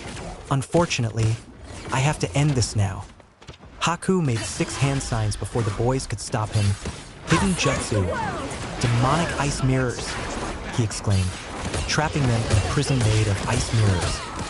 Naruto and Sasuke moved back to back. What now, Aniki? Naruto asked. Sasuke analyzed the situation. If he's just gonna start chucking sunbon at us, we're in luck. Naruto raised a brow. How is that lucky in any way? Sasuke twitched in irritation. Just activate Bone armor. With my Sharingan, I should be able to dodge his attacks. Haku stepped into one mirror and appeared in all of them. Sasuke twitched again as Naruto asked, "Still reckon you can dodge?" Haku started showering the boys with senbon. Naruto just stood still, letting the senbon pierce his clothing and skin before bouncing harmlessly from the bone underneath. Sasuke, using his Sharingan, was able to keep track of Haku's movements and was dodging almost all of his strikes. Haku stopped his first wave of attack in shock. How are these genin able to withstand my attacks? It's impossible. Naruto smirked. Hey Sasuke, I got a way to break out of this jutsu. Sasuke looked at Naruto, with only 3 sandons sticking out of his body. Stop talking and start doing then. Naruto flew through hand signs. Seeing this, Haku threw senbon, hoping to stop the jutsu before it could begin. They just bounced off of the armor again. Shit, Haku thought in frustration. Naruto finished his hand signs and spat a glob of mud under his and Sasuke's feet. Earth-style, mud wall. An absolutely huge wall rose out of the ground, lifting Naruto and Sasuke towards the mirror at the top of the dome at impossible speeds. Sasuke passed the weight of his weapon to Naruto, and they both jumped off opposite ends of the rising wall. The chain was grasped by the wall and pulled the two up alongside it as it broke through the ice jutsu. Shatter. The mirror shattered under the tremendous force, and the wall kept growing, carrying Naruto and Sasuke out of the death trap. They flipped back to their starting position between Haku and Kakashi and Zabuza's battle. Haku's jutsu collapsed, and he appeared stumbling out of it, holding his ribs and breathing heavily. Using his Sharingan, Sasuke could see the amount of chakra in Haku's body was nearing its minimum. Only a little longer till we outlast him, Otuto. Naruto saw a flash of pink in the mist behind Haku's form. He smirked at Sasuke. I don't think we need to try and outlast him. Haku looked behind the boys and saw something that scared him. Zabuza was trapped in place by a pack of dogs and Kakashi taunting Zabuza. No, I can't let Zabuza be killed. Haku was about to charge past the overconfident-looking boys when he felt something sharp carved through his back, ripping out his spine. With his last bit of strength, Haku turned in shock to see Sakura swinging her sharp claws towards his head. Zabuza, he wheezed with his last breath. Do you give in, Zabuza? Kakashi said. Not by a long shot, Zabuza said as a water clone appeared from the mist and kicked the dogs away. Damn it, Kakashi said as he charged to confront Zabuza in combat again. The water clone charged Kakashi in a kamikaze attack as Zabuza disappeared into the mist again. It collapsed into water as a blade connected to a chain busted through its chest. You all right, Sensei? Sakura asked as she and Sasuke landed beside him. Kakashi nodded. Good work, you two. Where's Naruto? Sasuke smirked and pointed down. Where do you think? A yell of pain was heard from the mist as it started to lift. Zabuza stumbled into sight with his right arm now a bloody stump, ending above the elbow. Naruto appeared out of the ground, holding one of his shuriken, one of its blades covered in blood. The team was about to move in for the kill when clapping was heard. The mist finished lifting, and suddenly a full battalion of thugs were visible. Gato stepped out of the crowd and looked at the ninja. He may be lacking in limbs at the moment, but he is still an A-rank ninja. Better play it safe, Zabuza. I've got your back up. Get them, boys! He yelled, causing the thugs to charge forward at the ninja. Kakashi stood in front of his squad. Naruto, can you finish off Zabuza? His main sword arm is gone thanks to you, and because of me he has no chakra. So personally, I think you could. Do you think you can? Naruto nodded with a confident smirk. Sweet. If I defeat him, I can absorb him. That sword would be a great addition to my skills. Sure thing, Sensei. Can I keep the sword? Kakashi smiled at him. As long as you take care of him, do what you want. Sasuke, lead us off. Sakura, with me. He spoke. Making hand signs, Sasuke spat a fireball at the oncoming thugs, burning about half of them to death in the one attack. Let's go! Sakura yelled as the three ran at the remaining thugs. Naruto turned to Zabuza as the mist ninja was just climbing to his feet, holding his sword in his left arm. I'm gonna kill you, brat! He yelled, charging in a blind fury. Naruto waited till the last moment and sunk underground, dodging the attack. Zabuza's sword got stuck in the ground. Naruto popped up behind Zabuza and stabbed his shuriken into Zabuza's left shoulder. RRRRRHH. He screamed in rage, turning to kick Naruto in the head. Naruto barely ducked in time to dodge while weaving a few hand signs. Naruto leapt at Zabuza and grasped his head. Soul drain, he said calmly, staring into the stunned Zabuza's eyes. Zabuza screamed in pain as his body was sucked into Naruto through his palm. Naruto rose to his feet, suppressing the second part of the jutsu. I did it. I have an A-rank shinobi at my disposal. Naruto looked over to the other battle to see Sakura slashing through the last thug and Kakashi stabbing Gato in the neck. Guess that's it. Naruto kicked Zabuza's clothing over the edge of the bridge and stumbled over to Zabuza's sword and picked it up with some difficulty, it being much heavier and larger than he was. Sasuke, Sakura, and Kakashi walked over to Naruto and picked him up. You get him? Kakashi asked. Naruto smirked. Yep, one bone bullet through the skull and he fell off the bridge. He's not coming back this time, he said as Sasuke picked up Zabuza's discarded headband. Sakura smiled. So, mission success? She asked Kakashi. He turned and smiled back. Yep, once the bridge is done we can go home. The team grinned widely and headed back to Tazuna's house to dress their wounds after the long, harsh battle. The team sat around the dinner table with Tazuna and his family. Even though Sasuke and Kakashi had bandages on, the whole table seemed to be a buzz of life. Then I grabbed the sword as my own. I think I deserve this prize. After all, he was a jonin, Naruto said, finishing his retelling of the fight from his point of view. Inari looked on in awe at the ninja. Did you guys really do all that? Is Gato really gone? He asked with hope in his voice for the first time the ninja had heard. Kakashi turned to the boy. Got rid of him myself, kid. Inari's eyes suddenly teared up and his face broke out into a huge smile. We're free. Grandpa, Mom, it's over. He yelled in excitement, laughing. Tsunami smiled and hugged her cheering son. Tazuna soon joined in the family hug. It was a beautiful moment. Can we eat now? Naruto asked, completely shattering the mood. Tsunami stood up in shock. Oh yes, of course. Feel free to dig in. Taking the invitation, Team 7 ate a more than modest amount of food. Inari stepped away from his grandpa's arms and over to the table. Thank you all so much. You guys really saved the whole village. Sasuke smirked and said, It's nothing. We were just doing our job. Tazuna walked up and put his hands on Sasuke's shoulders. It doesn't matter. You guys stepped beyond what I had asked you to do. Thank you for everything, he said with a deep bow towards the ninja. Kakashi laughed and placed a comforting hand on Tazuna's shoulder. We thank you for letting us stay with you, and we accept your thanks as well. Please, let's sit down and finish dinner, he asked politely. Tazuna sat next to him. Sounds super. Tsunami. Pass the meat. Everyone laughed loudly at Tazuna's exuberance. The happy celebrations lasted late into the night. You really have to go so soon? Atiri Inari asked the genin of Team 7, along with a group of kids from the town.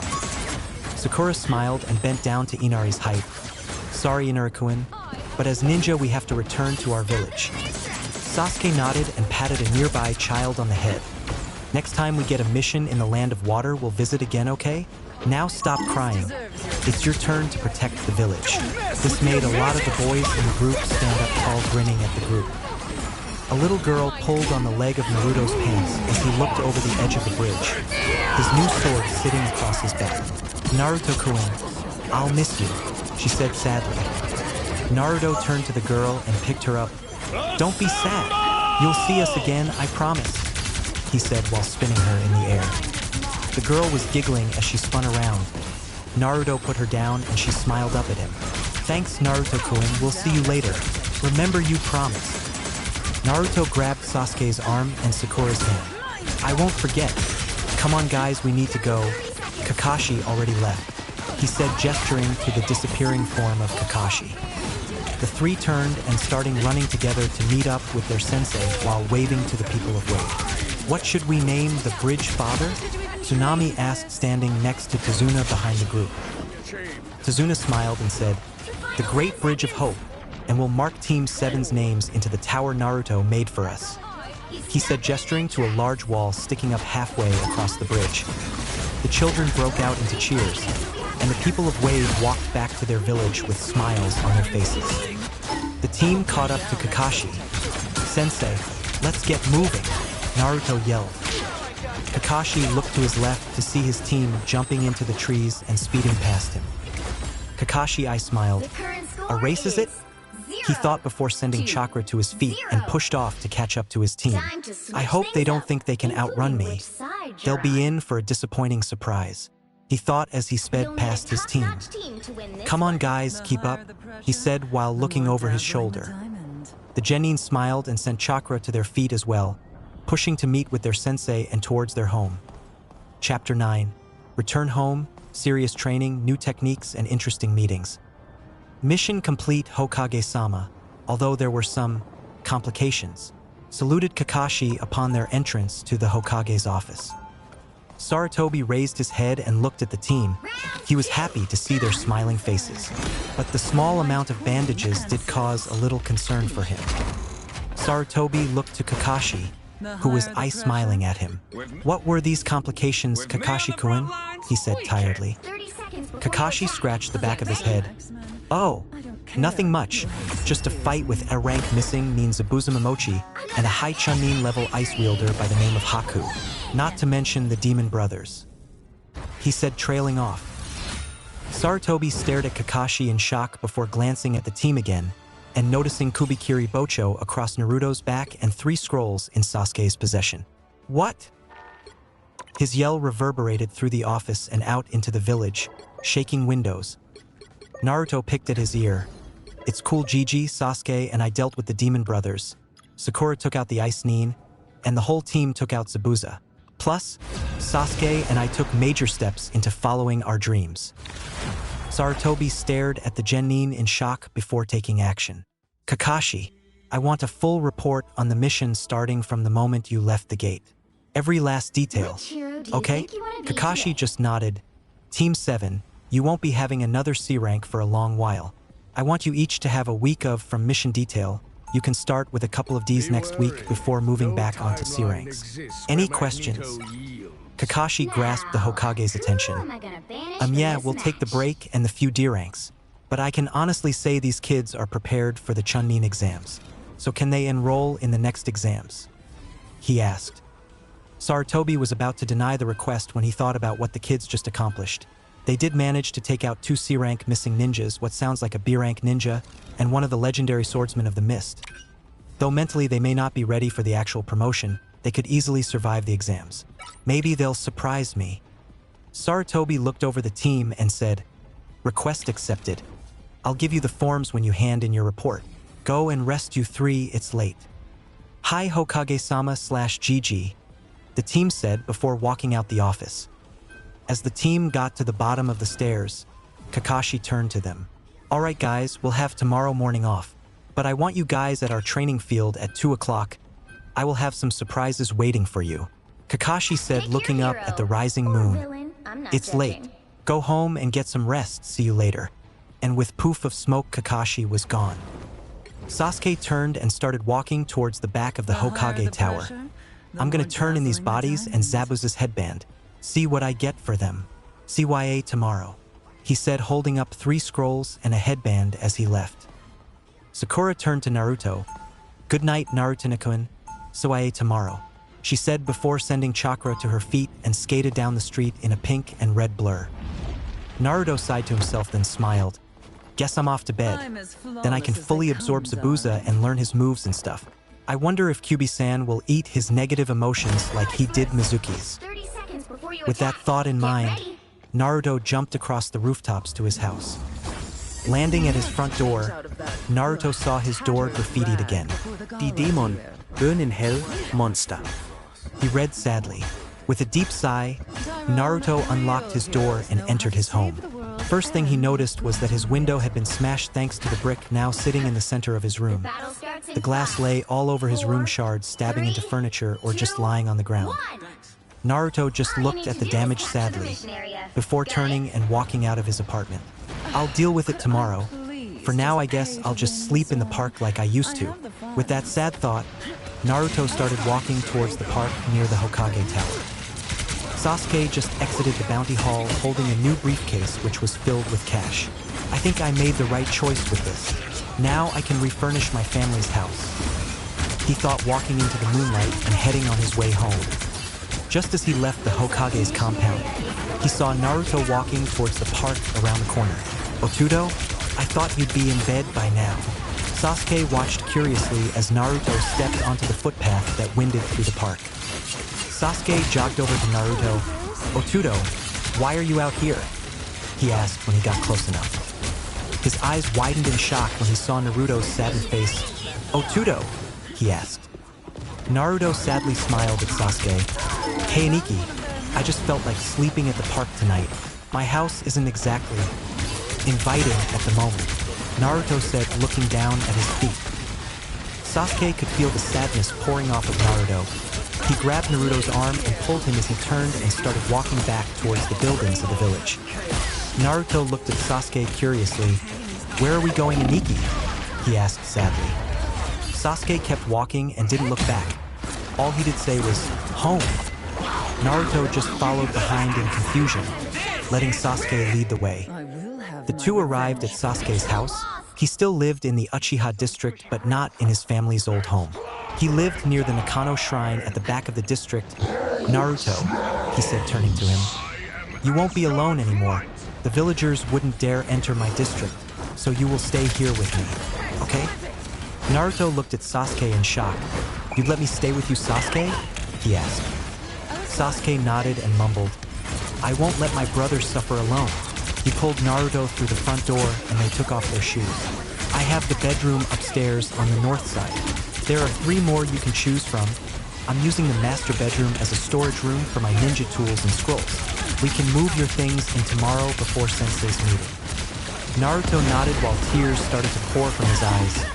Thanks, Aniki, he whispered quietly. Sasuke led Naruto upstairs where Naruto picked the room facing south, towards the Hokage monument. Can I have this one? He asked. Sasuke nodded. Of course, there are bed sheets in the cupboard. Do you want help, or? I got it, Aniki, Naruto spoke, walking towards the cupboard. Sasuke patted Naruto's shoulder and walked to his bedroom. If you need me, I'm right here, okay? Yeah. Naruto stepped into his new room and looked around. It wasn't too large, but it was definitely roomy. Almost as big as his whole apartment. He walked towards the cupboard and pulled out a set of bed sheets. After setting the bed, Naruto lay looking out the window at the Hokage monument. Thanks, Aniki, he thought before falling asleep. Mindscape. Naruto walked into the cell room of his Mindscape and waved to Naomi and Mizuki, who were sitting on the roof of the small building. Mizuki pointed towards the Kyuubi's cage when Naomi wasn't looking. Naruto looked over to the cage to see an unconscious Zabuza lying under the Kyuubi's claw. He was a tad scared when he arrived here. Naturally, he tried to cause some havoc, so I stopped him. Not so tough without that sword of his. Naruto walked over to Zabuza's form as Kyuubi lifted its claw. Hey Q, Can you eat his negative emotions like you did Mizuki? That way he'll be happy that someone like me is giving his sword a good name. Well, hopefully at least, he asked. Kyuubi's maw opened in an evil grin. Of course, Kid. Thanks for the delicious meal. Naruto smiled back, while bending down to Zabuza and molding the last hand sign. HA! He yelled as he pulled Zabuza's essence out of his body, half of it forming his soul and the other half flowing into Naruto. He cut off the last of the Jutsu to leave the negative emotions in the body. Here, Kyuubi! He yelled as he kicked Zabuza's corpse into the air inside the cage. Kyuubi snapped its jaws shut on Zabuza and swished him around in its mouth before crunching down and then swallowing. Sweet God, that man was filled with more hatred than most lower-level demons. It's so delicious, Kyuubi said as it rolled onto its back and sighed in joy. Naruto laughed at Kyuubi's actions, gaining the attention of Mizuki again. You done, Naruto? He asked. Naruto turned to Mizuki and gave him a thumbs up. Yep, all finished, he yelled. Mizuki smiled and let go of little Naomi's arm, who had her eyes closed. She opened them and ran over to Naruto, embracing him in a hug. Are you okay? We watched what you did while we were awake on the screen. It was so dangerous, she said, looking up to him. Naruto smiled down at her. It's my job, Naomi-chan. I know what I'm doing while I'm out there. How are you finding it in here with your new dad? He asked with a smile. She grinned and ran back to Mizuki, jumping on the couch next to him. It's great. Tusan and I spend all day watching the screen, playing and talking to Q-chan. I'm not a chan. I'm a fucking demon. He says that a lot, she said, giggling. Naruto was about to reply when he heard a groan. What the hell happened to me? The three turned on the couch to look at Zabuza's soul, which was just sitting up and looking around. Hey, Zabuza-san, Naruto said cheerily, trying to make a connection with Zabuza. Zabuza turned and saw the kid that killed him and jumped to his feet, about to attack in rage. When he realized he wasn't actually angry, I ask again what happened, he said, trying to be harsh to Naruto, but he just couldn't find it in him to do so. I absorbed you, Zabuza-san. If I hadn't, you would have died from either blood loss or one of my other teammates' hands, Naruto said matter-of-factly. Zabuza looked at Naruto as if he was frustrated, but unsure how to show it.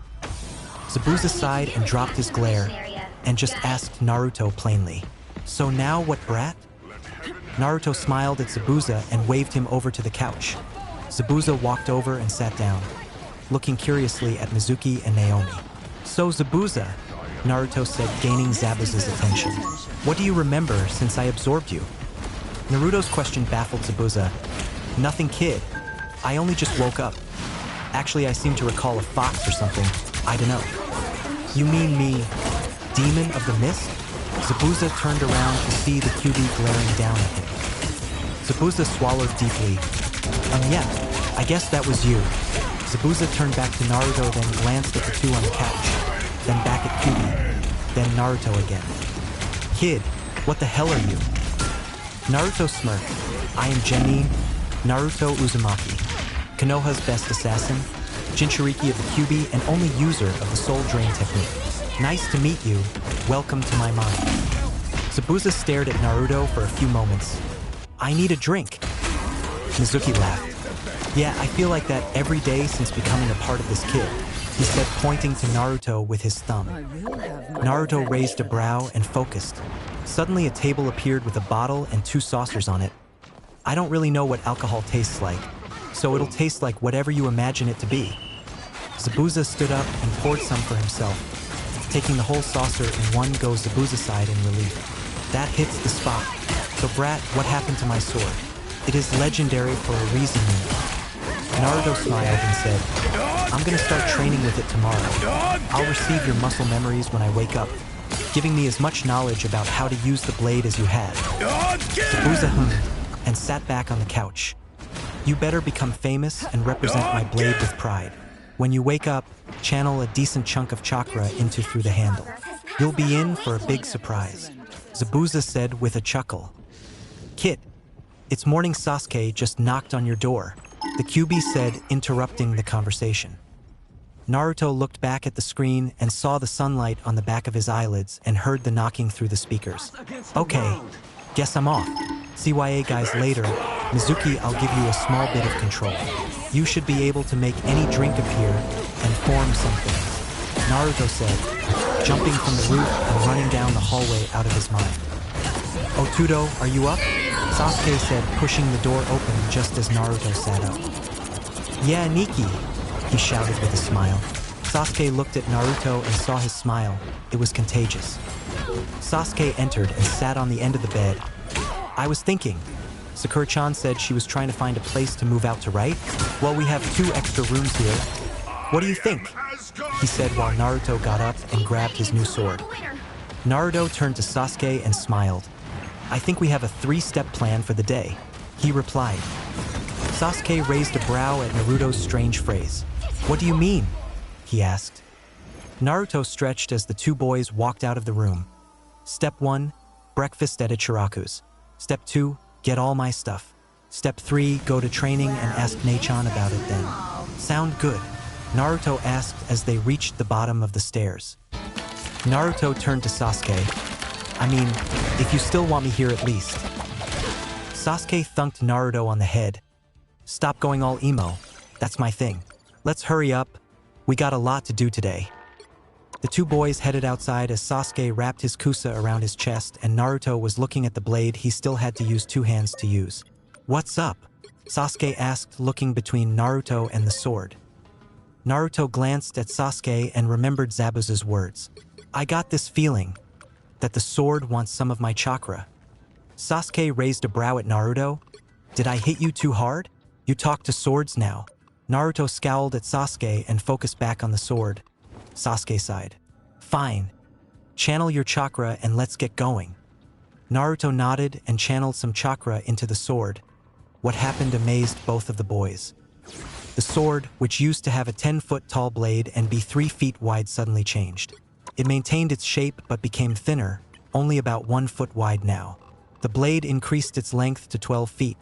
And now the backside had 5 small spikes pointing out of it, though the mass didn't seem to change at all.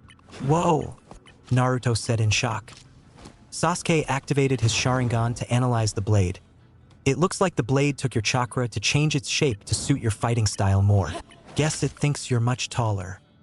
Naruto frowned and thought, it must be because my fighting style is Zabuza's when it comes to sword fighting. But it made itself more speed capable because of my practice with the speed of a shuriken. Are the spikes from Naomi-chan? Naruto grinned hugely at the concept. Sasuke shook Naruto out of his daze. That was pretty awesome, but maybe we should edit your 3-step day plan a little bit. Naruto turned to Sasuke and raised a brow.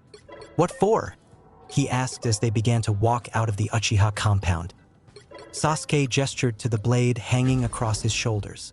We should drop by Higurashi-san's shop and see if he can make a holster for that monster after breakfast, he said. Naruto smiled. That's a great idea, Aniki. Let's go. He yelled as he started running towards Ichiraku's ramen shop. Hey old man, one of everything. I skipped dinner and haven't had brekkie, so let's start. Naruto said, jumping onto a stool at the end of the bar and leaning his sword against the wall. Tuchi Ichiraku turned and welcomed his favorite customer. Hello Naruto. How are you? Is that a sword? He asked, looking at Kubikiri Bocho. Sasuke sat on the stool next to Naruto. Yeah, it's from our latest mission, right Aniki? Naruto said, turning to Sasuke. He smiled at Naruto, then nodded at Tuchi. HN. He grunted. Hearing Naruto refer to Sasuke as his older brother, Tuchi's smile lit up his whole face. I see you found some more family, Naruto? Naruto nodded. Then the first round's on the house, Tuchi said with a smile. Ayam walked out from the back and saw Naruto. Naruto-kun, how've you been? She said, leaning over the counter and kissing his forehead. Naruto grinned up at her. Hey Nei-chan, I've been great. You want to meet my brother? This is Sasuke. Ayam looked at Sasuke and felt a blush travel over her face. Wow, he's certainly a cutie. It's nice to meet you, Sasuke-kun. What'll you two be having? She asked, trying to hide her blush. What am I thinking? He's 3 years younger than me.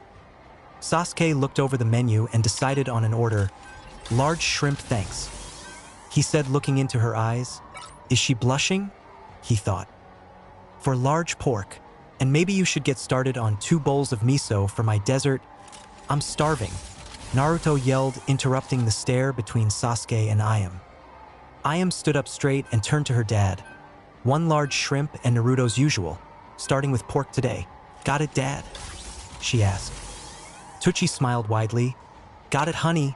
Now let's get cooking, he said, throwing ingredients into the broth pot and stretching out the last of the noodles. Naruto nudged Sasuke. So what's going on between you and Sakurane-chan? He asked, gaining the attention of Ayam, who was pretending she wasn't listening. Sasuke sighed. Do we have to talk about this now? I don't even have a clue.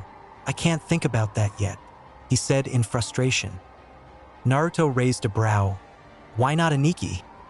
Sasuke glanced at Naruto from the corner of his eye, then leaned closer. Fine, I'll tell you, but you can't mention it to anyone, okay? He whispered. Naruto picked up on the seriousness of Sasuke and ducked closer. Yeah, okay, I promise. What's the problem? He loudly whispered back. Ayam wandered closer and began to pour some glasses of water to keep up the pretense of work. Sasuke sighed again. The council have declared that the Clan Restoration Act be activated concerning the Uchiha clan, he said, causing Ayam to blush at the thought. Naruto sat up, scratching his head. What's that, Aniki? Sasuke frowned at Naruto. Didn't you pay any attention at all in the academy? Naruto was about to respond when Sasuke cut him off. Never mind. Stupid question. This caused Naruto to frown. Meaning, but seriously, what is it? Sasuke sat up, feeling the seriousness dissipating, letting Ayam hear much better. The CRA takes action when a clan with special jutsu or a bloodline is reduced to less than 10 people. The males of the clan may take up to 4 wives, and each wife must have at least 2 children, and at least one of them must be male. This continues until there are at least 12 males capable of having children, he explained. Naruto raised an eyebrow. So basically you need to find 4 girls that are willing to be with you and share you? Usually I'd say how ridiculous that is, but considering your hundreds of fangirls, they'll do anything you ask, so why not some of them? He asked while Sasuke deadpanned at him. Oh, Tudo, I would rather die than let a fangirl be part of my family, Sasuke said, completely serious. Naruto blinked in shock. That's a little harsh, why? Sasuke sighed and took a sip from his glass of water. The fangirls see me as Uchiha-sama. Why would I want a girl that doesn't even see me as Sasuke? He said, staring into his water. Naruto patted him on the back. Want to make a list of possible girls? He said with a joking smile. The suggestion brought a smirk to Sasuke's lips.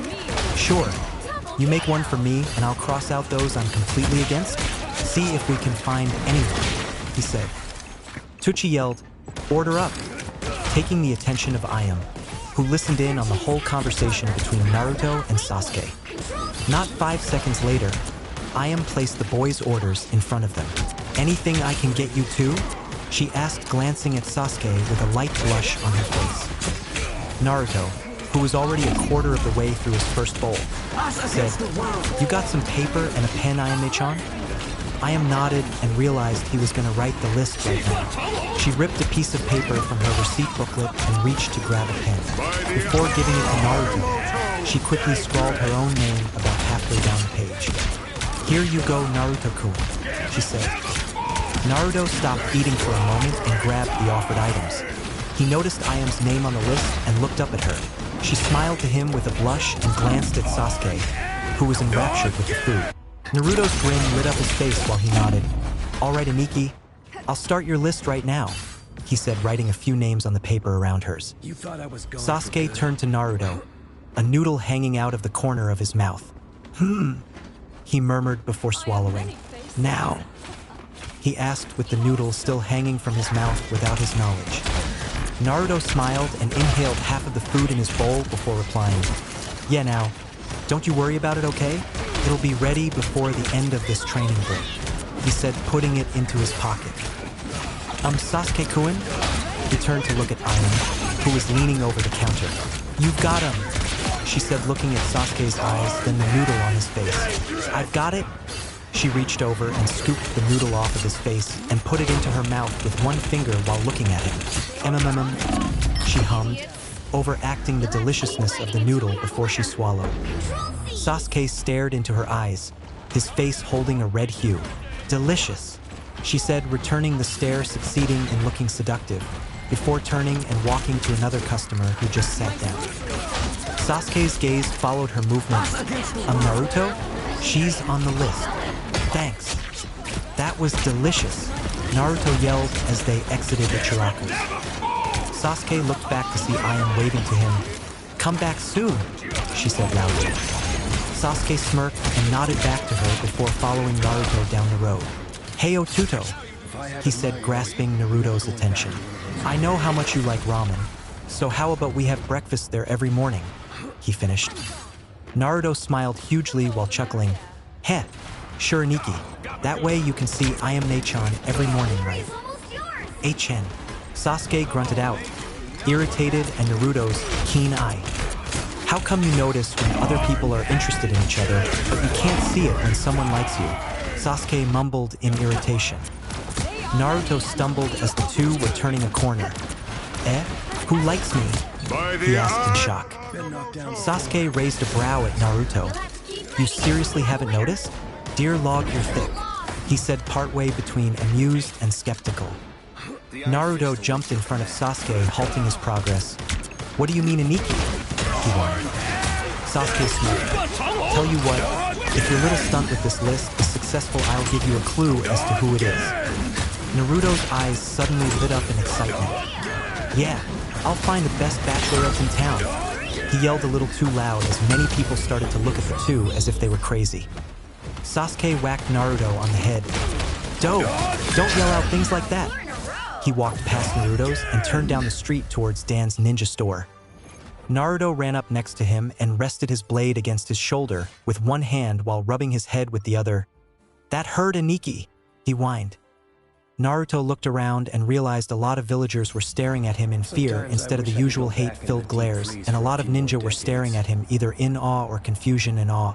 Ne, Aniki? Why are people staring at us? Sasuke looked around and noticed the stares. He followed their gazes and realized everyone was staring at the sword. Oh right, every ninja would know about Zabuza's reputation with Kubikiri Bocho, although I'm guessing the higher-up ninjas are noticing the differences between the two blades. I think the villagers are scared because the demon is in possession of such a massive weapon. How did we not notice this until now? They're looking at your new sword, Otuto. It does stand out quite a bit, he said. Naruto looked at the blade slung over his shoulder. Oh yeah, I think you're right about needing to get a holster or something, Sasuke. People will notice this way too quickly. That's not a good thing for Konoha's #1 assassin, he said with a smirk. Sasuke grunted as they arrived at Higarashi's ninja store. Let's see what we can do then, Sasuke said, opening the door. Hearing the bell on the door ring, Dan turned towards the door, seeing Naruto and Sasuke. Hey boys, back from your mission? So what, is that the Kubikiri Bocho? Wielded by Zabuza Momochi of the legendary Seven Swordsmen of the Mist? How the hell did you get it? He yelled in excitement, leaping over the counter and staring at the blade. Naruto and Sasuke smirked at the weapons dealer. We killed him and split the winnings, Naruto answered nonchalantly. Dan stared at the two in awe. If you didn't currently have the blade in your possession, I would never believe that, but here it is, he said in awe. Naruto looked up at Dan. Actually, I need your help with this. I was wondering if there was a way to seal it away while having it still easily drawn and keeping its weight, so I can get used to it, he asked. Dan looked up, holding his chin in thought.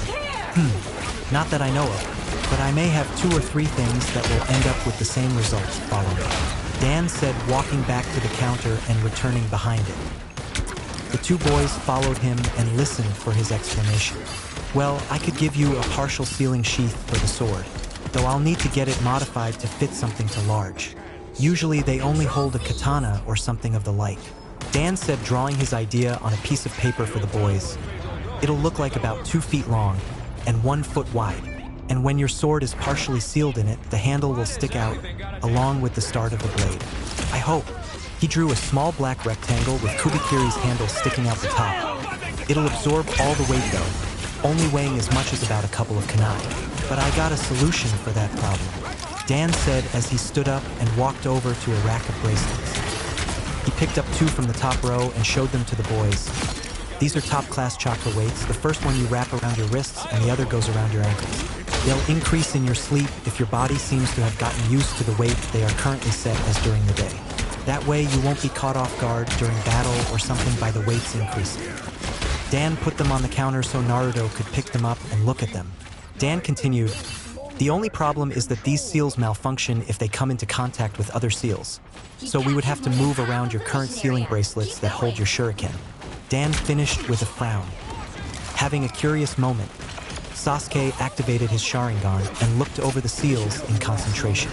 "Whoa," he said quietly. He could see every individual stroke that was taken to draw the seal where the chakra was pushed into. He could see all the trigger points, and in a second, his Sharingan had copied the seal flawlessly.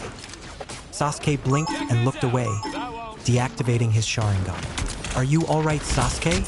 Dan asked. Sasuke nodded and asked, "After Naruto's deal, can I buy any book you have on sealing? Especially if they have an image of the seal?" Dan raised a brow. "Interested in Seal's Eye? All right, I'll set that up for you once we figure this out," he said, gesturing to Naruto and his sword. Sasuke nodded, and while the other two were in a discussion on how to fix the problem, Sasuke activated his Sharingan and copied all the seals that were visible to him, his Sharingan recording and informing him. Explosive seal, chakra weight seal, partial storage seal, full storage seal, load accessing seal, gravity seal, element seals, expansion seal, disintegration seal. Arahe. Sasuke clutched his head and closed his eyes, deactivating his Sharingan. Naruto turned to Sasuke in shock. "Aniki?" He yelled in worry and grabbed Sasuke's hands. "Aniki, what happened?" he asked as Sasuke stopped screaming. Sasuke took a few deep breaths and looked up at Naruto. "I think I just discovered something," he said, panting. Dan pulled the boys to their feet. "Are you all right?" he asked in worry. Sasuke nodded. "Yeah, I think I owe you some money, Higurashi-san, considering I've purchased about 10 of your seals on accident," he said, smirking a little at his new understanding of the intricate art of seals. Dan raised a brow. These aren't my seals. I have no idea how to read or write seals. I just sell the stock." "What are you talking about, Sasuke?" he asked. Sasuke stood on his own now, leaning against the counter. "My Sharingan just copied a lot of seals, but copying all that so quickly, well, it hurt for a moment," Sasuke said. Naruto stood in awe. "The Sharingan can copy seals?" he asked. Dan nodded in thought. "Well, it can see chakra flow and perfectly memorize whatever it sees, so it makes sense, I guess. Although I never heard of an Uchiha that used seals," he said. "Well, I tell you what, Sasuke. I'll just charge you for a standard ninja pack with a booster and sealing." "Sound good," Sasuke nodded. "I'm gonna have to send Jiraiya-sama a message about this when I send out the next order." Dan finished in thought. Naruto spoke up. "Oi, that's awesome and all, but what are we gonna do about my weapon seals clashing with the weight seals?" Naruto asked. Dan and Sasuke brought their attention back to Naruto's problem. "I really don't know what to do, Naruto. It's a hard one for sure," Dan said. Sasuke activated his Sharingan and analyzed the seals Naruto was fussing over. It seems that even though the weight seal can't be near the storage seal, the same doesn't apply to the 2 different storage seals. "Why don't you place the seals that contain Naruto's shuriken on the actual holster that his sword will be partially sealed in?" Sasuke finished, deactivating his Sharingan. Dan looked at Sasuke in shock. "That could definitely work if what you said about the seals are true. Are you sure, Sasuke?" Dan asked. Sasuke smirked. "I'm positive, Higurashi-san," he said confidently. Higurashi smiled at Naruto and Sasuke. "It seems like we have a solution, boys?" he said. Naruto cheered. "Waiatite, thanks Aniki," he said, his smile threatening to split his face. "All right, I'll make the sheath and apply the partial seal to it. Sasuke, will you be able to create and write the storage seal to it for Naruto's shuriken?" Dan asked while picking up Naruto's massive sword with a grunt. Sasuke nodded. Easily, Higurashi-san. Dan nodded after placing the sword on the counter, which only half of it even fit on. All right, I'll have this ready by tomorrow. Naruto, you can buy the weights now, and I'll hold onto your weapons if you'd like, Dan said. Naruto nodded, still smiling. Sounds great. This is enough, Naruto said, placing 2 full wads of cash on the counter. Dan's grin sparkled while he took the money. I guess you're paying for Sasuke as well today then? Sure, I guess. This makes us even for when you draw my storage seal on the sheath, right, Sasuke? Naruto asked. Sasuke nodded, grabbing some ink, a brush, and small notepad about the size of his palm. In that case, I'll take this as well. Dan nodded and said, go ahead. Remember to come back tomorrow for your sheath, Naruto. Sasuke grabbed his new book and sealing utensils, and then the boys ran out of the shop waving goodbye. Outside of the shop, Naruto clasped his new weights on his wrists and ankles. Huh? I don't feel any heavier. Maybe these are faulty? He asked Sasuke. Sasuke activated his Sharingan and analyzed how the seals work. You have to put chakra into them so they can analyze your body and set their weight according to what they find. A second burst of chakra and the weights lose all their weight. By the looks of things, the first time they increase will feel huge, but after that you'll barely notice the increase, he said, still feeling odd that he could tell all of that from just a glance. Naruto nodded in understanding. Thanks for the info, Aniki, he said, and channeled chakra into the weights. Bam. And subsequently falling to his hands and knees, smacking his limbs solidly onto the ground. Ow, he simply stated while slowly climbing to his feet. Shit, these are much heavier than my sword. Ugh, this is gonna be hard, he said, slowly walking to keep up with Sasuke on their way to the training grounds. Sasuke walked slower to accommodate Naruto. You good? He asked. Grunting with every step, Naruto answered, I guess so, although we can't take any pit stops on the way to training at this speed. Sasuke nodded. That's all right. When we make to the bridge, I'll buy some food from one of the stalls. Don't worry, I can catch up to you quite easily, Slowpoke, he said with a smirk.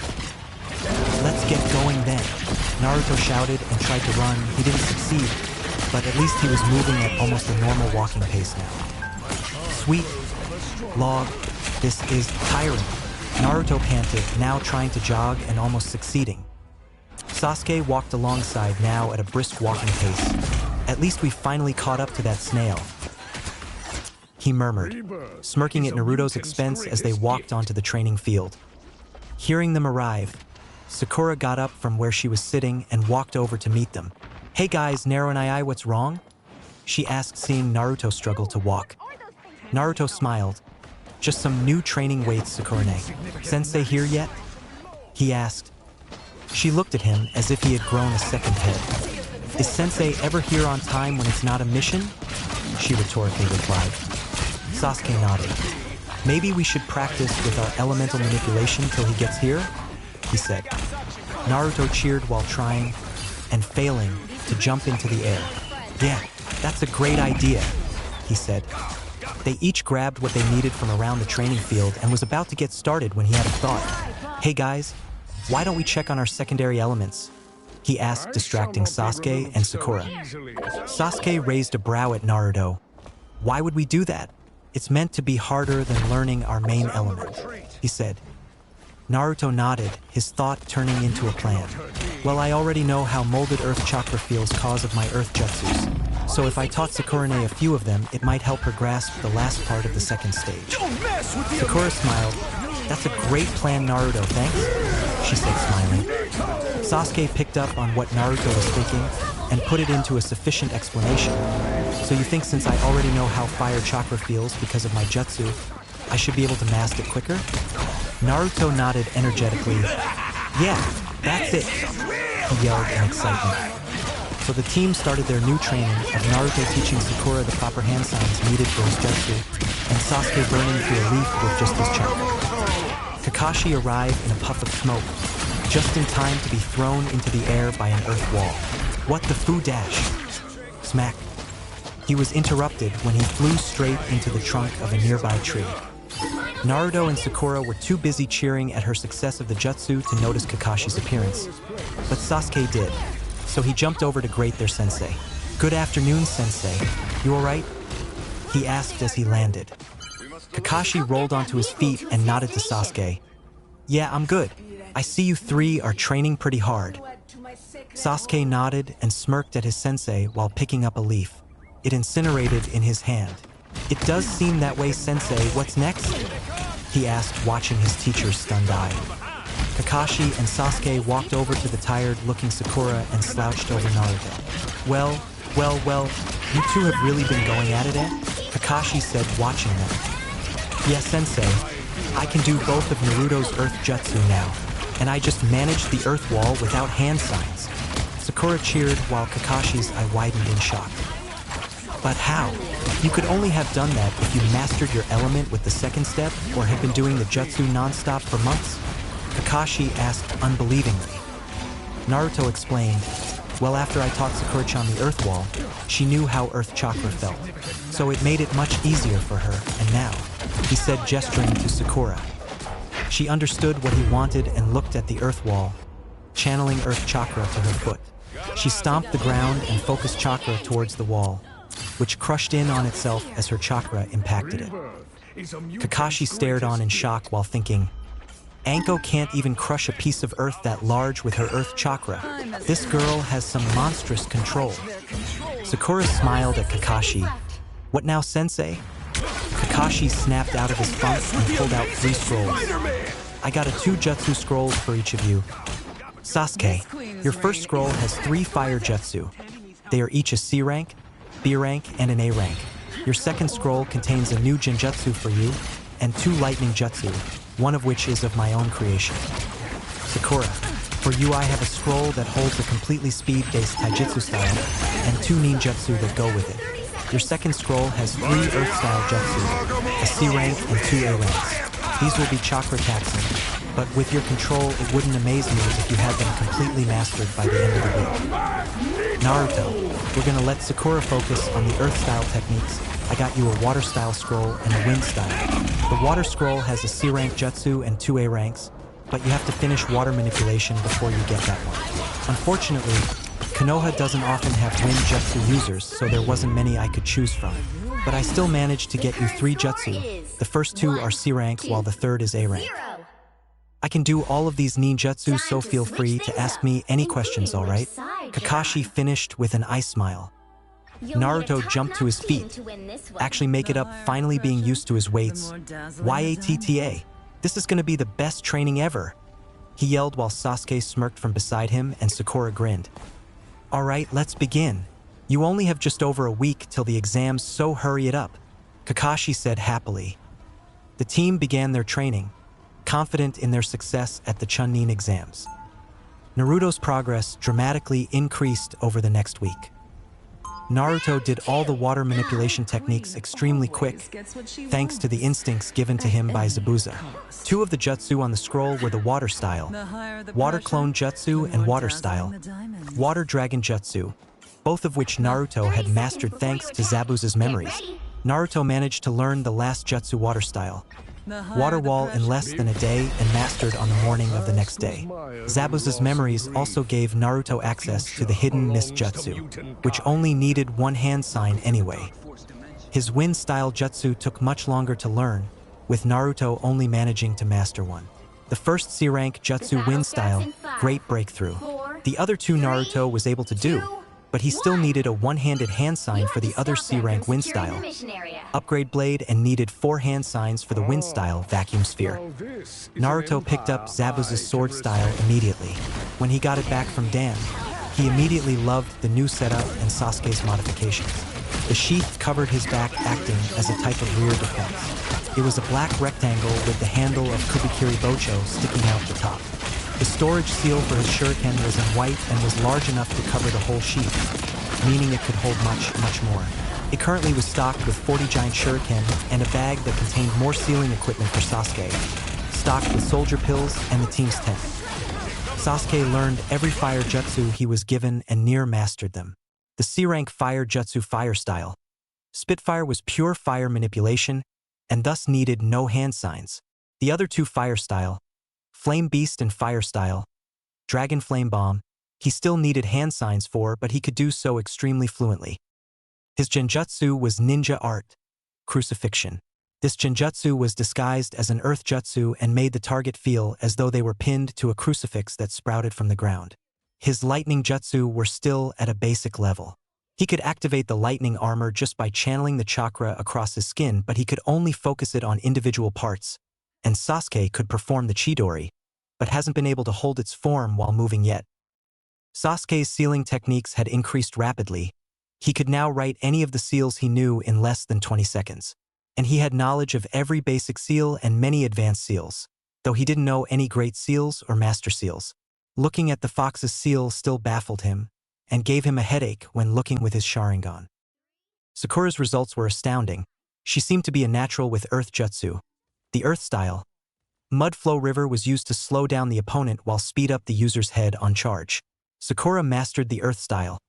Essence of Stone, and in conjunction with her chakra skating technique, Sakura completely nullified the weaknesses of the jutsu. Her last elemental jutsu, the Earth style, Earth Spear's technique, was her last resort jutsu, and she still needed 6 hand seals of the original 14 to use it.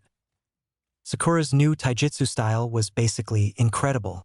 It focused on closing in on an opponent and releasing numerous high-impact blows in seconds. This combined with Sakura's other techniques made her a juggernaut in taijutsu. Sakura's 2 non-element jutsu were the Shunshin, which further increased her speed and acted as a near-instant movement technique, and the ninja art. Mystic Palm, which was a medical jutsu that can heal basic cuts, bruises, and numb pain. She also visited Dan's shop and, with his help, made some modifications to her gauntlets, which she hasn't shown her teammates. The only noticeable difference about the bracelets was that she now had more on her shoulders, ankles, and lower thighs. It was at this stage Kakashi decided the team was ready to take on missions again. Next mission. Genin Team 7 reporting for Mission Hokage-sama. Requesting local C rank or multiple D ranks. The Hokage looked up from the paperwork in front of him to see Team 7 looking excited and battle-ready. They each wore new outfits to help their fighting style. Scanning over the team, he appraised their new threads. Naruto now wore a no-sleeve full bodysuit much like Zabuza's but fully black. He still wore his orange arm sleeves, but now his chakra weights were on the bottom instead of his shuriken seal bracelets. He wore his headband like Mizuki used to, unfolded covering the top of his head. His signature weapons holster slung onto his back, the white seal visible against the black coloring of the sheath. His lower face was wrapped in an orange mask, similar to Kakashi's. Sasuke's outfit was a dark blue long-sleeve shirt that held the Uchiha fan on his back. His kusa wrapped around his chest with seals visible on almost every chain link. He wore pants that was white at the top and slowly faded into red, his sandals being a blood-red color themselves. He had a sealer's pouch on both thighs and the emblem for beginner sealers on his left shoulder. Sakura now wore a shirt which was similar to the top half of her old dress. The bottom half of her body was covered with black tights that had a red stripe running down the side. Her pink hair was cut to shoulder length and pulled up into a high tail. She now wore her headband across her forehead, signifying her confidence as a kunoichi. Although she appeared to be completely unarmed, she actually had 2 seals stitched into her pants fabric on each leg, containing the essentials of a ninja's weapons pouch. Her weapon bands and bracelets gleamed in the light. The Hokage smiled. "Well, you 3 certainly look the part. I'm guessing your training went well?" The 3 genin nodded in response with a chant of "Hi Hokage-sama/GG." They said in unison. Sarutobi chuckled. "Well, I guess if Kakashi says you're ready again, although I think you should stick with a few D ranks, considering how close the Chunin exams are," he said with a smile. Kakashi's eye widened in shock. "Oh yeah, how much longer till they start, Hokage-sama?" he asked curiously. The Hokage looked at Kakashi as if to say, "Bitch, is you crazy?" But in the end he answered, "It's tomorrow, Kakashi, starting at 9 at the academy." "Eh?" he said, shocked that it was almost time already. I don't suppose we can retract the mission request, Hokage-sama?" he asked sheepishly. Sarutobi smiled. "Sure, Kakashi. Make sure your students are ready, all right?" he said. Kakashi nodded and turned to his team. "Guys, take the day off and remember to be at the academy at 9 a.m. tomorrow for the first exam. Ciao." And off Kakashi poofed. Sasuke sighed as Naruto jumped out the window. "Race you guys to Ichiraku's," he said as he flew out the gap in the glass. Sakura smirked to Sasuke and said, "Better catch up, Sasuke-kun," she said and disappeared in a super-fast shunshin. Sasuke sighed again and mumbled, "I always get left behind. Maybe I could invent some kind of teleportation seal?" He calmly walked out the door in no rush. Sarutobi chuckled at their exit. HM. These kids are certainly something else. Next mission request. Naruto arrived at Ichiraku's with a cheer. "I win! About time you got here."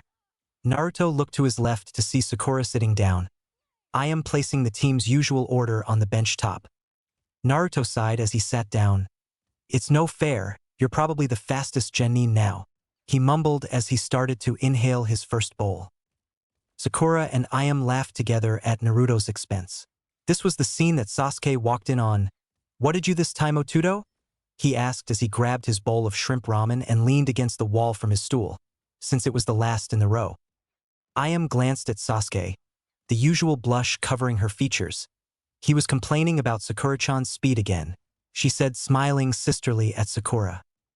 Naruto finished his first bowl and started on his second, barely getting out "Aniki, I finally finished your list," with a smirk between mouthfuls. Ayam blushed even more and let out a small cough.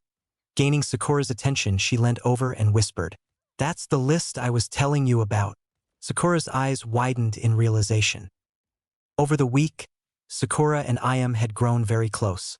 Sakura took Ayam out when she needed a new outfit, and since the little shopping spree, the two gladly jousted to everyone that they were best friends. On one of their hangouts, Ayam told Sakura about Sasuke's wife list, as she called it. They made an agreement that they could share with each other, but they weren't fond of the idea of too many wives. The girls giggled, causing Sasuke to look up at them. "What is it?" he asked. The girls looked at him and giggled again before saying in unison, "Nothing, Sasuke-kun." The two boys were a little creeped out at the action. Naruto inhaled the last part of his second bowl of ramen before whispering to Sasuke, "Pust, I got the list at home. I'll show you when we get there, okay? So who is it that likes me? Do I know her well?" he asked. Sasuke looked at Naruto, clearly irritated and confused with the girl's behavior. "Yeah, you do. In fact, she was in our class," he said. Naruto's eyes widened in shock. "Really? Who is it?" he yelled, gaining the attention of the two girls. Sasuke smirked. "I said I'd give you a clue, Otudo. I never said I'd tell," he said before eating his ramen. Sakura turned to Sasuke. "Who are you asking about, Naruto and I?" she inquired. "I doubt you'd know. It's a very secretive subject. It's about the girl that likes Naruto." "Shut up, Aniki." Sakura raised her brow at the two. "Wait, you don't know Naruto and I? It's kinda obvious." She trailed off, thinking of all the times the girl had blushed redder than a tomato whenever Naruto was mentioned. Naruto looked at her in shock. "What? You know who it is too?" he asked. Tsuchi leaned over the counter and took Naruto's 2 empty bowls and Sakura's empty bowl before placing Naruto's third bowl in front of him. "You mean the little one I see following Naruto around here sometimes? I miss her. She always picked up the bill when you would run away due to the ninja discovering your pranks back at the academy," he said with a smile. Naruto's head turned so quick his neck cracked. "You know?" he yelled in shock before burying his sorrows in his last bowl of ramen. Sasuke patted him on the back. "Everyone does but you, Otudo. If we run into her, I'll invite her over our house for dinner. That way you'll know who we're talking about," he said. This caused Sakura to stare at them. "Wait, what did you mean by our house? You two live together now?" she asked, completely shocked. Naruto suddenly froze before chugging down his ramen broth, hiding inside the bowl of voluptuous noodles. Sasuke sighed. "Shit, how can I get out of this without her hitting us? I got it. Guess there's no point in hiding it. I want our squad to live together. Will you move in with us, Sakura-chan?" he said, hoping she'll like the idea and accept. Sakura was caught off guard. "Me? Move in with you too? That's great. I'd love to," she said, unsure at first before lighting up the place with her grin. Naruto placed his now empty bowl down. "Awesome. Let's go get your stuff now and we can move it in," he said, excited that more of his family was coming together. Sasuke smiled and placed his bowl down. Now finished. Let's get going, guys. We'll see you tomorrow, Ayam-chan, we said, waving and walking. Naruto and Sakura hopped off their stools, getting ready to follow after Sasuke. Catch you later, Ayam-ne-chan. Old man Ichiraku. Be back tomorrow, Aya-chan. Tuchi-san, they said as they ran to catch up to Sasuke. Tuchi smiled after the kids before turning back to his work. Ayam sighed while waving to the retreating backs of Team 7. As she started cleaning up their bowls, she found a note sitting amongst the bowls. Dear Ayam-chan, I would be honored if you would come over to our house for dinner sometime. When are you free next? Sincerely, Sasuke Uchiha. She blushed red when she saw Sasuke's signature. She placed the note in her pocket and got back to work. He wants me to come to his house. I'm so happy, she thought with a huge smile. Uchiha-sama wants you to move in with him. Yes, we can finally marry into that clan, Sakura's mother said, running upstairs to grab a suitcase for her daughter. Sakumi Haruno was a representative on the civilian council. She had been trying for years to find a way to join one of the major clans in Konoha. Her original plan was for Sakura to seduce the Hyuga clan heir, but she turned out to be a female, so that plan was botched. The Uchiha was a perfect substitute. Do you want to do this, Sakura-chan? I don't care about clan status. Do you trust this boy? Her father, Meoshur Haruno, asked from his place in a wheelchair. Meoshur ran the shinobi library during the week and was in charge of keeping track of which ninja learned from which jutsu scroll and gave weekly reports to the Hokage. He was a well-respected jonin before he had to retire due to internal injuries to his spine. He can barely move his right arm and leg as it was. Sakura smiled at her father. Yeah, Dad. I have to be honest with you, though. I'm moving in with both of my teammates, she said. Meoshur nodded. As long as you trust them, I have no reason not to. Just promise me something. If either of those boys do anything that crosses the line, tell me straight away. All right? He said seriously while holding a caring smile on his face. Sakura got up and walked to her dad. Thanks, Dad. I promise. Please look after Mum for me. I know she's a little crazy, but she means well. Although maybe you shouldn't tell her about Naruto, she said as she hugged him. He hugged her back with his good arm. I know, honey. Take care, all right? And remember, we're here if you need us, he said with a tear in his eye. Sakura nodded and stepped away from her father. Hi, Daddy, she said quietly. Her mum ran back downstairs with a suitcase. What do you want to bring to Uchiha-sama's house? Sakura sighed and walked to the front door. It's cool, Mum. My teammates sent a battalion to help me move. I'm here to tell them what to grab, and Sasuke-kun is at the new house. He's going to instruct them on where I want everything. Sakumi frowned at Sakura. You mean the demon is going to be in my house? No, I won't allow it, she said furiously. Sakura spun around and glared at her mother. Don't call him that, she yelled at her mother. Sakumi's face turned red in anger, but held it in seeing the look on her husband's face. Fine, make it fast, she said as she stormed into the kitchen. Sakura smiled in victory and ran over to the door. Opening it, she looked over the group of 60 water clones. All right, boys, remember your jobs? They all nodded with a smile. Get going, them. As soon as she said this, they ran past her through to Sakura's room and soon started climbing out her window with everything she needed to bring. It was a very quick job, and Sakura found it hilarious. A bunch of cheering Narutos running through her house and jumping out the window carrying furniture. Sakura let the last 3 Narutos through the front door and closed it behind them. The Narutos ran upstairs while another came down them. All the things in your room are on their way to Sasuke's house. You want to check? It asked Sakura. She nodded. Yeah, I'll go now. I gotta get my things from the bathroom as well, she said as she walked up the stairs. The clone, making sure the coast was clear, approached Meoshur, who was looking out the window at the army of Narutos. Haruno-san, boss gave me a message to deliver to you, it said as it passed him an envelope. Meoshur nodded to the clone.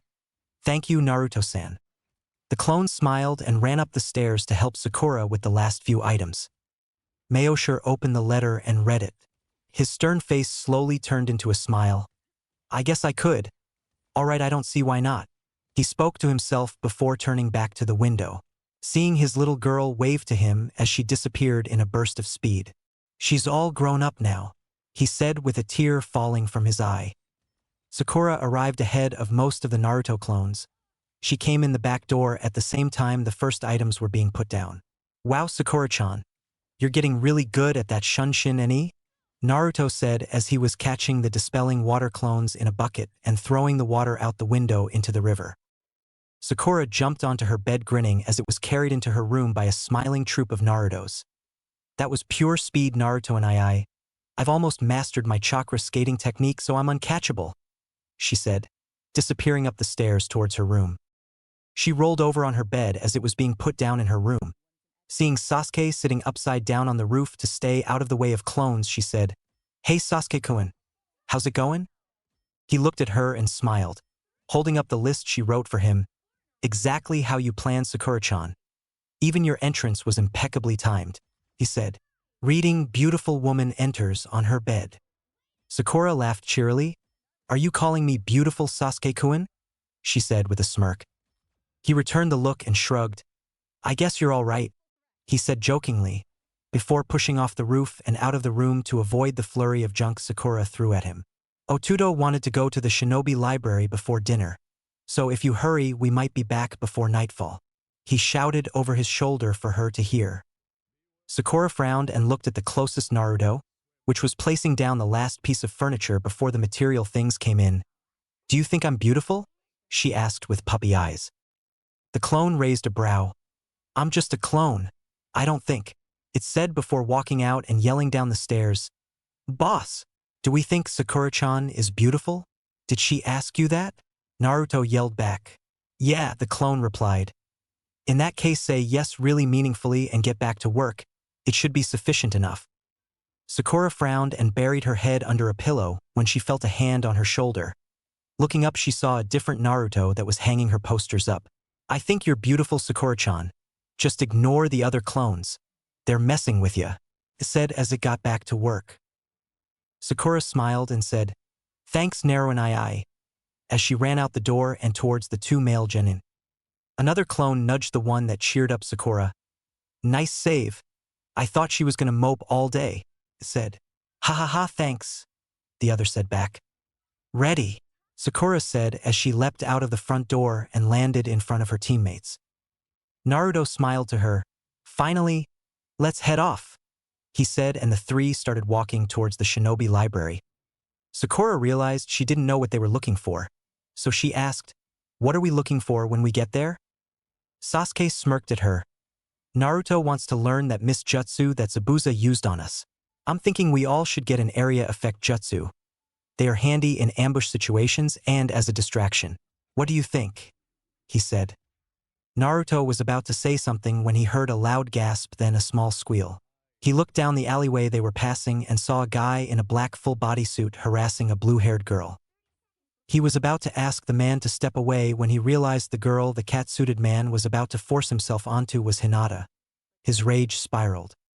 "Oh, I step away from Hinata," he ordered, gripping the guy's wrist tight enough for them to hear a small crack. The guy pushed Naruto off him, saying, "Buzz off, kid. I want something sweet before the Chunin exams, and this hyuga is looking awfully tasty," he said, his disgusting grin showing off the war paint on his face.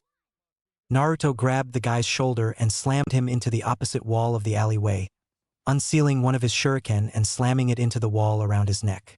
"Back off now," Naruto said with a snarl. Naruto suddenly heard something rushing at him from down the alleyway. He turned to see a wind wall flying at him. Naruto smirked and made a single one-handed sign before blowing the wind wall back with his wind style. Great breakthrough. He heard a girl shout in shock. Then suddenly she was slammed into the wall next to Naruto's captive. Sakura's hand around her neck, gauntlet partially activated, only covering her hand. Sasuke stepped up behind his teammates and pulled Hinata to her feet. "Are you okay, Hinata-san?" he asked, his eyes scanning for any other possible threats. "Why yes, Sasuke-san," she stuttered, staring at the three in shock. He grabbed my arm, and he pulled me in here. I was scared." Sasuke nodded in response. Sakura noticed the two ninjas' headbands. Sand Village Ninja? I'm guessing you're here for the Chunin exams then? She asked. Sakura loosened her grip on the girl's neck so she could answer, Yeah, we are. I didn't mean to attack you. I thought you were attacking my brother, so I wanted to defend him. After hearing the girl's explanation, Sakura dropped her to the floor. She got to her knees gasping, Seriously, Kankuro? You tried to force yourself onto a Hyuga? Are you insane? She asked. Kankuro was too afraid to move. He was stuck in a death glare from Naruto, whose eyes were slitted and flickered between red and blue. PP please, let me go. I swear I'll leave, just don't kill me. He cried out as Naruto's killing intent washed over him with the combined power of Naruto's hatred and Zabuza's bloodlust. Sasuke pulled Naruto off Kankuro and spun Naruto towards him. Naruto, stop this now, he said, staring into Naruto's eyes with his Sharingan, trying to calm him with hypnotism. It wasn't working. Sakura placed her hand on Naruto's arm. His head whipped towards her, narrow an eye. Hinata needs you, she said to him. Instantly, the killing intent disappeared and Naruto's eyes returned to his normal blue. He turned to Hinata, who was crouched behind Sasuke, and looked scared for her life. Naruto bent down to her and embraced her in a hug. You're okay, Hinata. I've got you, he whispered to her over and over again. Sasuke wrenched his brother's shuriken out of the wall, letting Kankuro fall to the ground. I will escort you two to the Hokage. You will cooperate or I will kill you. Am I clear? He ordered with his Sharingan blazing.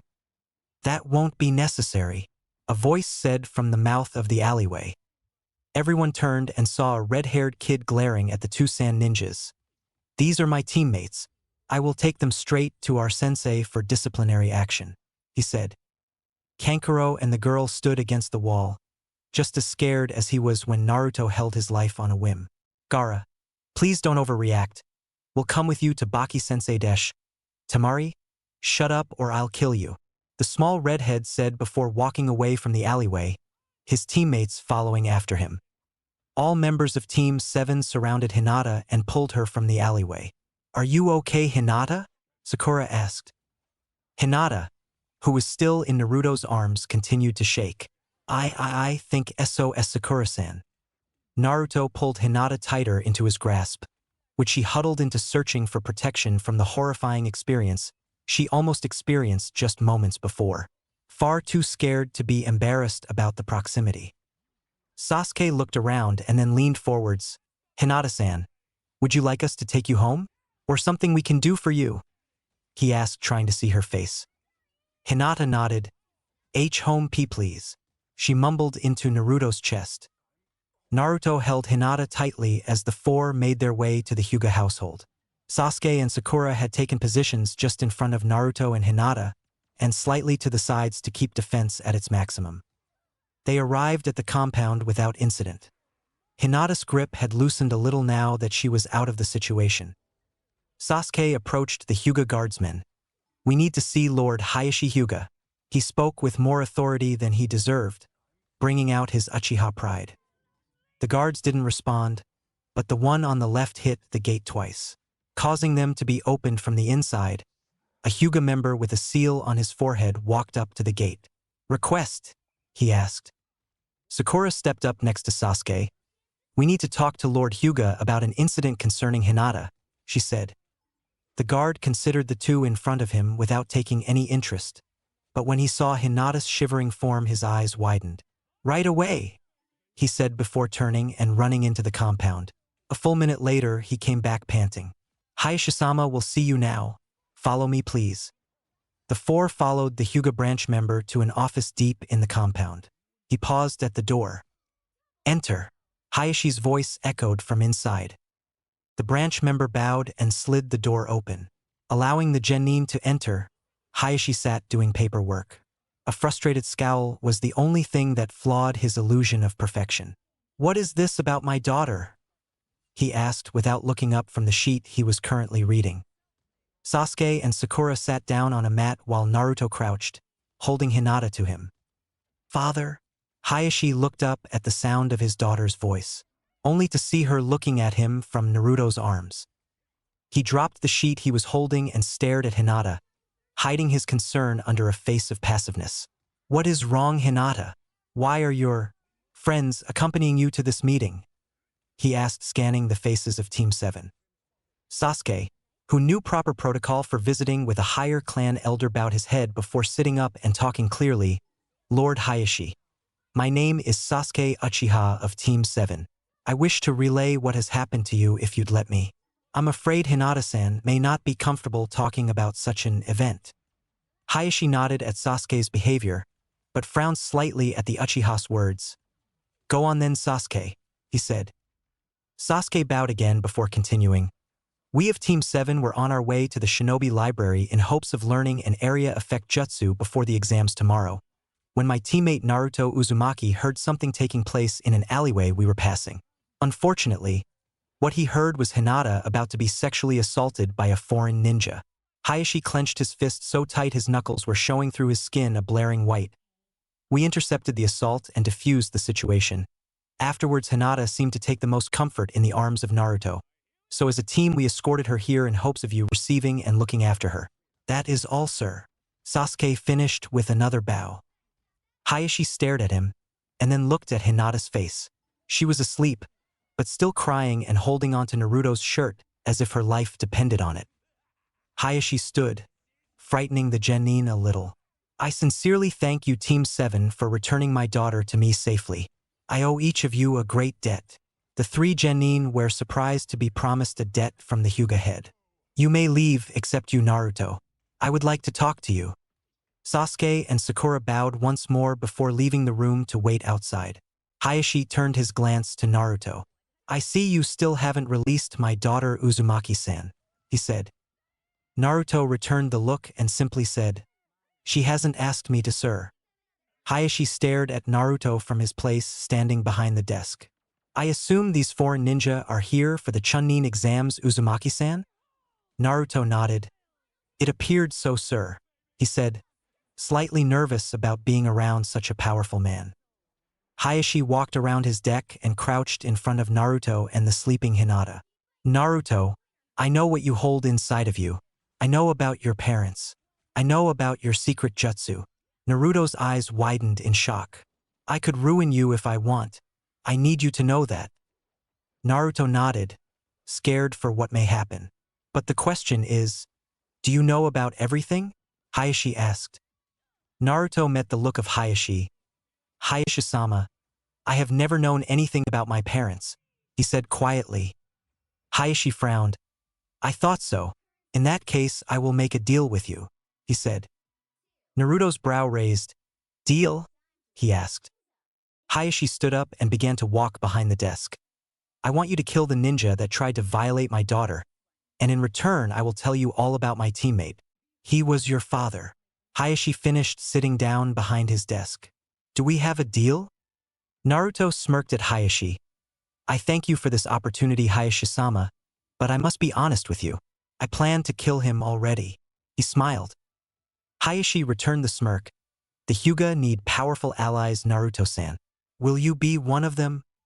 Naruto stood up, picking Hinata up bridal style. I will be whatever I need to be to keep this village safe.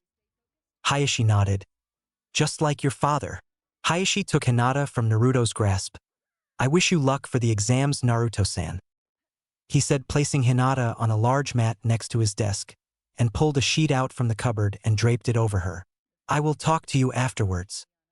Naruto bowed before walking out of the room and meeting up with his teammates. Together, they walked out of the compound. Once they left and the gates closed behind them, Sakura let out a huge breath. That was a bit nerve-wracking. Sasuke nodded with a grunt, Achin. The gate opened again and a Hyuga branch member ran out. Excuse me? Hayashi-sama said you 3 wanted area effect jutsu, and his informants had enough about you to find what fits your style best. So here you go, he said, handing each of them a scroll. Naruto smiled. Thanks. The Hyuga bowed and ran back inside the compound. Sasuke smiled. Sweet, this ended up well, he said. Naruto cheered. Yeah, let's get some dinner and go learn these jutsu. Sakura smiled. If you guys want to help me shop, I can cook us something, she said. Both boys smiled widely. Let's get going then, Your cooking is great, Sakura-chan, Naruto said. The three started jogging towards the local market, intent on being prepared for the Chunin exams. Mayosher sat in his wheelchair, on the balcony that hung from his and his wife's room. His wife had just headed to bed, leaving him to wait for his visitor. Hearing someone land crouched on the railing to his left, Mayosher turned and met the eyes of a serious Naruto. Naruto lowered from the railing and bowed to Mayosher. "Good evening, Mayosher-san," he spoke quietly. Mayosher nodded back. "Hello, Naruto-san. What is it you need to speak with me about?" he asked politely. Naruto looked at Mayosher for a second in consideration. "I informed Sakura about my status with the fox. I want to know your opinion before I tell you hers." Mayoshi's eyes widened in shock. "She knows? And she still plans to live with you and Sasuke?" he asked. Naruto nodded. "Yes, I consider her family, and she knows I would never harm those I care about." Mayosher smiled at Naruto, shocking him slightly. "I always hoped my girl would see the difference I do. Look after her, Naruto-san. I know I can trust you," he said, turning back to his room. A sudden mist blew over the area and Mayosher turned to see Naruto's grinning face disappearing into it.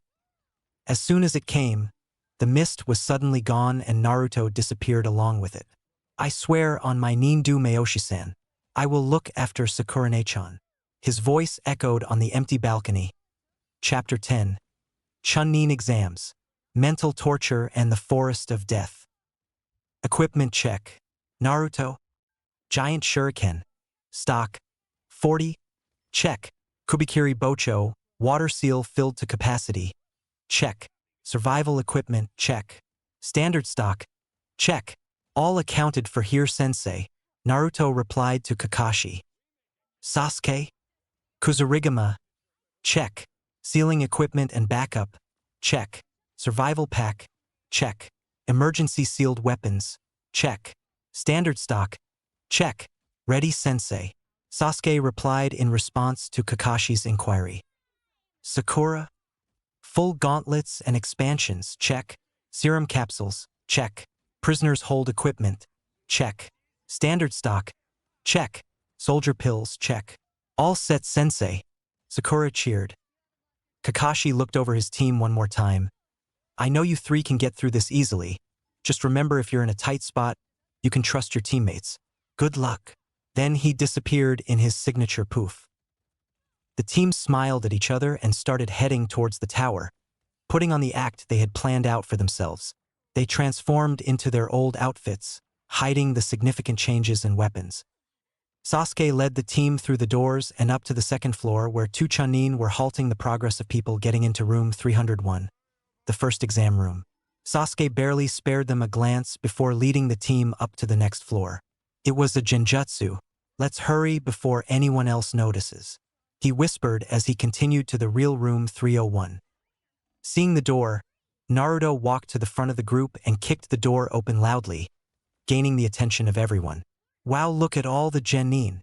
Yuck, what's that smell?" he said, acting obnoxiously loud. Sakura smacked him on the head, pretending to be furious. "Shut up, Naruto Baka!" she yelled, making everyone chuckle at the useless rookies. Suddenly, the team was approached by Team 10, Sasuke-kun. Ino yelled as she jumped on his back. "Have you missed me?" she said, trying to sound sexy. Sasuke glanced over his shoulder at her and replied with a dead look. "No." Ino fell from Sasuke's back in shock. "Don't be silly, Sasuke-kun. We are meant to be together. I'm way better than forehead here," she said, gesturing to Sakura. Sakura stepped into her act. "You can say whatever you want, Ino pig," she said before sliding her hand into Sasuke's. "'Cause Sasuke-kun and I are together forever," she finished with a smile at Sasuke, which he returned with the same dead stare he gave Ino. Ino froze in shock. "I think you guys broke her," Shikamaru said from his place against the wall. "Anyways, how you been?" Naruto smiled at Shika. "We've been pretty good. Training and missions, you know," he said a bit too loud, making sure everyone in the room thought he was a loudmouth imbecile. Shikamaru noticed they were acting and narrowed his eyes. "I see your game now. All right, I'll look forward to seeing your team's improvement." he said with a smirk at the half-second break in Naruto's act when he spared a glare for noticing. Choji stood by, munching on his chips. Wow, Sasuke must have some incredible willpower to resist Ino, or maybe she isn't as great as I thought she was? He looked at Ino, who was still frozen in shock at Sasuke and Sakura's interaction. Nah, she's perfect. Munch munch. Choji almost jumped in fear when he felt a hand clasp his shoulder. Hey guys! Looks like this year's rookies are back together. Kiba said from behind Choji. Sasuke nodded to Shino, who returned the nod, and they shared a handshake. Back in the academy days, Sasuke and Shino always sat together. It was a win-win. The girls would leave Sasuke alone out of fear of Shino's bugs, and Shino got to sit with someone who appreciated the subtle art it took to communicate across species. A glint bounced off Shino's glasses. You seem well, Sasuke-kun. I do hope you remember the abilities of my bugs, yes? He said, hinting that he could see through the transformation. Sasuke returned a small smirk. It's only logical to remember the skills of one's allies, he replied. Shino's brows rose above his shades. Allies? I guess it would be suitable to team up. I will inform my squad. We will find you. The two finished their whispered conversation, but just before releasing the grip, a bug crawled from Shino's sleeve onto Sasuke's arm. Sasuke then reached back, pretending to scratch his head, allowing the bug to crawl under his headband for safety. Hinata stepped next to Shika, who was still facing Naruto. Hello, Shikamaru-kun. And Naruto-kun, she said timidly but without her standard blush. Shikamaru could feel that something needed to be said between the two. Hey Hinata. Excuse me guys, I'm gonna talk to Choji, he said, taking the few steps needed away from them. Hinata looked to Naruto with a timid smile. Thank you so much, Naruto-kun. For yesterday, I mean, she said, her stutter fading out of her speech. Naruto grinned back. No need, Hinata-chan. I couldn't just let one of my precious people be harmed, he spoke. Hinata's eyes widened and she finally gave in to the blush that was crawling up her face. Precious people? She asked with thinking. He called me Chan. Naruto nodded. Yeah. Shisama told me some things after you fell asleep. I think we'll be spending some time together after these exams. Besides, you were always nice to me at the academy. He finished with another grin. Hinata timidly smiled at Naruto and hugged him around his chest.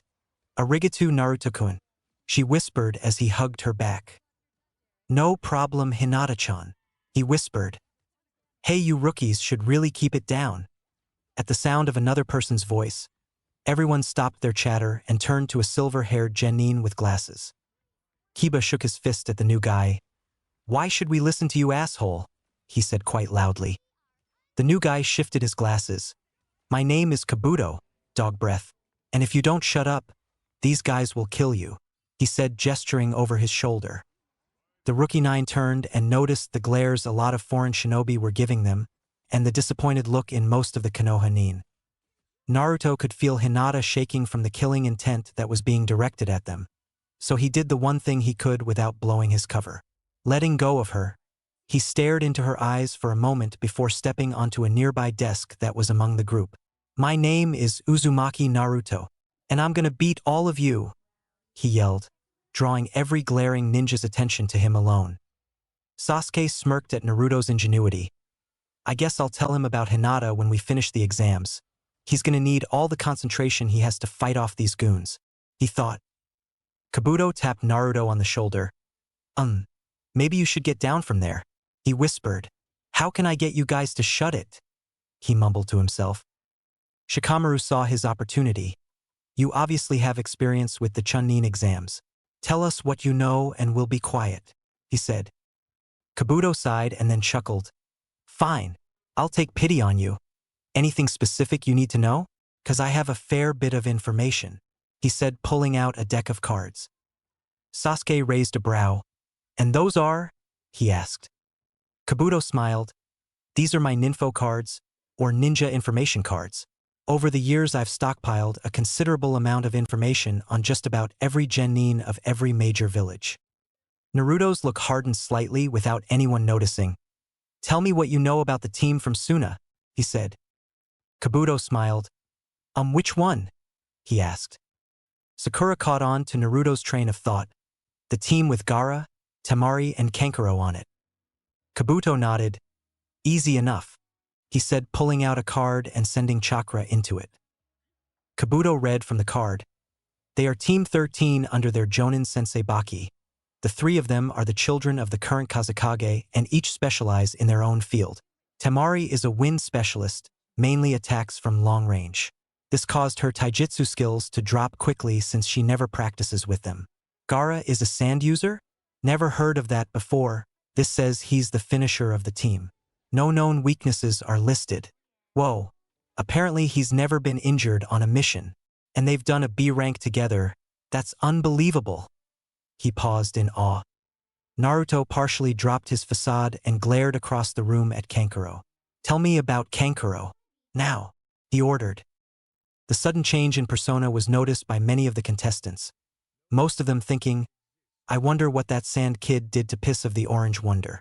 While others noticing that the previous persona was an act thought, maybe this kid is something to look out for. Kabuto nodded and read the rest from his card.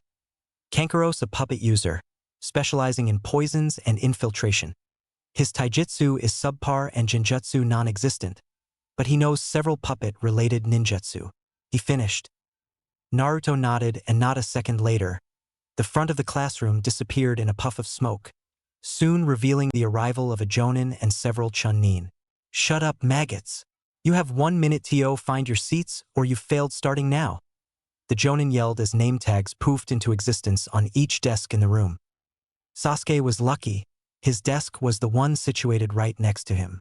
Sakura found her desk near the front of the room and Naruto was pulled into his desk last second by Hinata. You're here, Naruto-kun, she said without a stutter. Naruto smiled in appreciation. Thanks, Hinata-chan. My name is Ibiki Marino, and for the next hour I am your king. You will obey my orders or you will fail. Ibiki roared from the front of the classroom. Naruto zoned out, looking around him at all the chunnin that were now sitting around the room staring at each of them.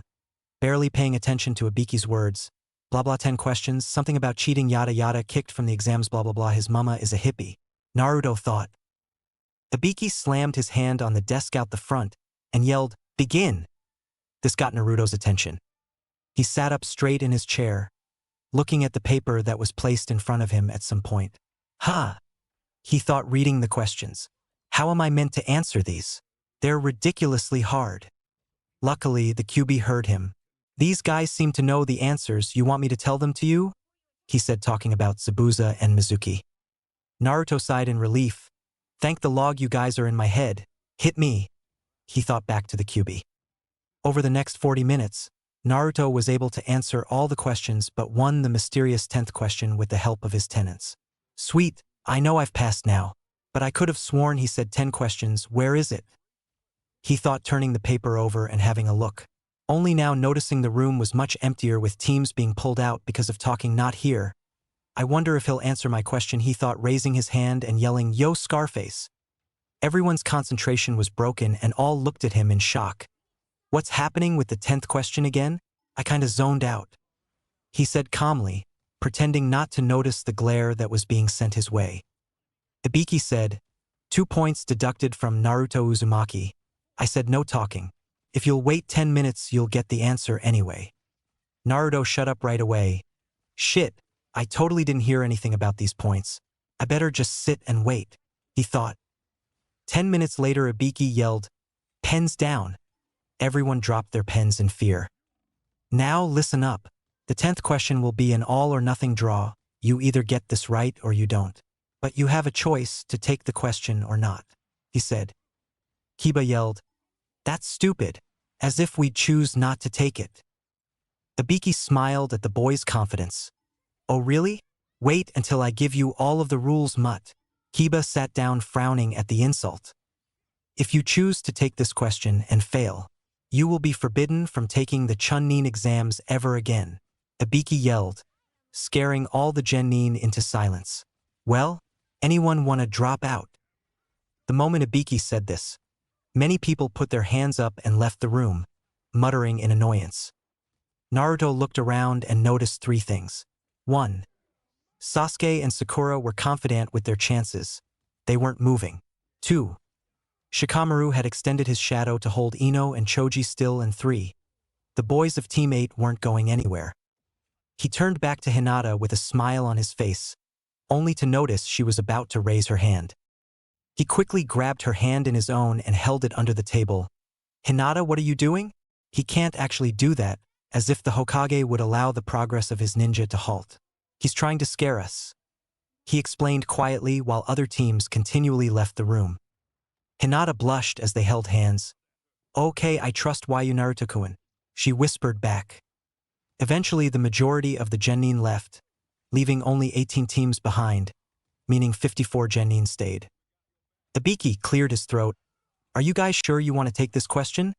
The genin nodded at his question. "Then you all pass," he said, laughing. The tension left the room immediately. Tamari stood up in shock. "What about the 10th question?" she yelled, confused and angered. Ibiki continued to laugh and was about to launch into an explanation of the nature of his test, when suddenly a woman jumped through the window and hung up a banner that she quoted, "Introducing the sexiest kunoichi in Konoha, Anko Mitarashi, proctor for the 2nd exam." Anko looked around the room at the stunned, silent genin. Pretty good, Ibiki, though you could have done much better," she said. Ibiki pulled the banner aside as he stepped forward. "You're early, Anko," he said with a sigh. She winked over her shoulder at him. "Whatever, I'm gonna take them now," she said, turning back to the genin. "All right, maggots, follow me to training ground 44.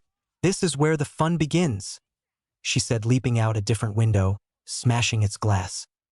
The group of genin followed after her on the way to the next test. "Little boys and girls, I welcome you to the Forest of Death," Anko announced as she waved her arm at the forest behind her. All the genin looked at the massive and dark forest, most of them in awe at the sheer size of the trees, others in fear. "You will be spending up to 5 days locked in here. Your mission, to reach the tower in the middle of the forest with both of these scrolls. You may continue as long as you have a scroll of each kind, be it for a whole team or an individual whose team has been killed," Anko said, holding up a heaven and an earth scroll with a deadly smirk on her face. "What about food?" Choji yelled. Anko frowned. "You're a fucking ninja. Find it yourself," she said. Anko looked for an opportunity to intimidate the crowd, but she couldn't find one, so she shrugged and moved on. "I will call out your team and village when I do come behind this and receive your scroll from some chunnin," she said, stomping on the small cover she was sitting on, which a chunnin stuck his head out of, waving another set of scrolls in the air. "After you get your scroll, go to the gate they assign you. Good luck, little genin. I hope you know that jonin have been killed behind this fence, so there's an incentive to pay attention to your surroundings," Anko said with a smirk. "Now first team." Team 7 stood in front of their gate, now out of sight from everyone else. "Who should hold the scroll?" Naruto, he asked, holding up an earth scroll. Sakura spoke up. "Everyone would think we either left it with our strongest member or our weakest, since most people would expect the strongest to have it. So I'll hold on to, since everyone still thinks Sasuke-kun is infallible and Naranai is the dead last." Naruto passed the scroll to Sasuke, who sealed it in a piece of paper he just wrote a seal on. Sasuke passed it on to Sakura, who stuck it in her shirt, between her bra and chest, where no one would think to look for a full-sized scroll. Sasuke told the team his news. "I either made a huge mistake or a grand plan." Sakura and Naruto looked at him in confusion. "Well, I let Shino place a bug on me, which means he can track us. If he has an earth scroll like us, then we can work together to find heaven scroll teams. But if he has a heaven, well, they can track us anywhere in the forest," he explained. Naruto shrugged. "Well, why don't you squash the bug?" he asked. Sakura frowned. "Because the opportunity for teamwork is a huge advantage. And realistically, I think we could defeat Team 8 easily," she said. Sasuke nodded. "Exactly. So I guess we're just gonna wing it and hope for the best?" he asked, not really liking the plan. Naruto smiled. "I guess so. This'll be interesting, to say the least." Suddenly, Anko's voice blared from a nearby speaker. "All right, maggots. You have 5 seconds until the gates open, starting from 5 seconds ago. What are you waiting for? Go!" The gates opened up, and Team 7 dove into the forest. planning for their first encounter. "Well, this is boring," Naruto stated. Sasuke turned from his place laying on one of the giant spruces, watching the night sky. "It wasn't very likely we would run into a team on the first day anyway, Otuto," he stated. Sakura rolled over, now facing the boy's branches from her own. "Yes, Sasuke-kun is right. Let's get some rest and we'll start early tomorrow," she said before rolling back out of view. Naruto sighed. "All right, I'll have watch tonight." Naruto drew his sword from under his disguise and sent chakra into the seals Sasuke had placed on the circle in his blade. Water started to slowly flow out of his blade and drip onto his branch. "Water clone jutsu," he said. The water from his blade took form and smiled. "Orders," it said. "Just keep watch and wake me when you're about to run out of chakra. I'll fill you up and then get back to sleep." "Got it," Naruto replied. The clone nodded and sat on the edge of Naruto's branch, already starting its job. Naruto lay down and thought, "Clones sure are useful," and off into dreamland he went. "Wake up," Naruto's clone said as the sun rose. Naruto sat up and yawned. "Can you get Sakurane for me?" "I'll get Sasuke." The clone hopped onto Sakura's branch and Naruto threw a stick at Sasuke. It hit his forehead, waking him up. "F you, Sasuke," he yelled, jumping to his feet ready for combat. Sakura heard his yell and woke up with a jolt, colliding her head with Naruto's clone, splashing his water on her body. "What the hell?" she yelled. Naruto appeared next to her, Sasuke dragged along. "Guys, ninja are meant to be quiet. Now we gotta get moving before a team finds us," he said, completely serious, ignoring the fact he was the reason they woke up in pain or soaked. Naruto stabbed his sword through the puddle that was his clone. The water was absorbed into the seal instantly. Sasuke stood and pulled Sakura to her feet. He placed a seal on her and sent chakra into it. "Warmth," he said simply. Suddenly she was dry and felt like she just took off an Eskimo hoodie. "Let's go," he continued before jumping to a lower branch that was suitable for travel. Sakura and Naruto nodded and followed him. Hours into their traveling, Sasuke noticed 3 chakra signatures ahead of them traveling towards the team's right. "We got an incoming team. We'll be at our 2 o'clock in 1 minute. Naruto smiled. "Can I suggest a strategy for this one?" he asked the team strategist and brains, Sasuke and Sakura. Sakura smiled. "Sure, Naruto. What did you have in mind?" Naruto held up a hand sign. "Delta type, strategy 1. He said with his smile growing. Sasuke smirked. "It'll work. 2 of them look to have lightning chakra, the third water. So it's most likely they're from the lightning village," he replied. Sakura grinned. "Let's get started then," she said as she dove straight into the ground with her mastered headhunter jutsu. A team of 3 lightning nin were jumping through the forest, completely lost. "This is the first time I've wished there was more trees in Lightning Country," the only girl said. "We have no idea where we're going." The tall blonde guy turned to her. "Way to be positive about the situation. Maybe we should take a break and calm down?" he asked. The third member nodded and all of them jumped to the ground. As soon as they landed, a light mist started to roll in. "Oh man, maybe we shouldn't have come down from the trees," the blonde guy said. The girl shook her head furiously. "No way. I'm sick of leaves. Besides, it's just some fog, who cares?" she said furiously. The mist got thicker, allowing the 3 to still see each other but not any further than that. "This is kinda creepy," Blondie said. "Think this is part of the exam?" he asked, turning to his quiet blue-haired teammate. The blue dude just shrugged. The mist was now thick enough that although they couldn't see each other fully, their silhouette was still clear. "Okay, this is really creepy. It must be that Anko lady's doing," the girl said, looking around. The blonde and the girl heard something and turned towards their third teammate, whose silhouette just shrugged. Blondie sighed. "Really, we're dash," and suddenly, his head was pierced by the blade of a Kuzurigama. The girl screamed and ran to her blue-haired teammate blindly. "We're under attack," she yelled. Suddenly, her teammate's silhouette reached out, slashed the girl's throat with red claws. She fell to the ground, clutching at her throat in shock and pain before drowning in her own blood. The mist lifted to show Sakura standing on a patch of disturbed earth, her claw dripping with blood.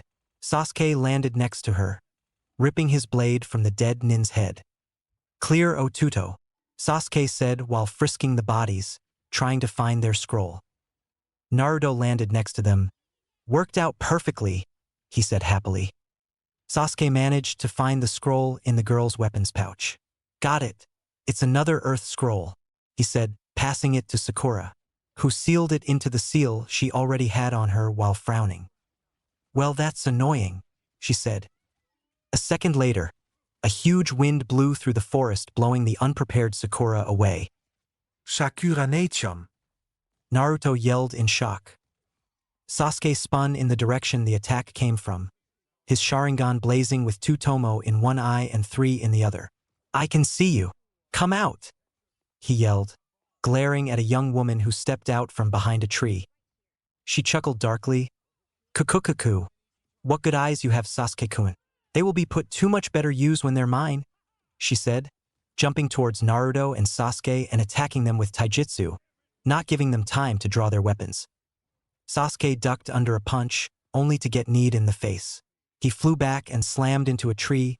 Naruto slammed next to him a moment later. "Fuck, what the hell is this chick?" Naruto said in frustration. She smiled at them both. "Kukukuku. So this is the demon child? I will easily destroy you both, so why don't you give me what I want?" she said, waving over to them with one hand. Sasuke scowled in determination. "We won't hand over our scroll," he said, whipping his kusa at the girl. She sidestepped the toss and looked at the weapon in curiosity. It's not often I come across a ninja that wields such an uncommon weapon." She turned back to the boys only to have her face crunched inwards by the ball of Sasuke's weapon. She was thrown away into the foliage as Sasuke pulled his weapon back to him. "Otuto, arm yourself now," he yelled. Naruto nodded and unsheathed his sword, holding it in his right hand and a shuriken in his left.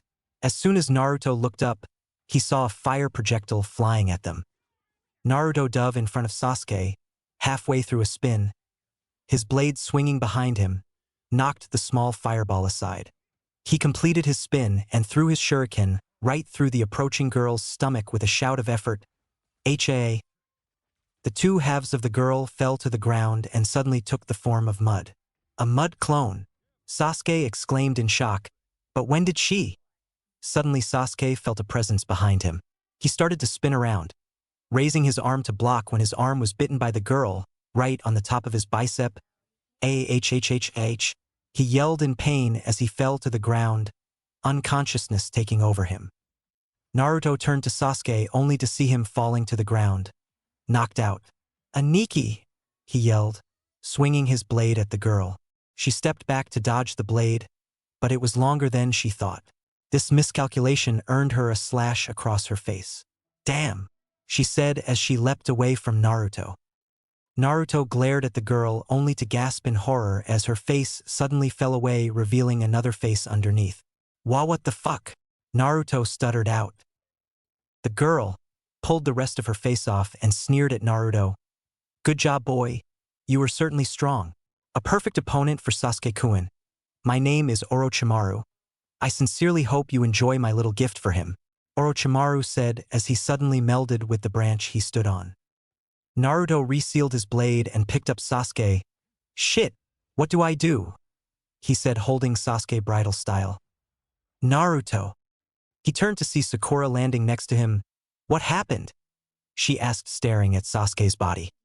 Naruto started shaking. "I'm not sure, honestly. We were attacked by some Orochimaru guy. He beat us off easily and gave Sasuke a painful hickey," he said, scared that Orochimaru would come back to finish them off. "What happened to you, Ne-chan?" he asked, looking at the blood that covered her body. "I'll explain in a sec. We need to find a suitable shelter until Sasuke recovers," she said as they started walking from the area. "I passed a good spot on the way here. Reactivate your transformation and follow me." Naruto nodded and activated the technique, causing him and Sasuke to appear as they had in the academy before following Sakura through some of the forest. After 10 minutes of walking, they stepped into a clearing. "Over here," Sakura called to Naruto from under a large tree. Naruto walked over and crawled under the tree into an area that looked like an abandoned den of a large animal. He placed Sasuke down on the ground and rested Sasuke's head on the pouch Sakura settled underneath. Sakura looked at Naruto, who was still shaking in fear. "Naruto, I think you need some sleep. I'll take first watch, okay?" she said, placing a hand on his shoulder. Naruto looked at her. "Nah, I'm fine, Nei-chan." Her grip on his shoulder tightened. "Ow, ow, ow. Okay, I need sleep and all that, let go." She did so with a smile. Naruto lied down next to Sasuke, using his weapon's sheath as a pillow.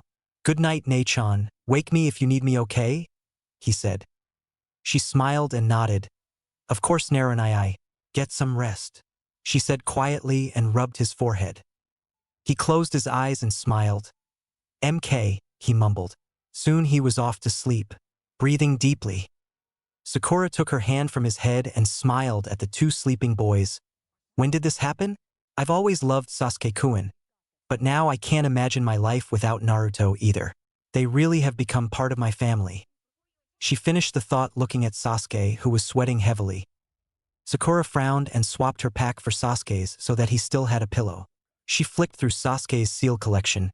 Reading the labels he put on the back of them, Sakura found the cooling seal. Sasuke made it for when one of them had a fever or a burn. It insulated the person's body to cool them down.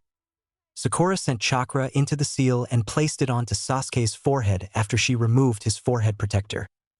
He seemed to calm down slightly and his furrowed brow smoothed out a little bit. Sakura sat back and looked at the two trap seals she was holding.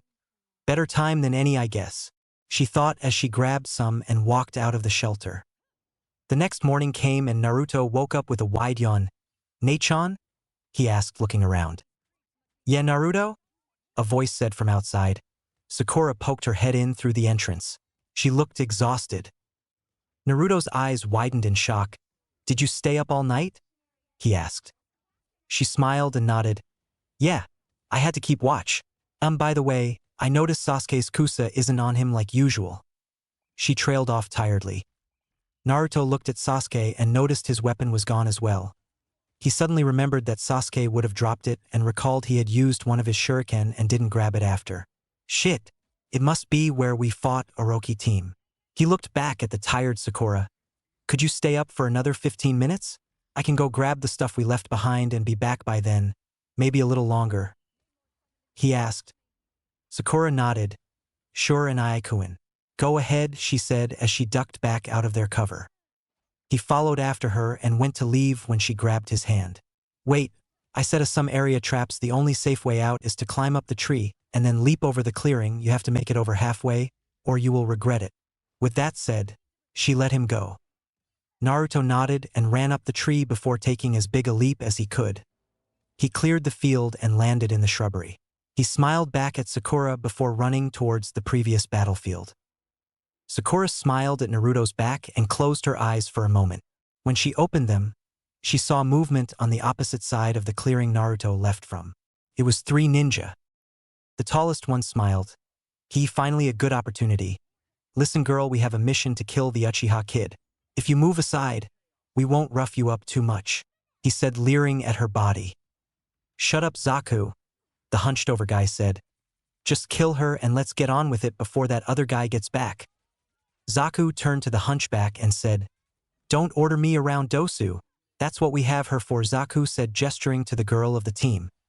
She glared at Zaku, hatred obvious in her eyes, but at the same time, fear was just as apparent. Dosu chuckled and pushed her forward. "Take care of the girl, Kin. We'll enjoy the show now, or you'll give us another one later," he said, continuing his dark chuckle. Kin nodded nervously, but steeled her nerves and pulled out some sunbon. "You're going down, Pinky," she said before charging at Sakura. Sakura stood up straight and activated the first trap tag with a chakra pulse. Kin stepped on the tag, which suddenly expelled an incredible amount of upward force, throwing her into the air. Zaku and Dosu's eyes widened. "What the fuck?" Dosu said before beginning to charge at where Sakura was, only for her to disappear in a burst of speed and appear in midair above the still screaming Kin. Kin looked up to see Sakura send a kick at her chest, which she barely managed to block, but the force of the kick sent her flying straight at the ground. The moment she impacted, Sakura sent out another chakra pulse to activate the seal under Kin. It erupted in lightning, sending hundreds of volts through her, forcing her into unconsciousness. The two boys of the sound team glared at Sakura in anger and shock as she landed back in the position she started in. "Well, boys?" she said with a smirk. Zaku returned the smirk and aimed him palms facing Sakura. "Decapitating air waves," he announced. A funnel of wind blades flew from the holes in his palms directly at Sakura. Sakura dodged to the side with her shunshin, still getting cut on her leg once. In response to his move, Sakura sped towards the two with her chakra skating technique. She appeared in front of Zaku, her fist pulled back to deliver an uppercut. As she swung, Dosu threw his arm in front of the punch. Sakura's fist impacted his gauntlet, sending out waves of sound into her body. Sakura tried to jump back only to be disorientated from the sound. She fell to her side and struggled to get back up. "Shit, what do I do now?" she thought, looking up at the two boys who were now smirking in victory. Zaku pointed a palm at her. "Goodbye, decapitating air waves." He launched the attack at her point blank. She closed her eyes expecting to feel pain. Instead, she felt a strong grip and a light breeze. She opened her eyes to see two huge eyebrows on the face of the well-known student of Konoha's taijutsu master. "Rock Lee?" she asked in shock. He nodded as he placed her down next to the tree Sasuke was in. "I refuse to let my comrades be harmed," he yelled as he turned to face the confused Sound Nin.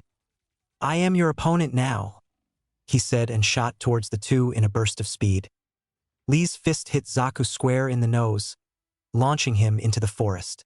Lee turned to hit Dosu when a sound wave impacted his chest. "Gotcha!" he yelled in victory. Zaku stood up from his place amongst the ferns and was about to sprint into the clearing when he was punched in the back of the head and his head was pinned to the ground with the blade of a massive sword. He looked up to see Naruto smirking at him. "You know, I'm training to become a wind user as well. These arms of yours would be very handy." He smirked. Zaku was about to shoot air waves at Naruto when Naruto grabbed his forehead and yelled, "Soul Drain!" Zaku screamed as he was forcibly absorbed through Naruto's palm. Naruto stood up and admired his palms, which painfully transformed to accommodate the new air tubes. Naruto also felt the pain in his legs, meaning that Zaku must have had tubing there as well. Naruto picked up his blade and sheathed it under his transformation, then started running towards the clearing where he heard a loud crack and a scream of pain.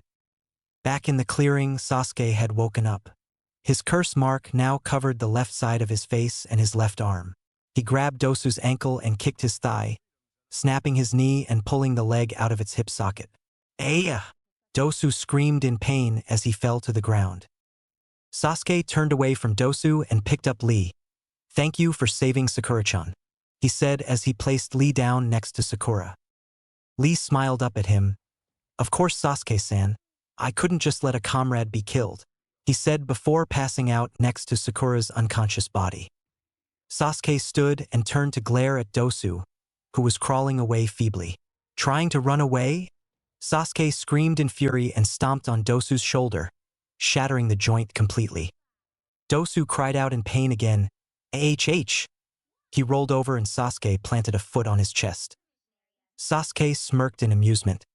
"You don't seem so strong now, do you? This is why you don't hurt what's precious to me," he said, putting more pressure on Dosu's sternum. A recently awakened Kin stood up behind Sasuke and looked at the defeated Dosu in shock. "They killed them? They'll never hurt me again. I'm saved," she thought happily. She was about to move towards Sasuke when Naruto appeared with his arm wrapped around her neck, his bone blade inches from her jugular. "Drop all your weapons or I will slash your throat," he said calmly. Sasuke turned his torso to look at Naruto. "Hey Otudo, I think I may have a problem with this tattoo that girl gave me," he said with a dark-looking smirk. Naruto returned the look, his own look being that of a killer. "Want to take out the trash?" he asked Sasuke. Sasuke looked back at Dosu. "Sure," he said as he pushed his foot down. Dosu's ribs snapped as they plunged through his heart and lungs. The bandages on Dosu's face turned red with his blood, and then he fell silent. Naruto was about to slash Kin's throat when he saw tears of happiness fall from her eyes. Naruto frowned and spun her around, throwing her at his feet between himself and Sasuke. "Why are you so happy? You just watched your teammate die," Naruto said with raw emotion in his now red slitted eyes. Kin looked between Sasuke and Naruto, a smile still on her face. "You saved me. They can't hurt me again. Never again," she murmured, now glaring at Dosu and hugging her body protectively. Sasuke's eyes widened in realization. "I will take her as my prisoner. Naruto, I think we just saved this girl from a life of torture. The same kind Hinata almost received from the puppeteer," he hinted quietly. Naruto's eyes returned to their normal blue and widened in shock. "They did? That to their own teammate?" he asked, eyes wide. Sasuke nodded and tried to force the curse mark to recede. He grunted in effort, and slowly the marks shrunk back to the seal on his arm. He fell to his knees in exhaustion. "Oh my log! That's painful," he whispered. Naruto pulled Sasuke and Kin to their feet. "I've got you too, have a rest," he said as he laid them down next to the unconscious Sakura and Lee. Kin fell asleep instantly, the stress of the situation finally crashing down on her. Sasuke sat against the tree. Naruto smiled and pulled Sasuke's kusa from his belt. "Think you may want this Aniki," he said and passed the weapon to Sasuke, who just grunted in response with a small smile, "Agent," before he wrapped his weapon around his torso and under his transformation technique. Naruto turned back to the body of Dosu. "Well, that Zaka guy didn't have it, so maybe this guy does," he thought, frisking the corpse. Naruto found a heaven scroll in Dosu's pouch. "Yes," he said. "Now we got a full set and a half.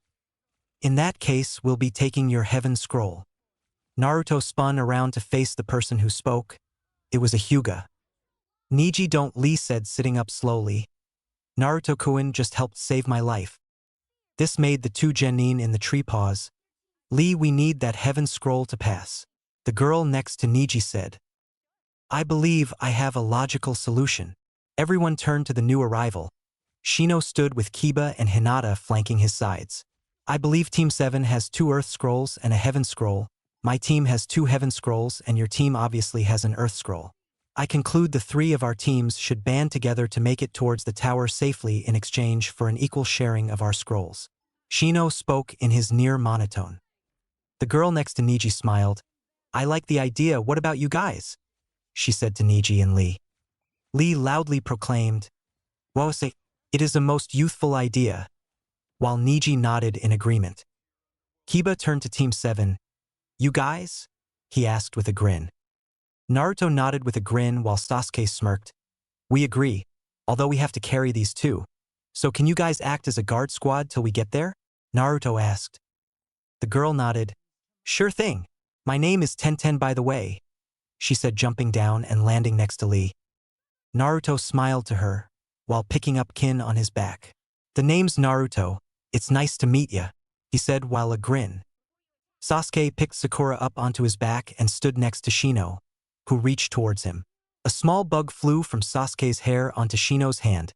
It crawled up his sleeve. "May I suggest a formation?" Niji said, gaining everyone's attention. Hinata-sama's team at the front. The way he said Hinata's name was filled with hatred, using their tracking abilities to keep the way safe. Team 7 and Prisoner in the middle and my team taking rear guard. Is that acceptable?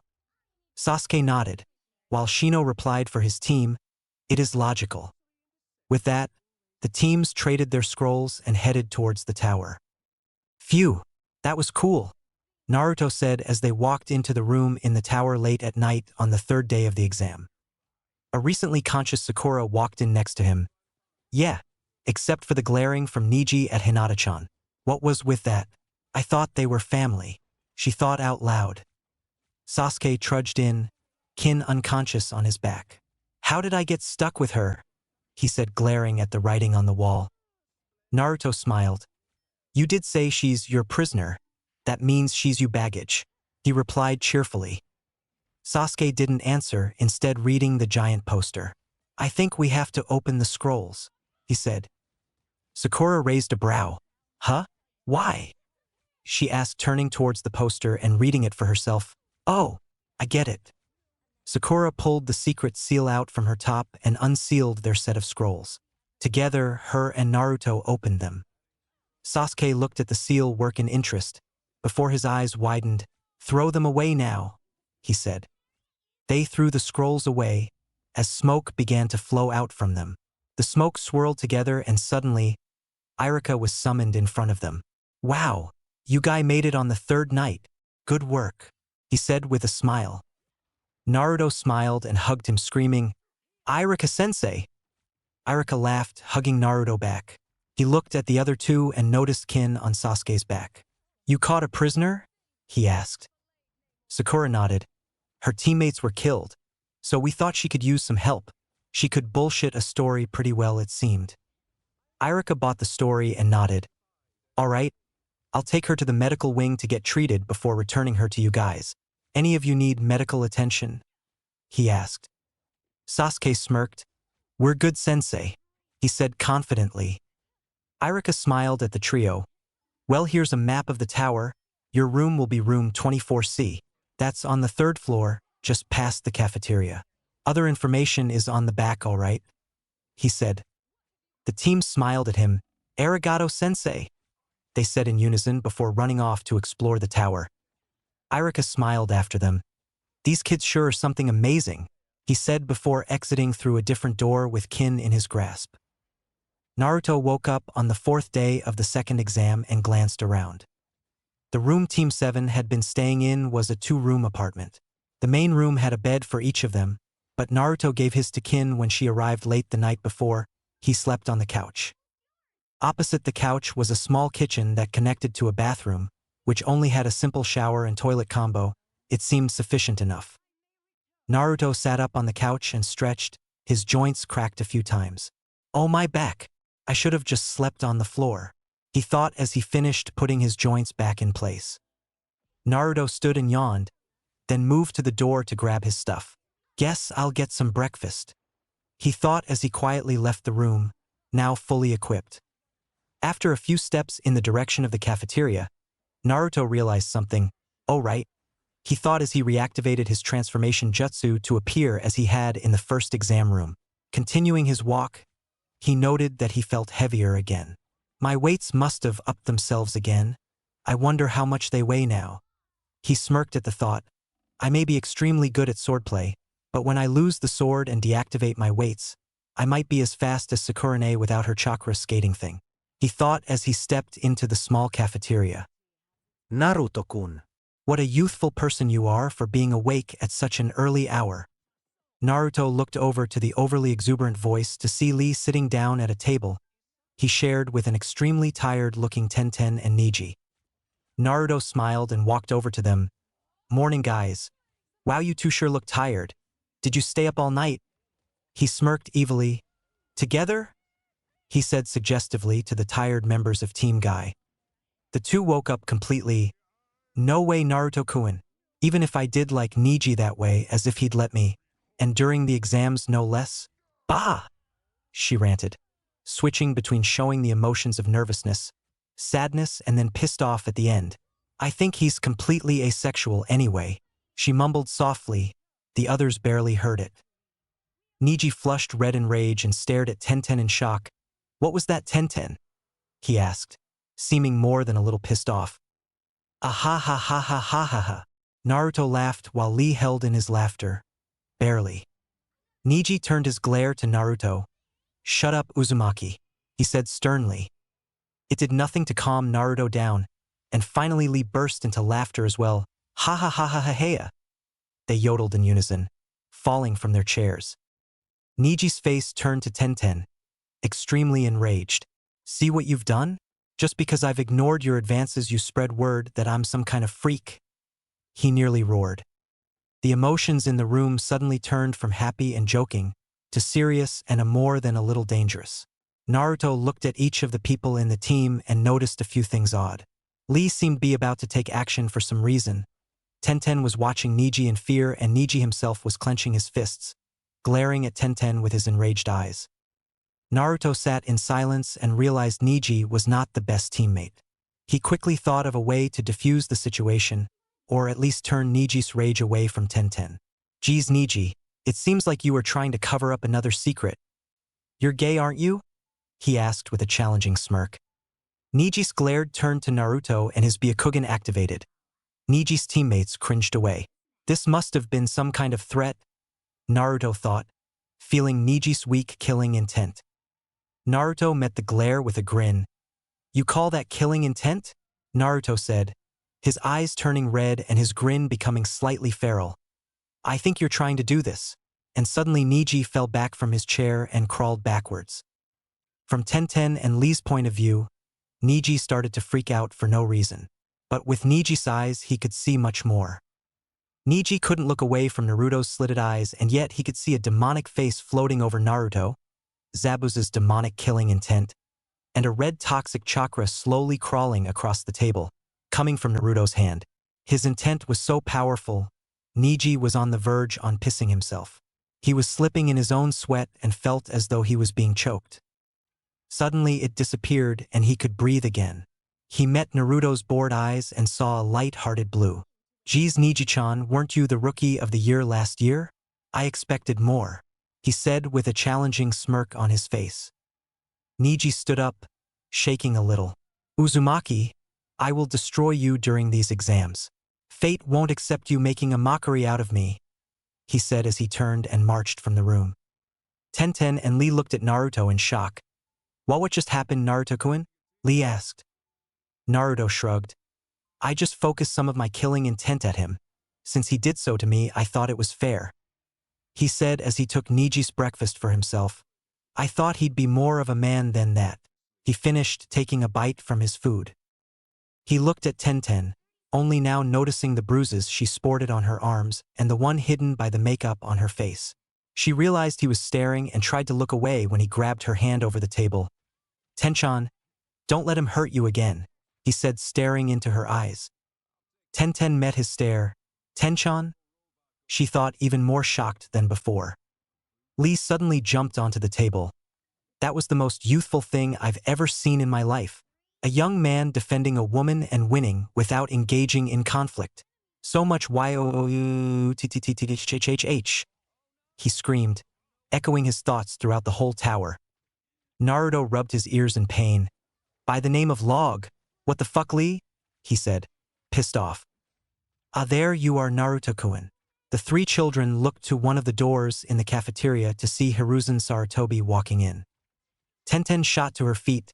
Hokage-sama, she said as her and Lee bowed to him. Naruto waved to Sarutobi. Hey Gigi, you want some grub? He said casually, shocking the other two genin with his lack of respect. Tenten was about to comment when she was interrupted by a chuckle from the Hokage. Good morning, you three. I'm so glad you all made it to the third section of the exam. Although it was unfortunate that errant explosive tag destroyed your team's target scroll Tenten, the rest of that battle was quite exquisite. The Hokage said with a smile, now standing at the head of the lunch table where the children sat at. Tenten blushed, not knowing that the Hokage was watching. Thank you, Hokage-sama, she said with a light blush due to the compliment on her fighting skills. At least I think it was a compliment, she pondered the thought. Hiruzen turned to Naruto. There are a few things I saw during the exam that I need to talk to you about, Naruto. Could you gather your team and meet me at the office located on the top floor? He asked Naruto. Naruto nodded and engulfed the last egg from his plate. Sure thing, Gigi. I'll go get them now. You want Kinchan as well? He asked. The Hokage's eyes widened. Chan? How close are you to Naruto? He asked in return. Naruto hopped to his feet. Not at all, really, but you told me to be polite to strangers, Gigi, he said with a smile. Sarutobi smiled in return. That's nice of you, Naruto, but the medic that saw to her said she'll be unconscious until the last day of the second exam at the earliest, so it will be unnecessary. He responded. Naruto nodded. Meet you up there in 10, he said as he started walking towards the door and back to his team's room. Sarutobi smiled at Naruto until the doors closed behind him. Then his face turned serious as he faced Lee and Tenten. I noticed some other things as I watched the teams interact throughout the exams. I want you two to know if you have any problems concerning your teammate, you may apply to have him checked up. A psychoanalysis, if you will, he said as Tenten averted her gaze and Lee nodded seriously. Hokage-sama, I think I speak for myself and Tenten when I ask for some lenience with Niji. We know why he acts like he does. It's because of the seal on his head. Is there any way you could demolish its unyouthful uses? Lee said seriously. The Hokage frowned. I have been trying to get rid of that monstrosity since I first learned of its uses. Unfortunately, the only way I could persuade the council to ban it would be for someone with the seal to complain about its uses. But that won't happen because they're all afraid their seal will be activated, or those of their family, he said, explaining the situation to the genin. Lee nodded while staring at the table. All right then, Hokage-sama. Then I request the analysis for Nijikuin to take place on the day after these exams. The Hokage nodded at Lee's request. I will order it to be done, he promised. The Hokage then smiled to the two. On a lighter note, I am sure you two will venture far in these exams. Lee, may I suggest you also pick up using a ninja tool in the future? It may give you an unexpected edge against those that underestimate a taijutsu-only ninja, he said before disappearing in a puff of smoke. Tenten got up from her chair. I agree with Hokage-sama. Let's find you a suitable ninja tool, Lee, she said happily. Lee nodded with a smile. Yes, I will learn the ways of the most youthful weapon I can find, and if I cannot do that, I will run 100 laps around this forest on my hands, and if I can't do that, I will dash. Smack. Lee was interrupted when a club collided with his skull, sending his face through the table and into the ground beneath. He looked up to see Tenten standing with the club over her shoulder. Stop it, or else I won't help you find a suitable weapon, she said. Lee jumped up to his feet, all signs of injury gone. Let us go, Tenten, he said, grabbing her hand and running to the nearest training arena. Sakura yawned and leaned on Sasuke. The two now had reactivated the transformation jutsu to appear as they had in the first exam. Sasuke raised a brow at the tired Sakura. You're enjoying this a bit too much, he said. She turned her head and looked into his eyes.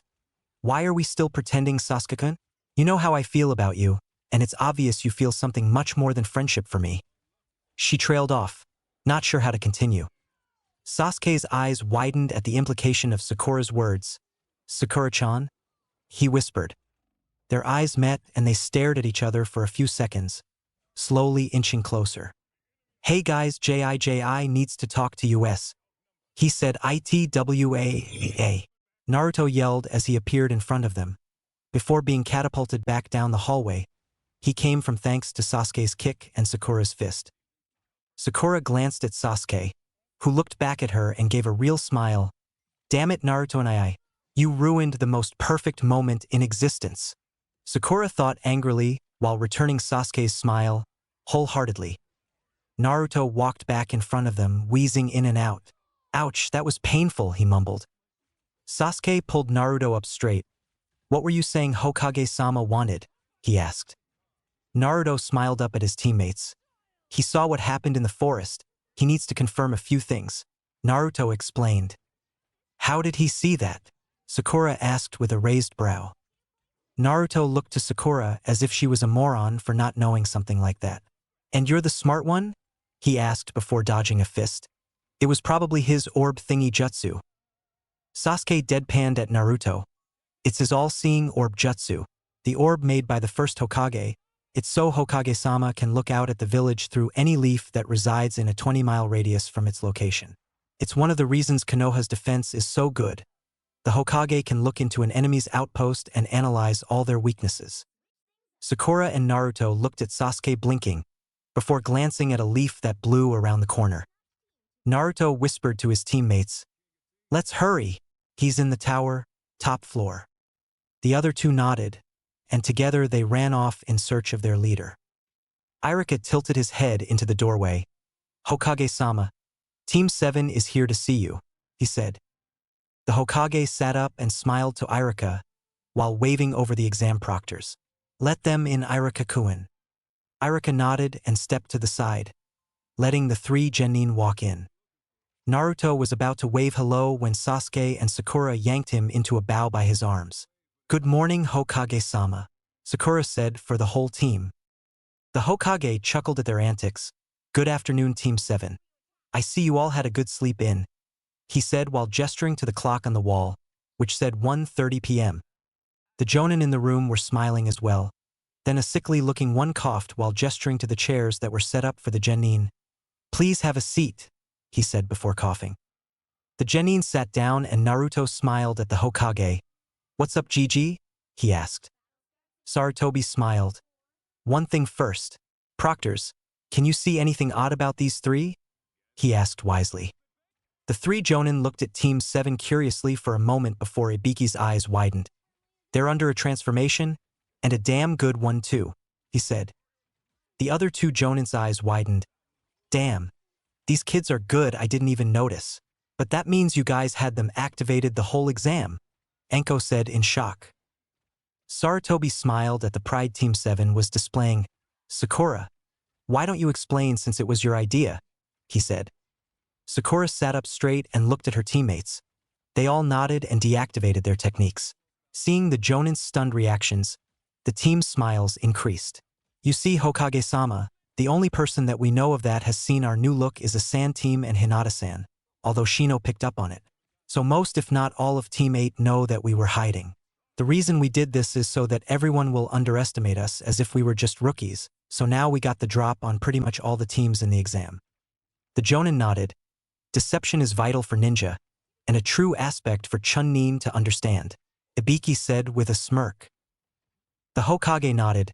"Sasuke, could you tell us about your fights to obtain the scrolls you had upon entrance to the tower?" he requested. Sasuke nodded and leant deeper into his chair. "The first team we came across was a team of lightning ninja. We did a 4-step plan of ours. Naruto would distract the team with his area jutsu. In the cover of the jutsu, Sakura would stealthily make her way among the team. Then I would take out the one furthest from Sakura's position in an attention-grasping way, causing the person between myself and Sakura to pay attention to the dead teammate, allowing Sakura to deliver the final blow. It worked exactly as planned," he said with his Uchiha smirk. Anko smiled.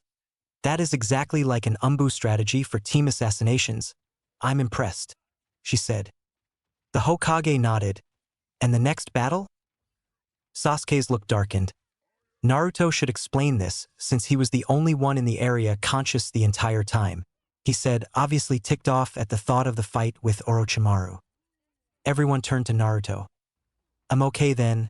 Well, soon after we finished the first confrontation, we were completely blindsided by someone that appeared to be a single genin from grass. They used a wind jutsu to blow Sakura away from Sasuke and I, then played with us as she kept saying. Eventually, Sasuke and I were about to pull out our ultimate destruction combination. But she appeared behind Sasuke and went to bite his neck. Luckily he moved, but she still managed to give him a funky hickey on his arm. I freaked out because it knocked him cold constantly. So I attacked with my blade. The enemy underestimated its length and I managed to cut through her face. That's when I can honestly say this shit was fucked." Sakura flicked his ear.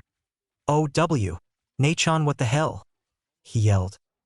Sakura frowned at him. "No swearing in front of Hokage-sama," she scolded, to the amusement Ibiki and Hayate. Anko and Sarutobi, on the other hand, were listening with intense concentration. Anko interrupted the team's argument and the jonins chuckling. "Show me your arm, Sasuke," she demanded, about to step past the Hokage's temporary desk to Sasuke. Sarutobi held her back.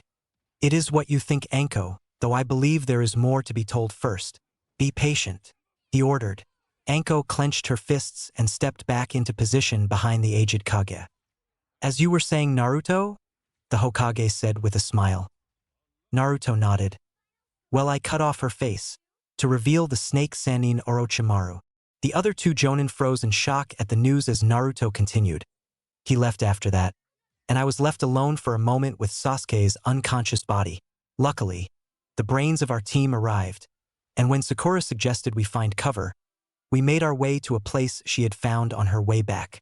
He finished and nodded for Sakura to take over. "I lay these two down for rest, and using Sasuke's seals, I was able to do so much better and set up some decent traps. The next morning, Naruto was up and we agreed he should go reclaim the equipment the team had expelled. But as he did that, the team from Sound attacked, which is how Kinchan joined our troop. I subdued her and then went on to attack her teammates, but I had no clue of their sound equipment. Caught me off guard, and if Lee of last year's Team 9 hadn't arrived, I would more than likely be dead. Lee then rushed the stunned sound duo and separated them. That was the last I saw before I passed out. She trailed off, remembering a blurry Sasuke appear with a dark aura. Sasuke coughed silently, gaining the attention of the others in the room. I had woken up to see Lee get hit by an attack that almost instantly knocked him down for the count. I didn't think I would be able to help, but I was wrong. In an instant, I was by Lee's side, moving him next to Sakura for safety. I rushed the Odo Nin and dodged his attacks with my Sharingan. Then I was able to pin him down. That's when Naruto appeared. Sasuke ended his part with a nod towards Naruto. Naruto smiled. I had returned with the stuff we left behind to see the Nin Lee had flung from the clearing land. We engaged for a moment and then I finished him with my special technique. I entered the clearing to see Kin-chan standing up behind Sasuke and I thought she was going to attack him, so I stopped her. Sasuke finished his opponent. Then we realized Kin was thankful for being free of her teammates, if they could even be called that. He finished with a dark frown. Seeing Naruto had finished talking, Sakura finished. That is when teams 8 and 9 converged on our position, and we were able to team up and make it to the tower safely. Sarutobi nodded. All right, I must say that is amazing. All right, Proctors, I will handle it from here. The three Jonin nodded and left the room, although Anko did so with a frown. Once the door closed, not much more now, Sakura. What took you so long to return to your team when Orochimaru was attacking them? Sarutobi asked. Naruto and Sasuke turned to Sakura in curiosity. She sighed. All right, it went like this. Flashback. Sakura landed with a crash in a river, luckily avoiding a lot of possible damage. She got to her feet and scowled as she stepped back onto land. Shit, what is happening? I have to get back, she thought before hearing a hiss from the riverbank. She looked to her left to see a huge snake about to chomp down on her position. AK, she squealed as the snake's mouth closed. The snake pulled away, expecting to be chewing on its lunch, only to find its mouth empty. Suddenly Sakura appeared on its head. You really think a ninja would go down that easily? She taunted the snake before jabbing her claws at it. She was shocked when the snake's scales were thick enough to completely deflect the damage. Crap, she thought as she was flung off. She landed and rolled to her feet, now in a stare-off with the snake. No choice then, she thought as she deactivated the gauntlets on her arms and focused on the new bands on her legs. Let's see what this baby can do, she screamed in her head as she focused her chakra. The snake pounced on Sakura, quickly swallowing her whole. After it did so, it froze as if to check if it actually managed to eat her. After a few moments of silence, the snake hissed a sigh of satisfaction as it turned to wander off. It suddenly stopped as Sakura was standing in front of it, her legs now covered in red and pink boots that looked high-tech and caused her to be a little taller, think straight cougar from .ed, but with the part covering her feet being red. She smirked. Well, I thought you wanted to eat me? She said cockily. The snake hissed and exploded into motion, whipping its tail around to strike Sakura. She held her smirk and kicked at the tail. Shocking first bullet, she shouted as her foot connected with the snake's tail. The impact from the kick was so powerful it destroyed a cluster of the snake's scales and flung the snake around completely, throwing it into the air. Sakura tapped her foot once and disappeared in a speed faster than Shunshin, appearing over the snake's wide eyes. She dropped her foot at its face. Annihilating second bullet, she yelled as she connected, caving in the snake's jaw bones and shattering its fangs. It shrieked in pain as it fell into the river. Sakura landed on the water, sweat of exertion pouring from her, but her smirk was wide as ever. I still have one bullet left before I have to recharge. I hope this is over. Or maybe, no better save my last trick for later in the exams, she thought. She looked at where the snake landed in the water and stepped back in shock. The corpse of the snake was actually just its shed skin. The snake appeared from underwater and actually managed to catch Sakura in its mouth. It slithered onto land and laid for a moment in victory. Exterminating last bullet.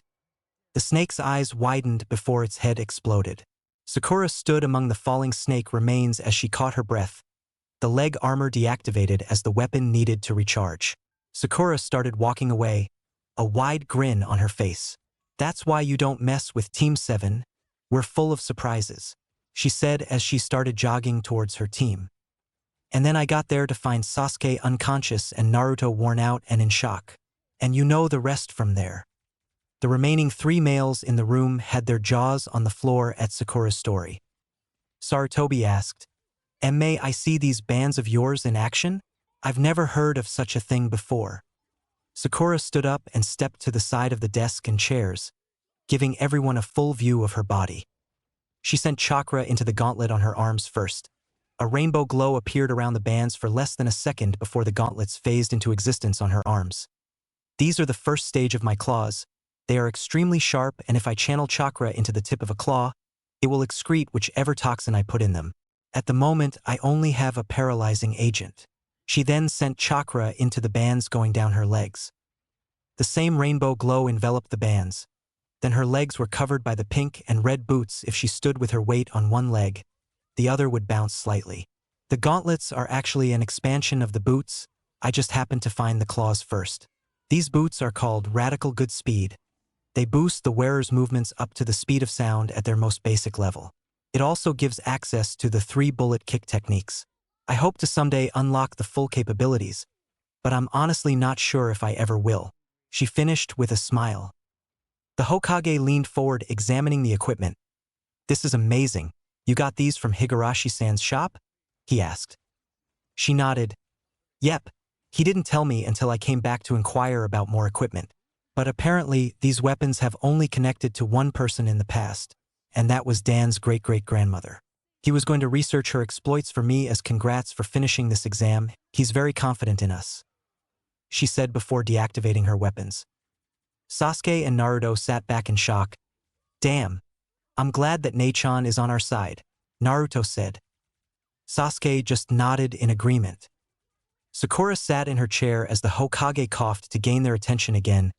"Now Sasuke, I need you to tell me about this bite you received," he said. Sasuke turned to the Hokage and nodded. "Well, in all honesty, the best way to describe it is Orochimaru hit me with an incredibly powerful seal. I analyzed the seal and edited it a little," he answered simply. The Hokage looked at Sasuke in shock. "The cursed seal? You can understand it?" he asked. Sasuke nodded. "I couldn't remove anything from the seal, and sealing the whole thing wouldn't hold up properly. So I sealed away the portion that held Orochimaru's will and therefore, attraction to power," he explained. The Hokage thought over what Sasuke said. "But I thought the seal was a part of Orochimaru's power?" he asked. Sasuke shook his head. "With my Sharingan, by looking at the mark I can see that the 3 tomo actually hold one thing each. The first was a portion of Orochimaru's soul. This held his will and personality traits, like his attraction to power, for example." At this point, the Hokage was stunned silent at the novice's discovery. "The second holds a transference seal. It siphons off 10% of my chakra every time I sleep and turns it into a much darker form, thus increasing its potency at the risk of increasing my darker emotions," he said the last part with a smirk. "And the last seems to contain something physical, but it was sealed with a specific item, so I can't unseal what is contained in the 3rd tomo unless I am in contact of the item used. Any questions?" he said, his smirk becoming a full-blown smile. The Hokage looked on in shock. "Why, you unraveled the cursed seal? Could you do that for someone else?" he asked. "Easily, it would be much simpler. I could barely see the seal on my body. Lucky I managed to get him to accidentally put it on my arm. Otherwise, I would never be able to see it directly to change anything," he replied. The Hokage smiled at Sasuke. "I think I will have you do a mission once you are done with these exams," he said, eyes alight in happiness. Unfortunately, a moment later, Sarutobi looked at the team seriously. "One last thing before you all go. Naruto, I need you to explain your secret technique to your teammates," the Hokage said, stunning the team with his bluntness. Naruto looked at the aged Hokage with a raised brow. "But I thought you said I can never tell anyone," he said. The Hokage nodded. "Your teammates are an exception, I guess." The Hokage nodded solemnly, thinking there was a possibility that his teammates reject him for basically eating people. Kinda. Naruto smiled. "That's lucky, 'cause I already told them," he said, shocking the aged Kage once again. He turned to the other two. And you are okay with this? Sarutobi asked. Sasuke nodded. Why wouldn't I be? His technique has similar traits to my Sharingan. Sakura smiled as well. Every ninja has techniques that aren't exactly friendly to their opponents. I mean, what do you expect? How could he have learnt all those jutsu and techniques so quickly? She asked rhetorically. The Hokage blinked at Team 7 in shock. Again. You kids. Sure or something else. You're excused. I don't want a heart attack. Please leave. He mumbled before resting face down on his desk. The three Genin's sweat dropped at their leader's behavior. I think we should leave now, Sakura whispered while her and the boys slowly left their chairs and made towards the door. As Naruto closed the door behind their exit, he whispered, Good night, Gigi. Naruto-kun. Team 7 turned as Naruto's name was called by Hinata. How you guys going? Kiba asked as Team 8 approached them. Naruto smiled. Pretty good dog breath. Where are you all headed? He said jokingly. Kiba returned the smile. We're going to one of the training arenas. Your team want to join Whiskers? He asked. Naruto turned to the other members of Team 7. Sakura nodded happily, while Sasuke grunted an affirmation. Guess that's a yes. Lead the way, you guys. He answered with a smile. Shino walked past Team 7 and continued down the hallway. The other Genin followed him. Naruto glanced next to him and saw Hinata standing somewhat close to him. Sasuke noticed this and thought the timing was appropriate. Team 8, would you like to visit our house for dinner after the exam? He asked, stunning the other Genin with his sudden question. Kiba raised a brow at Sasuke. What do you mean, our house? You live alone, Sasuke. Kiba trailed off as he realized he was pointing out Sasuke's lack of clan. Sakura smiled at what Sasuke was trying to do. Actually, we all moved into a house together. It was simply more functional for the team. Also, Naruto and Sasuke can't cook, so there is no chance they'd survive without me, she said, winking at Kiba. Shino opened a door and the two teams entered to find an empty arena. This side of the tower has had no visitors as far as my bugs could tell, but a team from Sand entered from the south side. It would be best to avoid coming into contact with a possible rival, Shino stated. Hinata smiled at Shino. Good thinking, Shino-kun. Sasuke-san, I think we'll accept your invitation, she said without any stutter. Naruto noticed. Hey Hinata-chan, you didn't stutter at all then, he pointed out with a smile. She blushed at the praise. Why yeah, she replied. Shino and Kiba sighed in defeat. She finally stopped. They thought. Sakura interrupted. You guys want to spar? At the thought of a battle, Kiba leaped in excitement. Hell yeah. Shino nodded. Who shall partner with whom? He inquired. Sasuke stood in front of Kiba. I'll start with Kiba, Hinata and Sakura, Naruto and Shino. We will rotate every 20 minutes. Sound good? He asked. Everyone nodded and separated. All right. Rules? Naruto asked. Shino's reply was cut off by the entrance door to this arena slamming open and Team 10 running in, looking extremely battered and bruised. Sakura and Hinata were the first to arrive to them. Are you guys okay? Sakura asked. Choji fell to the ground, dropping an unconscious Ino into Sakura's arm. Medic, please. He wheezed out before falling unconscious. The others were about to run over when Shino stopped them. We aren't allowed to interfere. They must work out the riddle, he stated. Kiba tried to push past. Are you kidding? They need help, he said. Sasuke pulled Naruto and Kiba back from Shino. Then go get a medic quickly. The two boys nodded and ran off towards the medical ward. Shikamaru was staring at the riddle on the wall, trying to concentrate but barely able to see the distance. Scrolls open, the scrolls, he said, pulling out his team's scrolls and pulling the first one undone. It started to smoke, but Shika coughed up blood and passed out before he could open the second one. Hinata opened the scroll and yelled, Hurry! Irika appeared. Another team? He said with a smile before assessing the situation. What happened? He asked as he picked up Choji. Sasuke grabbed Shika. Sakura, Ino. Hinata, use your Byakugan to locate the closest medic. Shino, use your bugs to determine whether they are poisoned or weakened from blood loss. he ordered, showing the team a real Chunnin's leadership. The genin moved into action instantly. Hinata activated her Byakugan. Naruto-kun and Kiba-kun have made it to the medical ward. The nurses there are setting up bays for these three, while 2 medic ninja are on their way here, she said as the team started to move down the main corridor towards the medic ward. Irika nodded. Great work, you four, he said as he moved faster. The medics came around the corner and started running next to them on the way to the medical ward. What is their status? The first medic asked, activating a diagnostic jutsu and running her hands over Choji, who was in Irika's grasp. Shino pulled bugs back from Shikamaru and Choji and sent them to Ino. Choji appears to have nearly empty chakra reserves. Shikamaru seems physically exhausted and damaged ribs. Ino has a healthy amount of blood but is poisoned.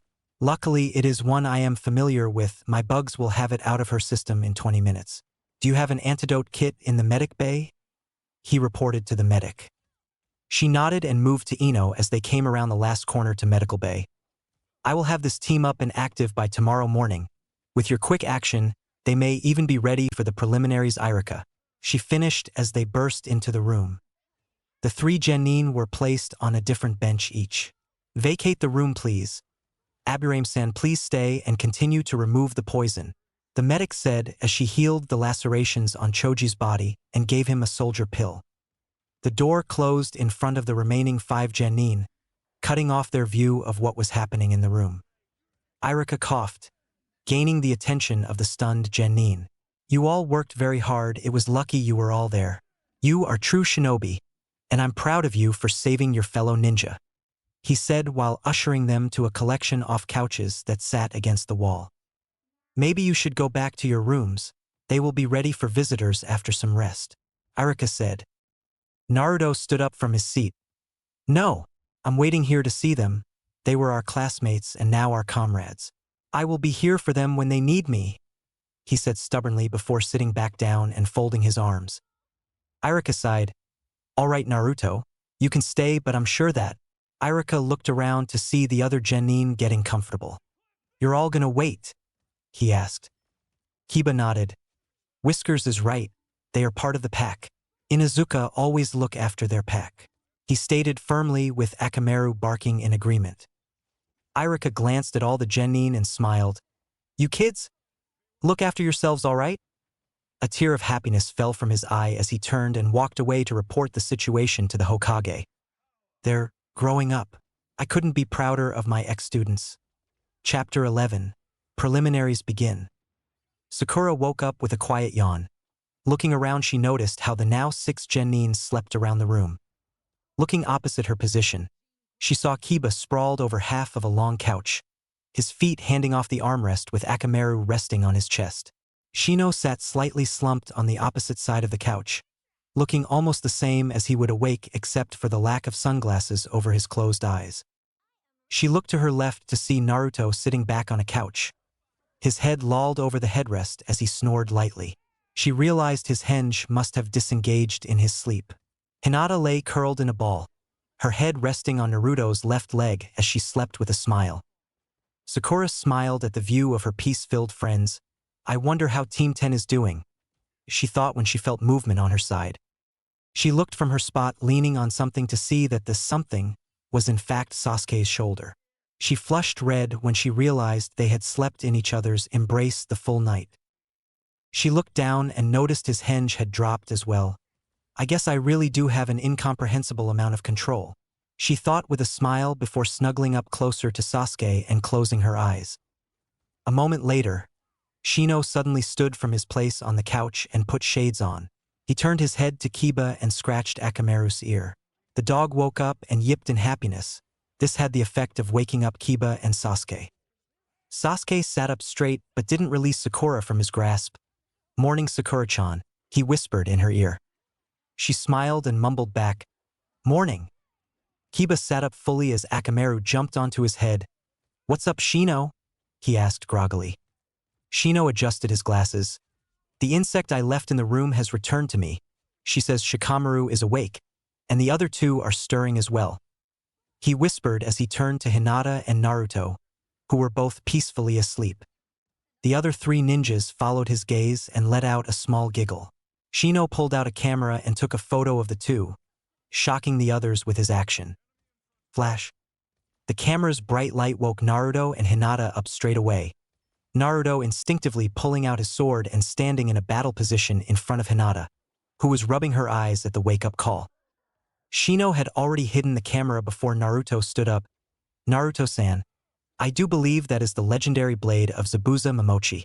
How is it that you obtained such a weapon? He asked with a raised eyebrow. Naruto blinked to clear his view and realized that it was just his comrades that woke him. Oh, spoils of war? He asked in a way that was checking to see if Team 8 would believe him.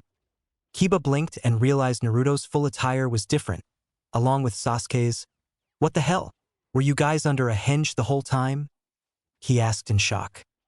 Sakura sighed and dropped her disguise as well. Yeah, it was to mislead all the ninja that would have recognized us as a threat, she explained. Sasuke stood from his spot on the couch. Guess there's no point in hiding now, he said. Shino stealth fully passed the camera to Sakura while Naruto was distracted with sheathing his blade and helping a tired Hinata to her feet. I want these developed. Hinata will find it if it is in my possession, he whispered softly. Kiba got everyone's attention. Yo, Shino says the team is almost up. Let's say hi, he said as he started walking towards the medical wing's doors. The other genin got up quickly and followed Kiba towards where Team 10 was.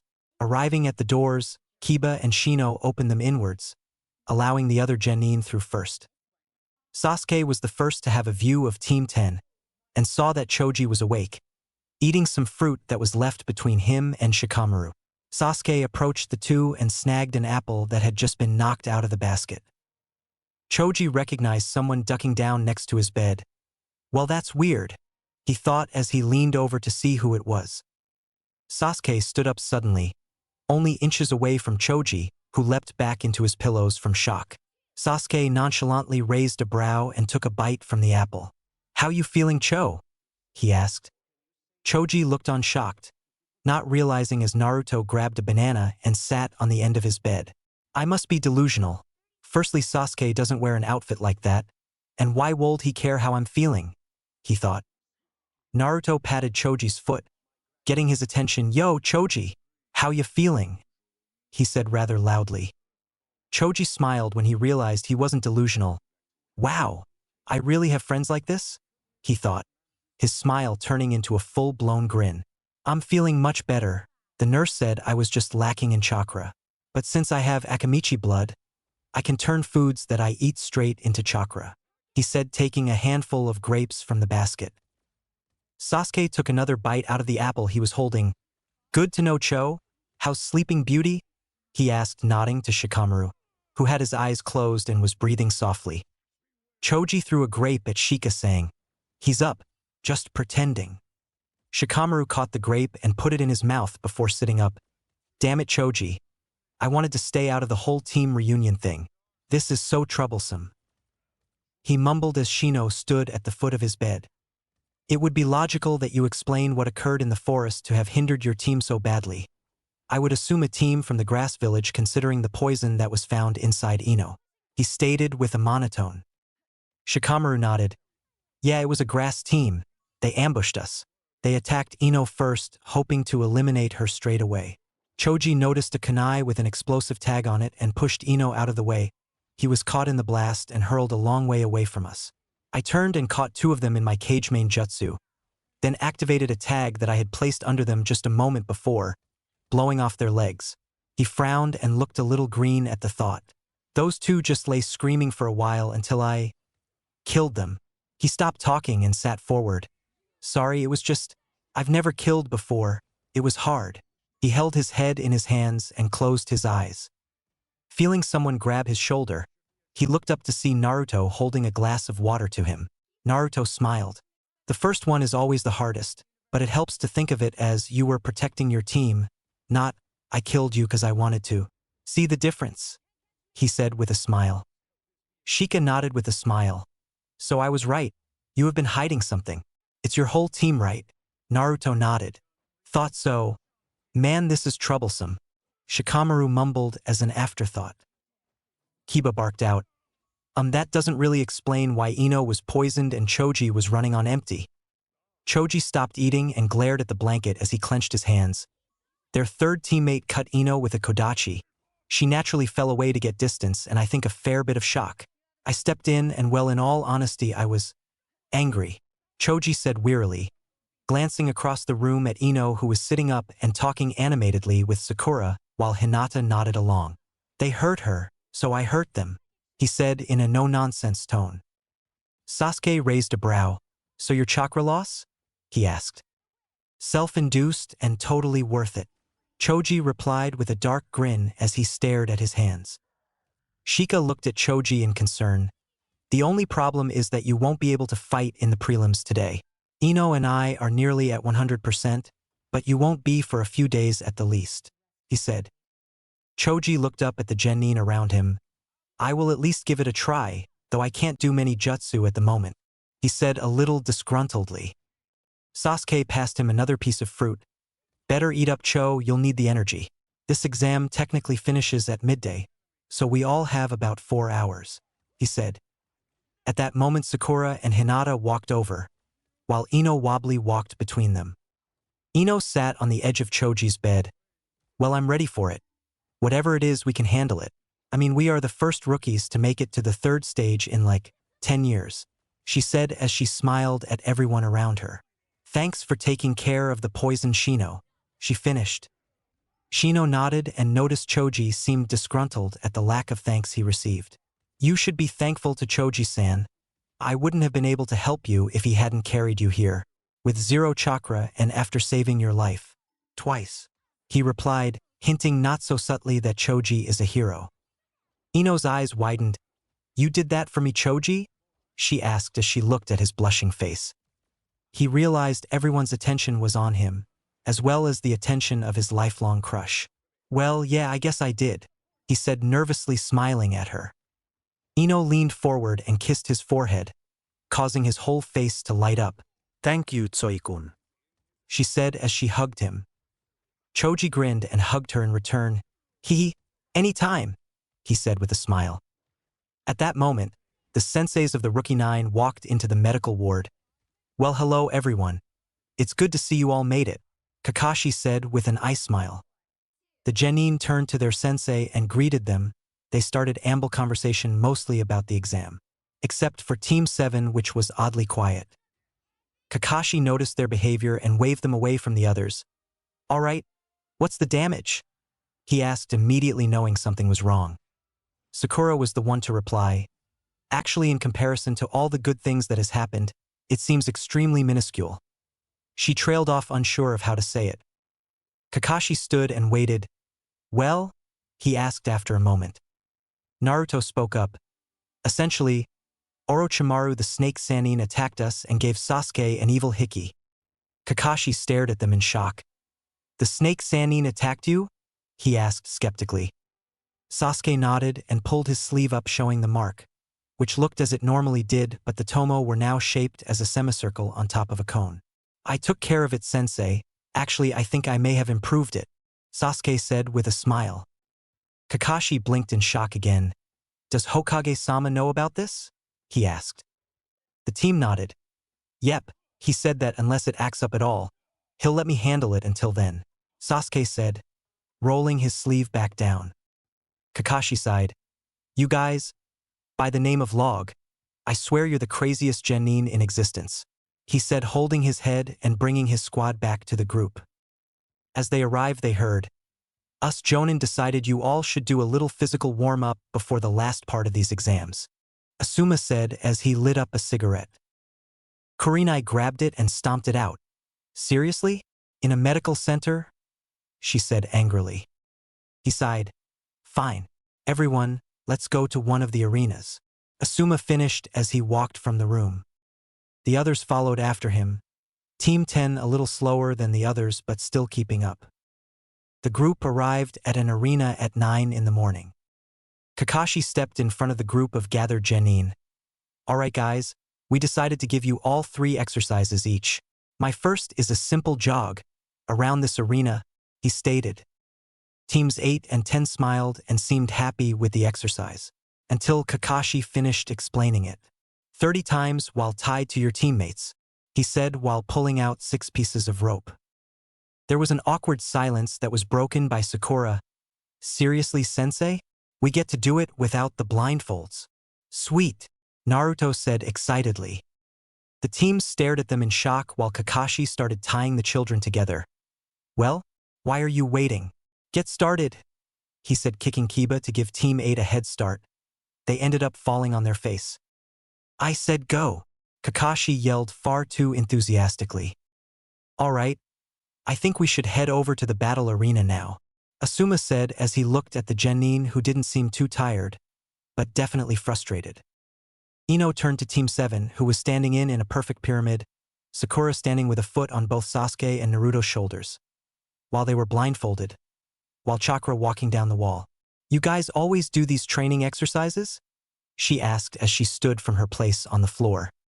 2 more steps, then we reach the floor, boys, Sakura said as the team walked upright again and pulled off their blindfolds.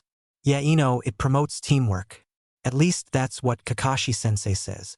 Sakura fell backwards into the grasp of Naruto and Sasuke. Then they flipped her around till she landed on her feet, perfectly. I'm not entirely sure I believe him, she said jokingly, flaunting the teamwork skills of Team 7. Ino was about to retort when she was interrupted by a voice over the speakers. Attention all patrons of the building, cough cough. Would all patrons participating in the Chunin exams report to, cough, cough, the main arena? The voice cut out with a round of coughs. Kakashi clapped. That's our cue. Everyone follow me, he said lazily as he walked out of the current arena and into a hallway that connects them all. The others followed him. Naruto looked up at all the people in the room as the Rookie 9 entered. The Hokage stood with the first 2 exam proctors by his sides and the Jonin sensei of each team next to them. He stepped forward as Team 7 got into formation behind Naruto. Hello, genin of the Stone, Sand, and Leaf villages. I would like to congratulate each of you on getting this far. But as some of you may know, the 3rd section of the Chunin exam is 1-on-1 battles. These battles will take place in front of a large crowd to show off the power of our 3 villages. That means we have to keep these battles interesting, and unfortunately for you all, we simply have too many genin here. The Hokage's statement wasn't taken well. Many of the genin started to murmur in confusion until Kiba yelled out, "So some of us are just going to be kicked out?" The Hokage was about to continue when suddenly, the sickly Jonin appeared in front of him in kneeling. "Hokage-sama, may I handle this from here?" "Cough cough," he said. The Hokage nodded and stepped back. "Go ahead, Hayate-kun," he spoke gently. Hayate spun from his kneeling position and stood tall. "Cough. Hello everyone. My name is Hayate and I'll be the referee for some preliminary battles we'll have right now," he said, ending with a cough. "Preliminaries?" a stone genin asked. Hayate nodded. "Yes, cough cough. This will half your numbers and provide us with the perfect amount of people for entertaining and well-timed matches," he said, once again finishing with a cough. "If you'll all make your way to the balconies, we can get started. Anko?" he said as the genin made their way to the viewing balconies. Anko nodded and spoke into a headset she wore. "Open it up." Everyone looked at the screen that became visible on the wall. This screen will randomly select the matches. But first of all, is there anyone who wants to quit now? Hayate asked, scanning the contestants. I can barely function as it is. I'm not ready for a battle," a voice said from the back of the group. Naruto looked over his shoulder to see a hunched-over Kabuto with his hand in the air. Hayate looked at a board he held in his hand. "All right, Kabuto Yakushi. Dismissed," he said, for once not coughing. Kabuto left the room limping, while holding his ribs. Wonder what happened to him, Naruto thought as he turned back to Hayate. Hayate gestured to the screen. "Let's get started, I guess. Cough cough," he said as a list of names started being run through around a VS. The names stopped, showing the first 2 combatants. "Would Shikamaru of the Leaf and Moegi of Stone please come down?" Hayate said. Shikamaru let out a groan. "Oh man, I have to fight a girl?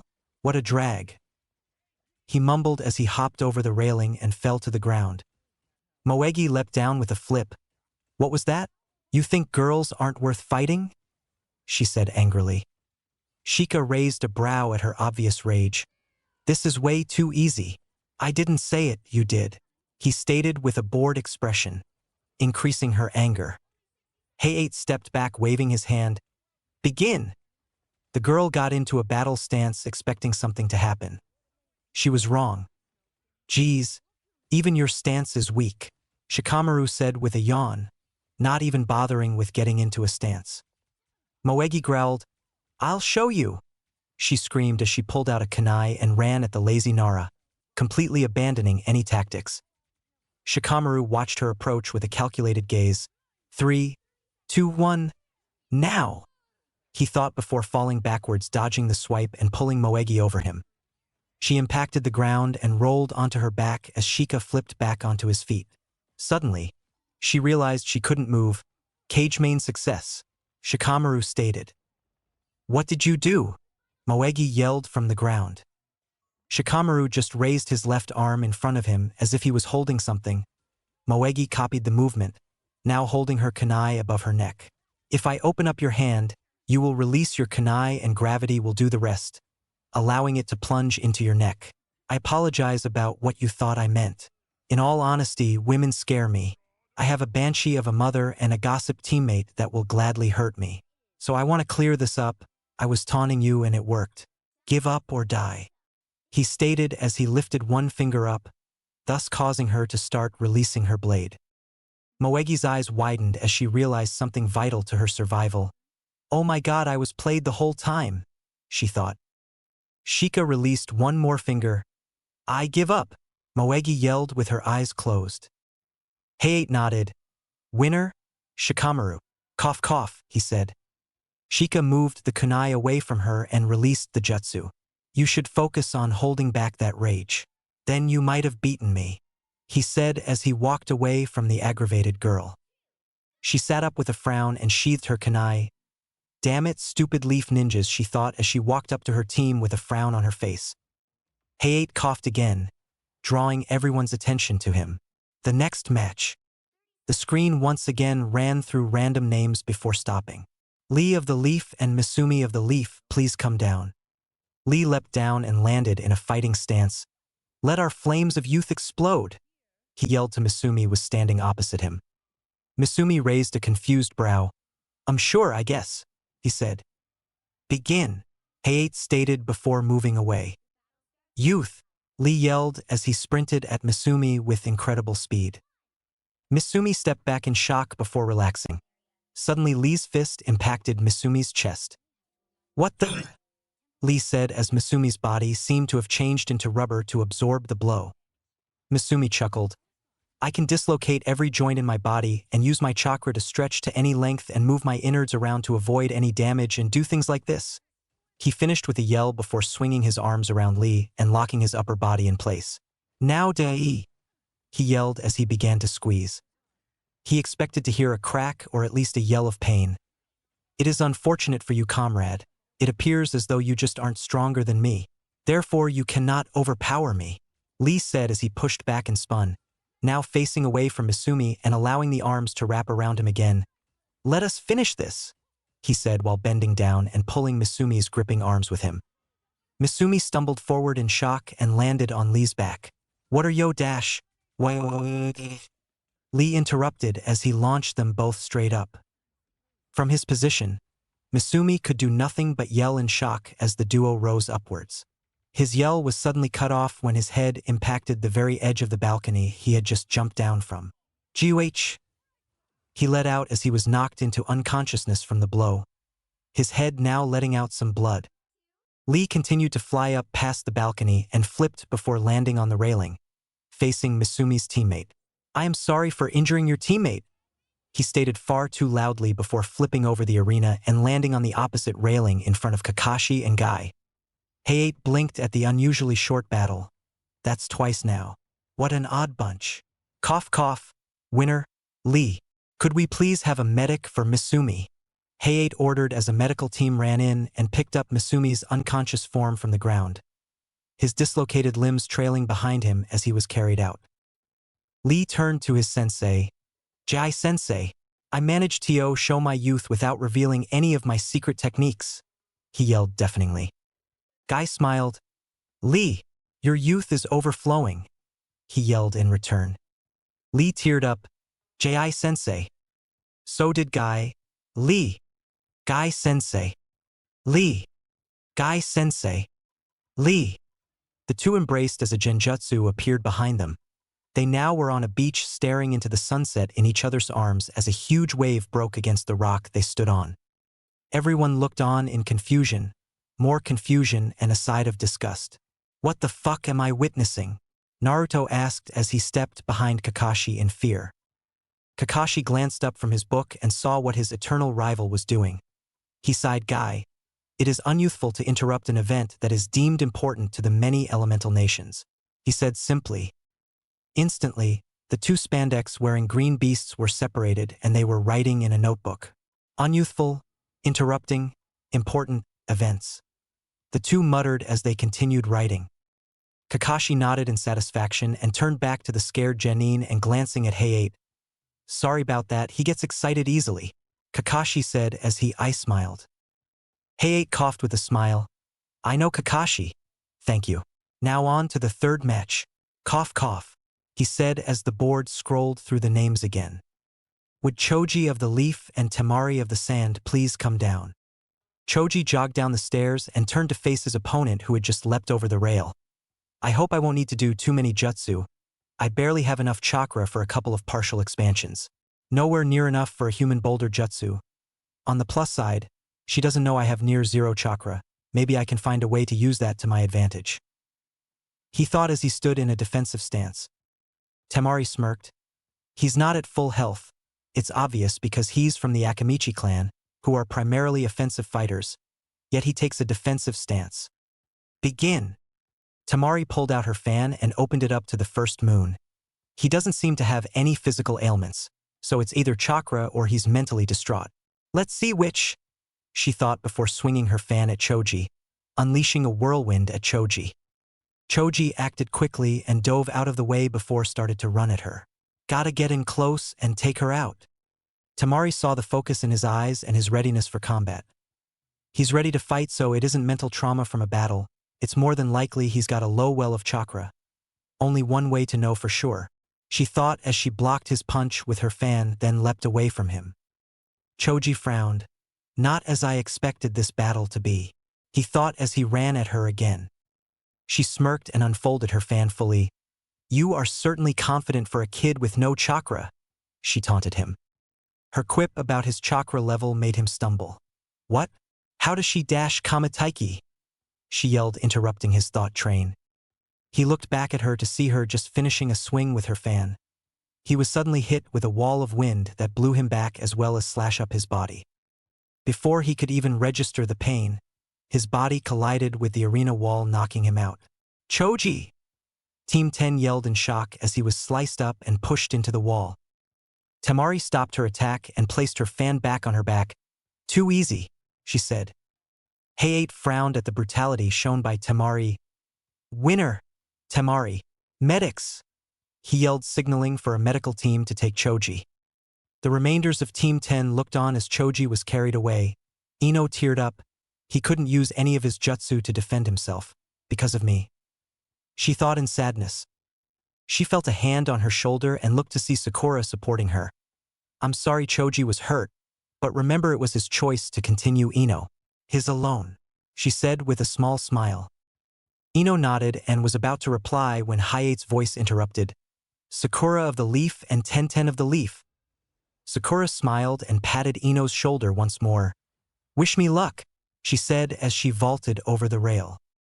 Sakura landed opposite Tenten and said, Let's have a good match, okay? Tenten smiled and nodded. Yeah, I'll try not to rough you up too much, rookie, she said tauntingly but still friendly. Up in the stands, Niji scoffed. As if a rookie would be able to even stand near the same level as someone from my team. Misumi's teammate walked next to him. You're right. I'm willing to bet the pink one is just some fangirl, he chuckled as he waited for the carnage to come.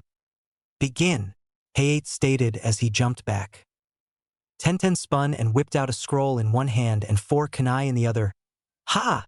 She yelled as she flung the kunai with perfect precision. Sakura fell into a push-up position to dodge the kunai. She pushed up to her feet and stood in a defensive position. Come on, Tenten. I know you have more than that, she said with a grin. Tenten whipped the scroll around her and whipped out heaps of different weapons and started pitching them at Sakura. How about this, she said. Sakura smiled and waited for the first weapons to come near her. The moment they were within range of striking, Sakura disappeared in a pink blur that suddenly stopped halfway up the wall opposite the statue of the hands, the weapons which almost hit her impacting where she was standing after she stopped moving. Almost got me, she yelled to Tenten. Tenten looked in shock at Sakura's speed. She's as fast as Lee is. Sakura smiled. My turn, she said before flying at Tenten at her awesome speed. Tenten pulled out a combat staff and swung it on a collision course with where Sakura would end up. Gotcha, she yelled as her pole swung. Sakura ducked under the staff and swung at Tenten with her fist. Tenten managed to block the strike with her weapon and push Sakura away. I see you're not that fast. You have some technique that lets you travel faster across a surface, but your combat is still average speed, Tenten said in triumph of figuring out part of Sakura's technique. Sakura got into a taijutsu stance, her hands facing forward and crouched low. Her smirk widened. This'll be fun, she said.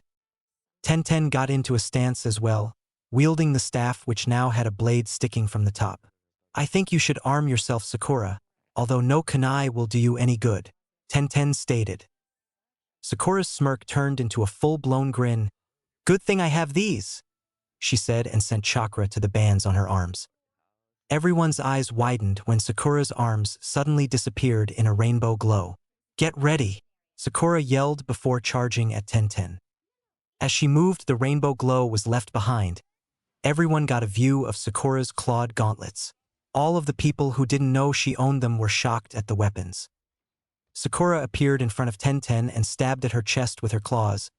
Tenten was parrying her strikes with some difficulty, since her Naginata didn't have the speed Sakura did with her weapons. Shit, she won't let me get any room to change weapons, Tenten thought as Sakura kept pushing her back with her varying strikes and swipes. Suddenly, Sakura whipped her foot up in an unexpected maneuver that connected with Tenten's jaw. At the same time, Tenten swung the pole end of her weapon which connected with Sakura's shoulder. The two flew apart, Tenten up into the air with her eyes closed and Sakura to the side, but she never lost the smirk she held at the start. Tenten lost her grip on the Naginata and quickly flipped while pulling out a Kuzurigama. She opened her eyes expecting to see Sakura either on the floor or ready to engage in combat. Instead, she found nothing. Tenten jumped back. Where did you go? She asked to herself quietly as she landed on top of the statue. Tenten stood in silence, waiting for Sakura to appear from where she had no idea. Maybe she's hiding with a genjutsu? She thought. She closed her eyes and focused the chakra to release a genjutsu. Opening them, she found no difference. What the hell? She thought.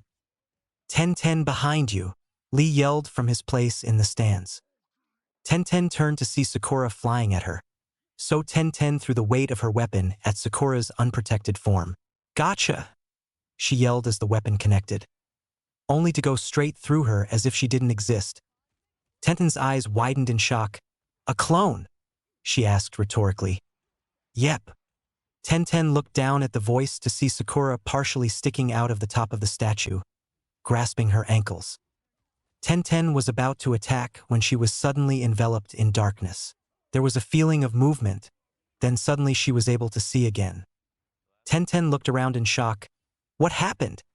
She asked as she discovered she was buried up to her head. Sakura crouched in front of her. I won, she said simply and held a clawed hand to Tenten's throat. Winner Sakura. Cough cough. Sakura dove underground and suddenly there was darkness again for Tenten. A moment later, she was falling out of the wall above her team and landing on her knees behind them. Sakura landed by her side. Sakura pulled Tenten to her feet. Having deactivated her claws, that was fun, Tenten, she said with a smile. Tenten looked at Sakura in shock. Damn, how did that even happen? She asked. Sakura stepped away. Just a little earth jutsu I know, she said secretly. Tenten, Lee said as he ran to them. That was a most youthful match. I am quite proud of you, my teammate. He finished with a thumbs up. She was about to reply when a harsh slap collided with her face, knocking her to the ground. She looked up to see an enraged Niji. How dare you? I told you to win and you disobey fate's order? He raised his hand to strike her again when it was caught. He turned to yell at the person holding his arm back when his gaze met crimson-slitted eyes. Back off before I kill you, Naruto growled out. Niji shook his arm free and glared at Naruto, about to attack when Guy grabbed him. Niji, stop this now, he ordered. Niji stepped back and was about to leave the stadium. Hinata of the Leaf and Niji of the Leaf. He stopped and grinned darkly. I guess fate has smiled upon me today, he said and leapt into the stadium. Are you all right, Tenchan? Naruto asked as he held her hand and pulled her back onto her feet. Tenten nodded sadly and moved away from everyone. It's fine. I'm used to it, she mumbled as she now stood behind her sensei, hiding from the other genin. Hinata fiddled with her fingers before walking down the stairs to face her cousin. I hope Inai-sen has calmed down. I wonder why he attacked his teammate. She thought as she stood opposite him. Niji smirked. Hinata-sama, he practically spat out. I am pleased to inform you I will beat you down on this day. Hinata's eyes widened in shock. Eni-san? She asked, being quite afraid of his dark demeanor. Niji took an offensive stance. Proctor, start the match, he stated. Hayate frowned at Niji's attitude. How rude. Children shouldn't act so hate-filled, he thought. Begin. Hinata took a weak stance while Niji activated his Byakugan without hand seals. You are not fit to lead the clan, Hinata-sama. You are weak and you have no confidence. The leader of the clan needs to be strong and smart, he stated with a glare. I can see all of your weaknesses, your lack of finesse in your stance. Your closed-in posture practically cries out your self-incompetence. You are weak, he finished with a gruesome smile. Hinata stepped back in shock. Eni-san, I don't know why you are reacting this way. But I can know that I won't be back down. She stuttered out and activated her Byakugan with 2 hand seals. Neji frowned. Fine, I will show you what fate has intended for you, he said as he charged forward. Hinata stepped into a defensive stance and the two clashed in a speedy display of palm thrusts, shooting chakra off at each strike. Niji was angered that Hinata chose to stand and fight. Combined with his rage at Tenten, he was ready to kill someone. So instead of holding back like he planned to, he unleashed a vicious combination that knocked Hinata off her feet and away from him. She landed on her back and coughed up blood. Oh well, at least I tried. I guess Nisan is just stronger than I am. She stood to her feet and was about to surrender when suddenly she found she was unable to move her feet. She looked up in shock to see Niji in a low stance. I will finish this. 8 trigrams, 64 palms, he yelled as he shot forward. Hinata watched her cousin approach in fear. I might die if this attack hit me, she realized as the first strike landed. 2 palms. His strikes hit Hinata's shoulders, knocking her back, but into motion. P. Proctor. For palms. These next strikes hit along her hips, momentarily disabling her ability to channel chakra through her legs. I forfeit, she screamed. 8 palms. Niji continued his attack in fury, ignoring her plea. 16 palms. Hayate suddenly appeared between the 2 genin. He grasped Niji's wrists and halted the attack. Niji Hyuga, stop now or I will disqualify you, he yelled, for once not even hinting at his sickly state. Niji's attack was fully halted, so he stepped away in disgust, spitting on the floor at Hinata's feet. Worthless, he muttered as she collapsed. Hinata started to fall to the ground. Why? She thought as she recalled Niji's harsh actions. Suddenly she felt herself be caught. She opened her eyes to see Naruto looking down at her, scared for her safety. Hinata-chan, are you okay? He asked. She smiled weakly and nodded, before coughing a glob of blood on his forehead. Sorry and Naruto-kun, she mumbled weakly before curling into his grasp, unconscious. Naruto, ignoring the blood, picked her up bridal style and turned to Niji. his eyes crimson and slitted. Niji Hyuga, he muttered, grabbing Niji's attention. Niji turned to Naruto, his Byakugan still active as they glared at each other. What do you want, trash? Niji stated as an order. Naruto looked up as Hinata's blood dripped down his face, covering his eyelids and making it appear as though he cried tears of blood. I vow on Hinata-chan's blood. You will pay for the torture you've pushed your team and your family through. You will experience much pain before I even begin to let up on your punishment. He promised as the blood seeped down his jaw. Niji twitched before shaking, holding in his fear. It doesn't matter if I feel fear. Fate is on my side. He smirked at Naruto before turning away. Keep dreaming, freak, he said as he walked back to the balcony. Naruto turned away and called for a medic. One appeared and Naruto passed Hinata to them. Look after her, please, he whispered to the medic, who just nodded with a small smile before running off with Hinata to the medical ward. Next fight. Naruto of the Leaf and Kankuro of the Sand, Hayate said, reading from the screen. Kankuro frowned. I better focus. This kid is strong, he thought as he leapt to the stadium floor. Start the fight, Proctor, Naruto said without turning back to meet Kankuro's form. Hayate nodded. Begin. Naruto looked over his shoulder and glared at Kankuro. You already caused her pain, and now she has to suffer more? He yelled in rage, putting Kankuro on guard. I will stop you from hurting anyone ever again, Naruto screamed, the blood flying across his face as he unsheathed Kubikiri Bocho. You're dead,